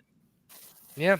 But everybody just had to kill this thing, this awful thing. Yeah. It's like I just wish when it came to The Flash, they could have showed that ending that had Cavill and Gal and Ben. That could have been a nice little like, oh yeah, everything's nice and restored. And then maybe they could have just did something funny in like a mid-credit scene where it's like, oh, and an alternate, blah, blah, blah. And then they showed the George Clooney thing. George Clooney thing was dumb. It wasn't, I mean, I remember people in the movie theater were like, they got a kick out of it. I remember the guy next to me. I mean, it was funny too, because it was a pretty packed theater, but I remember the guy next to me was like, we kind of joked because he just like, because I looked at him like, who's going to show up, right? Because he was, we were kind of shooting the shit. And then he goes, this is the best Batman ever. And then sure enough, and he goes, the bat. He actually yelled it out, best Batman ever. And I was like, this fucking guy. I was like, it was actually pretty funny. It was a good time. But at the same time, I'm just finished. I just wish they would have shown they could have just kind of like, hey, cap it off with the DCEU, because there's not going to be anything after this. I mean, come on. I mean, you could have just shown but then at the same time, I know they probably couldn't because they killed off Supergirl and she wasn't supposed to die. She was supposed to be in that last scene. I don't know. It's just, there's so many. Yeah, maybe they couldn't. I don't know. It's just, I don't know. So the ending of The Flash was just disappointing. Well, and now I don't know if they could have logistically done this, given health concerns, but if you're talking about that, the best Batman kind of one-liner, if that had been Kilmer there, I mean, then you could have gone like Batman, yeah, the one guy in Forever. Yeah. It was just like that. Bad management makes a difference. When you have right management, you can do a lot of these things, and they just work out right because people will give you the benefit of the doubt.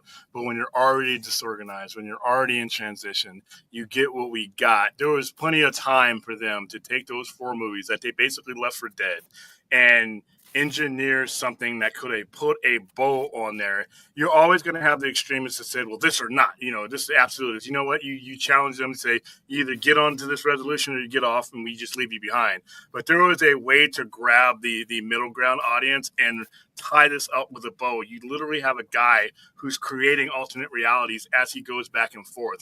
And then that's where you slot in. Like I said, I still think there's, long shot as it, there's still, if I'm him, and I already have a pre-existing tool to explain why I may have multiple thises or that, and not just for Peacemaker, period. Because you're going to have a situation where somebody with a big name, it's going to want to come and do a DC project with your studio, but it's not going to want to be entangled in your shared universe. And you're going to turn that person's money down? You're going to turn that notoriety down? No, you're going to have to find a way to do it.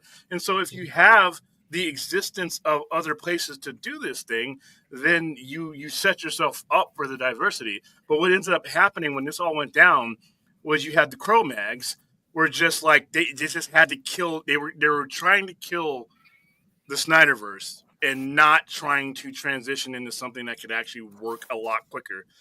They were aiming at us. They were aiming at the people and just wanted to shit on everything about it. So they just had to die, right? But I'm like, okay, now it's dead. You end up going to referring to it again, possibly, and it just didn't make any sense. It just made any sense. And that's why I think what speaks to your theory about Ezra's Flash being this connecting character that again. He only needs to be in it for like literally 30 seconds, guys. But I'm not talking again, about the fact that they put so much behind the Flash, even after announcing, okay, we're ending this, starting this. But that movie, I mean, that you look back on it, how much they pushed it, that really is, just kind of undeniable that they really stood behind that. They wanted people to see this and everything that entails. So, to your theory about, well, maybe he may not have said it publicly, but maybe this is something he's trying to engineer for what he's doing, and that maybe that we're going to see that with the whole door 2 Peacemaker scene, that we saw in the trailer. I mean, that might be the appearance might be like Ezra pops in one of those doors, like, oh, I'm trying to find the place that doesn't have Clooney, But I do think the fact that they pushed the Flash as heavily as they did, financials notwithstanding, yeah, it didn't perform financially, but it damn sure was for lack of trying. So. Well, once again, once you announced, and not just the announcement, it's just the way things were handled all the way up. you're relying you're relying on a character at the Flash like you hadn't seen. You can't go that much time without these characters being in circulation and then expect them to do well. It didn't do well, so that means the DCU is no. It didn't do well because you literally stuck them under a mattress for 5 years and nobody saw them and people went on to other things. That's what doesn't prove anything. It just proves that mismanagement cost you money. And that's the thing, like when it comes to this new universe, like, you know, obviously Superman, yeah, it's not gonna flop. It's not gonna be $1 billion. It'll probably just, you know, it'll be that 2 billion. Huh? I've seen some people say 2 billion. I think it's gonna get 2 billion. Fuck? Okay, yeah, I've seen that. I've seen some weird things like that too, and I'm like, no. No, it's gonna be Goldilocks. It's gonna be just right, I think, like where it's like, okay, just enough where we can continue this thing. Hey, you know, and it makes that where, and then it's gonna continue, and then like you're saying, William, it's like, okay, yeah, we can't wait that long to see David Gordon-Sweat's Superman again or Rachel Brosnahan's Lois again. Yeah. We have to get the ball rolling where, like, you know, whatever the next thing is that James Gunn is working on, which he said that it's something that has not been announced. Who knows what that's going to be, but it's like, you better believe that it's like, okay, especially if this movie ends up being really successful, it gets into the 700 and 800 million.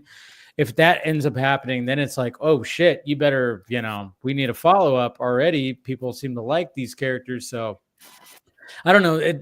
Post Superman's going to be interesting. We have Supergirl, which I think that is going to also be, I think that could potentially be huge because that's definitely something we've not really seen. We haven't had a Supergirl movie in 41 years. 40 years. Yeah, we've had a show, of course, but at the same time, and the way and the story that they're basing it off of, and the themes that are going to be in there, and you have somebody like Amelia Alcock who's just going to be not your, hey, I'm Supergirl, I'm just no, she's going to be like, she has resting bitch face. You know, she has that. You know, she's going to be that Supergirl, which that could be bigger than Superman for all we know. It could be. You'll have the dog. You'll have Crypto probably in there because that's probably going to be her dog. You know, like somebody in the chat probably says it's probably her dog that beat her there, and he's taking care of it until he can offload the dog on her. Yeah, it's just a matter, like I said. But here's the thing about when it comes to all of this is I just don't want to get hung up on the Ghost anymore. I don't want to hear about The Rock anymore. I don't want to hear about Hamada anymore. I don't want to hear about those people because those people, to be honest with you, they've taken enough time away from you if you're in any of this stuff. And if you're boycotting this movie, listen, it's your right. I can't tell you how to feel. No fan should ever tell somebody how to feel about a product. It's up to that person. I can recommend the fact that, I mean, if you want to chase Ghost of 2013 to 2022, that's a waste of time, but it's your time to waste. I'm going to go into this with a better situation as the fact that if there had been a studio head in 2013, we wouldn't be having this conversation. There is one now. I have to start there. Two, I have to acknowledge that a great many, not all of you, of Superman fans are basically full of shit.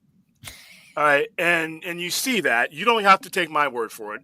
I go to any of these responses on any of these pages and try to have a decent conversation for more than 2 or 3 threads when it comes to Superman fans, and you'll see them coming in, you know, and it's all online because when I meet him here and you know we're talking, we could have 2 totally different versions of Supermans that are our favorite, but we're not gonna you know tell the other you know, oh, you don't know anything about Superman or this is really Superman. I'm like, that is not up to you. That's not up to anybody. I know the verbiage online has just been, you know, finally, it's been since 1978, somebody gets it. I'm like, were you in a cocoon for 48 years? I mean, everybody who's done Superman has gotten it, right? And by the way, the same people saying that, were also saying the same thing about Superman and Lois and then forgot about the show, apparently. Which is fine. I mean, I'm the guy who's the big advocate of that. Forgot about the show. It's an awesome show. I haven't watched the whole thing, but I'm like going, they did good things in there, and especially things that I saw in the and then I even saw people like, you know, this is not the Superman I grew up with. I'm like, I don't know about you guys. I grew up with different versions of Superman. Yeah. I grew up with a Flesher. Stop growing up. No, yeah, exactly. I grew up with the Flesher cartoons and comic books that had different tones. I grew up with Lois and Clark. That was my TV show. I was not a Smallville fan. And, you know, and then of course, when it came into the 2000s and stuff, I played some of the video games that had, you know, obviously Superman involved, but it wasn't like, you know, anything like too crazy. But at the same time, it was like, and then of course, when Snyder came about, I was like, oh, here's a Superman that I'm not really familiar with. This is a little bit of different take, but there's remnants from the takes that I've seen before. Superman the animated series, all the stuff like the animated universe, and so when I see people like, want to just say like, this is not the Superman I grew up with that James Gunn's made, I'm like, there was never one version of Superman or Batman or Flash or any of these characters that was, you know, the definitive Superman or any of these characters for me. They were just, there was different tones that I like to take the approach. When it came to the Flash, I liked the TV show. I liked the comic books with Wally West. Wally West was the Flash that I got familiar with first. Then I'm watching the TV show. That's Barry Allen. And then, of course, you know, later on, we get this new TV show. It's Barry Allen. And I'm like, all right, I'm going to give it a chance. Only like the first 2 or 3 seasons. Then I fell off. You know, it's just like one of those things where it's like, I don't know, like people that are just like digging their heels into the ground that are just like, this is not my Superman. I'm like, I get it. Fine. Then don't watch it. Stop talking about it. Talk about things you like. Yeah. And you can't listen if you're enjoying something for the right reasons, then you don't have to use the other version. I mean, you don't have to knock down my version of Superman or something. I say, hey, I like this version. You still got people like saying shit about, you know, Snyder stuff. I'm like, come on. We've been fighting over this for a while. I don't even want to even give it time because I defended that shit for the last, I don't know how many years. We brought it into being. We collectively bought it into being. We literally bought it into being. So we really, and then like I said, they group everybody up because some of these guys are extreme, but now that's all of us. So I guess I'm a Snyder bot or a bro. We're not talking about you because you're literally attacking. You know, you're out. You're I've been called every name of the book. Gun. See you next Tuesday. Snyder. See you next Tuesday. God damn. Are you here for the movie or are you here for a fight?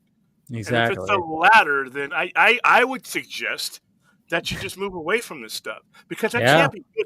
That can't be good for your psyche. It's supposed to be fun, you know? It's not. And I'm trying to be a little bit better now. I was like, you know, after like the last couple of, you know, things, I'm like, all right, I probably just, let's just, especially with the trailer coming out. I mean, I literally like removed myself out of a group chat because the majority of people in there, they were just like, what the fuck is this? Superman sucks. This sucks. This sucks. And I'm like, you know what? I'm trying to be positive. The Snyder bros must be, their heads are exploding right now. And I typed in the only one I did. No, I'm doing just fine, dude. What are you going to do with I answered this on this show a couple of times. What are you going to do when it makes $1 billion? I'm going to sell a lot of Superman comics and probably some crypto. See behind me? I'm ready. Oh yeah, when I've had those guys come after me, like, what are you gonna do? I'm like, I'm actually gonna be there day one. Probably, you know, I'm promoting. What do you? Yeah, same here. I always love it when people come at me and they don't know my content and stuff like that. I mean, I've had both sides go like, you know, what are you gonna do if it makes $1 billion? I'm gonna congratulate it and cheer it, and I hope it actually could make $1 billion. Well, I'd ask them, what are you gonna do? I mean, you think any of that? Yeah, what are you gonna do? And then I have the opposite side going like, you're not very much a Snyder fan, and blah, blah, blah. I'm like, the dude's been on my stream like 6 times. Hello, what are we doing here? You know, like, you're not paying attention. For you to come at me, do some research first. But, you know, and that's the thing. They don't, of course, it's just all just reactionary. And I hate the reaction. It's all got to be a fight. And I am weary of the fight. Dude, anytime that news comes out now, I mean, there's something that came out today that I thought was like, oh, that's weird. But I'm like, is that even real? And then people, of course, immediately jumped on it. I'm like, I don't know.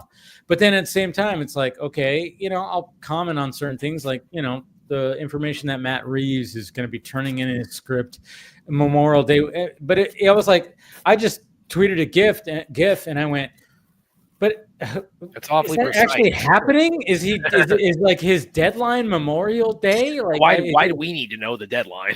Yeah, it was just kind of weird when I kind of went, huh? So he's gonna turn the script in by Memorial Day weekend. Cool. And what right. if he turns in late? Is he get a B minus? No, exactly. Does he get knocked down a grade? I mean, it was kind of weird. And then I see who reported it. I'm like, oh yes, that charming. I've gotten better at that because I used to start clicking. And I know, Brad, you've had, I Well, start reading who it is. and all I'm like, okay. And all this we're talking about, I reshared this one. This is one I did on Fortress of Solitude a couple months ago, where I talked about it's like kind of like a general thing on being which fan you're part of, and I mean, obviously I'm very much a big martial arts kung fu fanboy, and of course he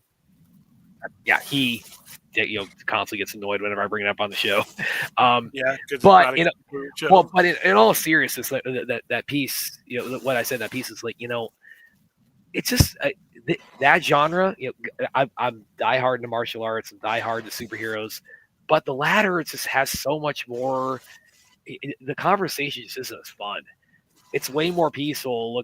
Looking forward to, and like it's because it's very pertinent to this too, because we had the Superman trailer come out, and that's of course got all the baggage on depending on whichever side of the conversation you're on with that.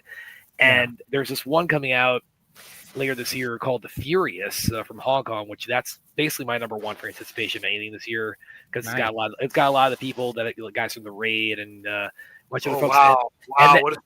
What a shock! The Raid and this news coming out of the Cannes Film Festival is like, oh, by the way, this might actually turn into a franchise. I'm like, oh man, it's like this is music to my ears. And again, I was talking back and forth with Aaron about that, and it's like we're having fun about that. It's just nothing about we're just giddy about this, like where this could go, the possibilities with it. And then again with Superman, it's like again, I love the character, I love the universe, but the conversation has just got so sour around it, and I hate it for that. I don't want it to be like that. I'm just just this night and day difference between the two fans I'm a part of. It really kind of saddens me, and especially because you're talking about like getting trolled from either side on with DC stuff. It's like the only time I can think of or like anything like martial arts related or action movie related or what have you, and I've shared the story with William on the show. It's this is a good story from when I was over at Screen Rant. And I don't know if they're even still doing this anymore, but there was an announcement of a reboot of a remake, whatever term they want to apply to it, of Under Siege with a Steven Seagal. Shit. Yeah. I don't even know I don't even know that's still happening now, because that was like the pre. Oh, I'm sure eventually it will. Yeah. Well, but so that got announced, and one of my editors came to me because he said, "Oh, we're both big action movie guys. Let's do a feature on this." So, and the one I ended up doing was about like who could portray Casey Ryback as Seagal's character. So who could be in the modern context, because it definitely wasn't going to be Seagal. Oh, but, dude, have you seen what that guy looks like now? Oh, he's stopped that Sharpie goatee and the the jet black. But he is large. Holy crap! Not just that, but he's also apathetic. Yeah, like the way I tell people is like the last Seagal movie I was like really psyched to see was Belly of the Beast. All the way back, I was in high school when that came out. And even in that year was that? And even that was like 2003, I think, when that came out. And even then, it's like you could tell he's being doubled for like half of it. So it's I dug it a lot, but it's like, okay, I give the credit to like Seagal stunt guy and everybody else involved with him. But so anyway, going back to the Under Siege thing. So I write that article, it goes live, and I'm just moving on to the next thing, and I get this DM in my Twitter from this one guy who says like, how, and I'm paraphrasing, but it was like, oh, like, how dare you like suggest like you could replicate Under Siege without Seagal?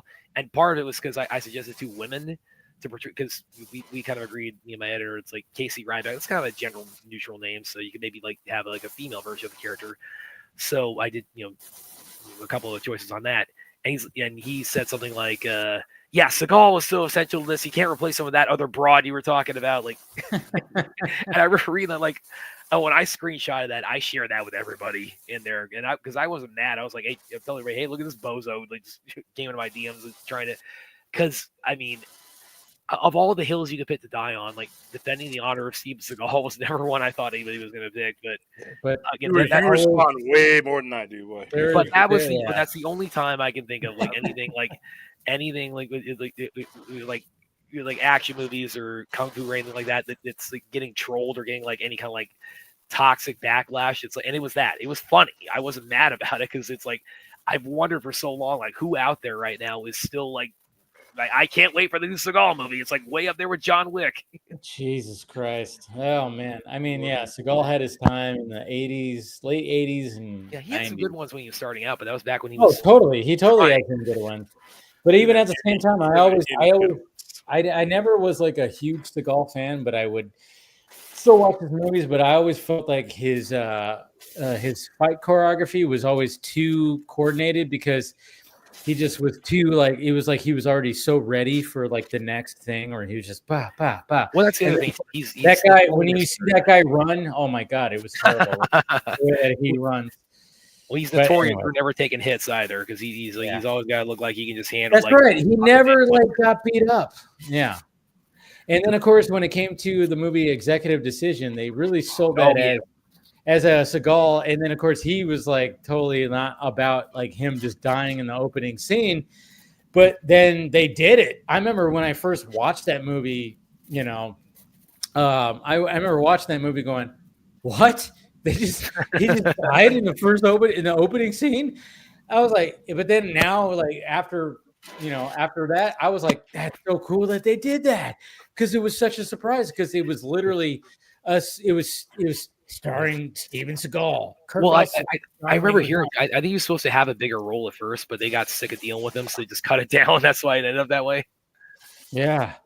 Oh man, that was like there needs to be like more information about that whole shoot right there, because I know like Well, he apparently like slugged John Leguizamo or something, and it was a good movie though. I really enjoyed that movie, and I actually appreciated the fact that kill off Seagal, kill off the badass. So then you have like the not so much badasses on the fucking plane trying to rescue these people, you know. But that's what was just so cool about it, because you did not expect it. I mean, people going, I can't even imagine what people were like that went to the movie theater thinking they were going to see this Steven Seagal, you know, action movie, and he dies in the first fucking 20 mints. It's like, spoiler, guys.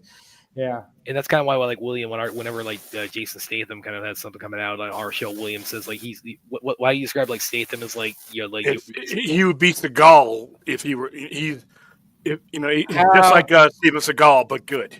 Yeah. Okay. I was about to say, I was like, how dare you? He is good. He's good. He can actually fight, and he's a badass, and he looks good without his shirt off. I mean, Seagal like watches like stuff in the last like 15 years. I mean, his fight scenes are always just like he's just sleepwalking through everything now. Yeah, it's so terrible. And the thing about it is what really gets me about that, you just sense this. You can tell this from interviews or from like his attitude when he's like, he thinks he's still like on the level of like Schwarzenegger and Stallone. And nope. He was never there. He was never there, but he had his own little, pocket in the in that realm, but he was not in the level of them. That's because I mean, he was the fighter. I mean, obviously, like when it came to Stallone and Schwarzenegger and like Lundgren or whatever the hell, they were just like guns and fucking muscles and blah blah blah. But they had their hand-to-hand combat. He was like more of the hand-to-hand combat. But again, it just felt so But then all of a sudden, Jackie Chan comes around, and he makes his way to America in the early '90s. When I saw Rumble in the Bronx, I was like, oh God, love the Bronx, man. I was like, don't even show me another fucking Steven Seagal movie. This guy is, what are you talking about? That is child's play. This is the shit right here. And then of course, Super Cop, and then First Strike. And then I started going back to like Police Story and his previous movies. I got obsessed with Jackie Chan. Oh, likewise, man. Shit. Yeah. When Rumble in the Bronx, like, I remember I didn't watch it in the movie theater, but I remember going to the video store. That's right, kids. And I saw, and I remember seeing the commercials for it, and I was like, oh my God, I got to see this. And when my mom let me rent that, oh man, I probably watched it about 3 times that fucking weekend, 4 times maybe, I don't know. And then I was obsessed. I was like, Jackie Chan is now my favorite. And we're gonna see him very shortly in Karate Kid Legends. Yeah. Oh yeah. And he's still doing his own stunts. Yeah, Doing his own stunts at 70 something Yeah, years he's old. on the other side of 70 now. Yeah. God damn, dude. But Fucking again, he still puts effort into it. Seagal doesn't. God damn. I know. By the way, We got to get a movie with Tom Cruise, Keanu Reeves, and Jackie Chan. Yeah. Somewhere. Oh, with Keanu, anybody watching, if you haven't seen the Wicked's Pain documentary, give that a look. Yeah, right. It's already out, right? Yeah, don't play the trailer for it if you have a platform because you'll get kicked off. Yeah, you guys did that? Yeah, no, we did. Yeah, you guys, no, you guy, he did that. Listen, that's still not as bad as when we were multiple times for John Wick. I got a list of being either kicked off or having to cut up the stream because of John Wick because he's got to play. Still not as bad as when we got screwed on Rebel Moon. We were doing the Netflix to them event. We were live. That was when Netflix told us to do it, and then they took us down. Yeah, that like midstream. We were emails from, and I have the email from Netflix saying this is where, what, and when to do this. I do it, and I get. Not only did we get taken down, they took us down completely. Okay, so we have one of your panelists that show Erin. Obviously, like I follow her. Yeah. She's in the chat. She's like, Steven Seagal makes his movies in Russia now. Yeah, well, he's Putin's best friend now. Yeah, I know that, but he's still making movies. Yeah, but they're in Russia. I don't think they get outside of Russia. Probably. Yeah, so yeah, because they just keep them within. Like, no, we can't let the Americans, see this. Wow, too good to make it out of Mother Russia. Apparently, but I really want to see what these movies look like because I saw a recent video because it went viral where he was like somewhere, and I was like, holy shit, dude's been eating. He's a big dude. He still has the fucking jet black hair and facial hair, and I'm like, whoa. Well, but I'm even like, that, dude, I mean, he's a big dude now. But even that, like guys like Sammo Hung, they were more heavy set, but they were still like doing their fight scenes, their stunts, and they were like really, they brought physicality, a lot of skill to it. Again, he just sleepwalks through everything now. It's terrible, man. I mean, god damn. That's why I appreciate somebody like Jackie Chan who just put his blood, sweat, and tears. He put his. I mean, I'm just so surprised that he's not in a wheelchair. That's the thing. Like Jackie Chan, you see. I mean, because after every Jackie Chan movie, you see the outtakes, you see the fuck ups, you see the broken bones.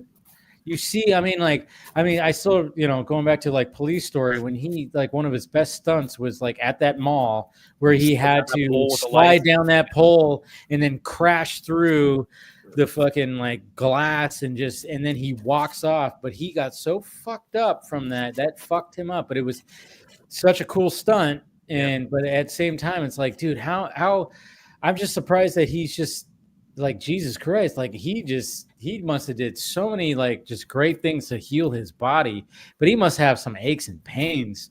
Yeah, like, constantly. Well, and like with Rumble in the Bronx, in the outtakes in that where he has he broke his and then he puts he has the cast and he puts the sock and I'm like, Jesus Christ, he's still doing shit with a day off. That's what I would do. Oh my god, it's so freaking crazy. I mean, how much? I mean.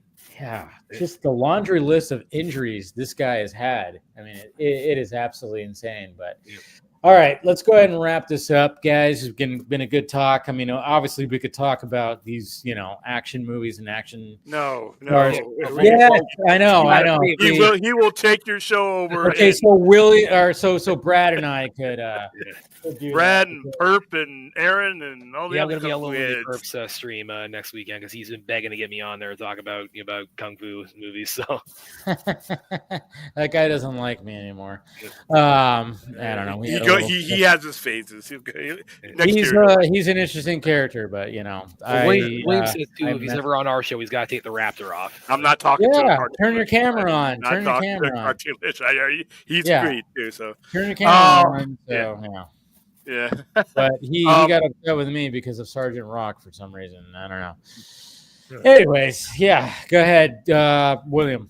All right, next Tuesday, we're going to have our 5th anniversary of the announcement. I do not think we're going to be showing a movie because I think we've shown all the movies ad nauseum. But we are going to do some early in the day fundraising and later on in the evening fundraising.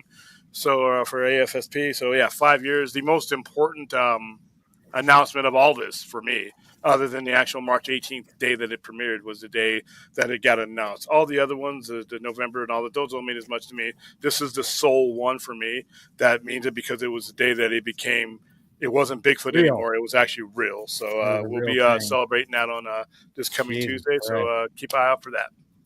Nice. I will be a part of that. But yes, you guys can find me on social media. You can find me on Twitter, Facebook, Instagram. I'm trying to use more now. Also, Vero and Blue Sky. My writing you can find on Kung Fu Kingdom, Screen Rant, formerly Screen Rant, Fortress of Solitude, and Compo.com. You can also find me on Sci-Fi Center. Like I said, we got the 5-year anniversary of the announcement of Zack Snyder's Justice League. We're going to be celebrating that awesome, amazing anniversary. And otherwise, I will also be our regular show. I'll be correcting William's misconceptions about Mission Impossible 2. Nice. He's gonna be on his own show, Dude, talking all this kung fu. I'm telling you, Brad. You and me, Brad, and Stephen Colbert. Yeah, I know he's been have a Mission Impossible 2 fucking stream because. Oh, I'm down if you guys are. Dude, I mean, we might have to make that happen because fine. 3 of us. I don't hate the movie. I don't hate the movie. It's but just you not also don't love it like we do. Yeah, we love it. And I just watched it recently, and I posted some clips, and I'm like, John Woo did not need to have this much sauce in some of the scenes, and he fucking did, and I fucking love it, dude. Oh, it's so good. Anyways, guys, we love you. Thank you for spending some time with us, talking Superman and, that Ironheart trailer too. And, of course, with everything else, thank you, Chris. Thank you, Phil. Thank you, Paul. And who else was on here besides Brad and William? Austin. There we go. So thank you, everybody who joined the stream tonight. And thank you, guys. We will talk to you later. Later, guys.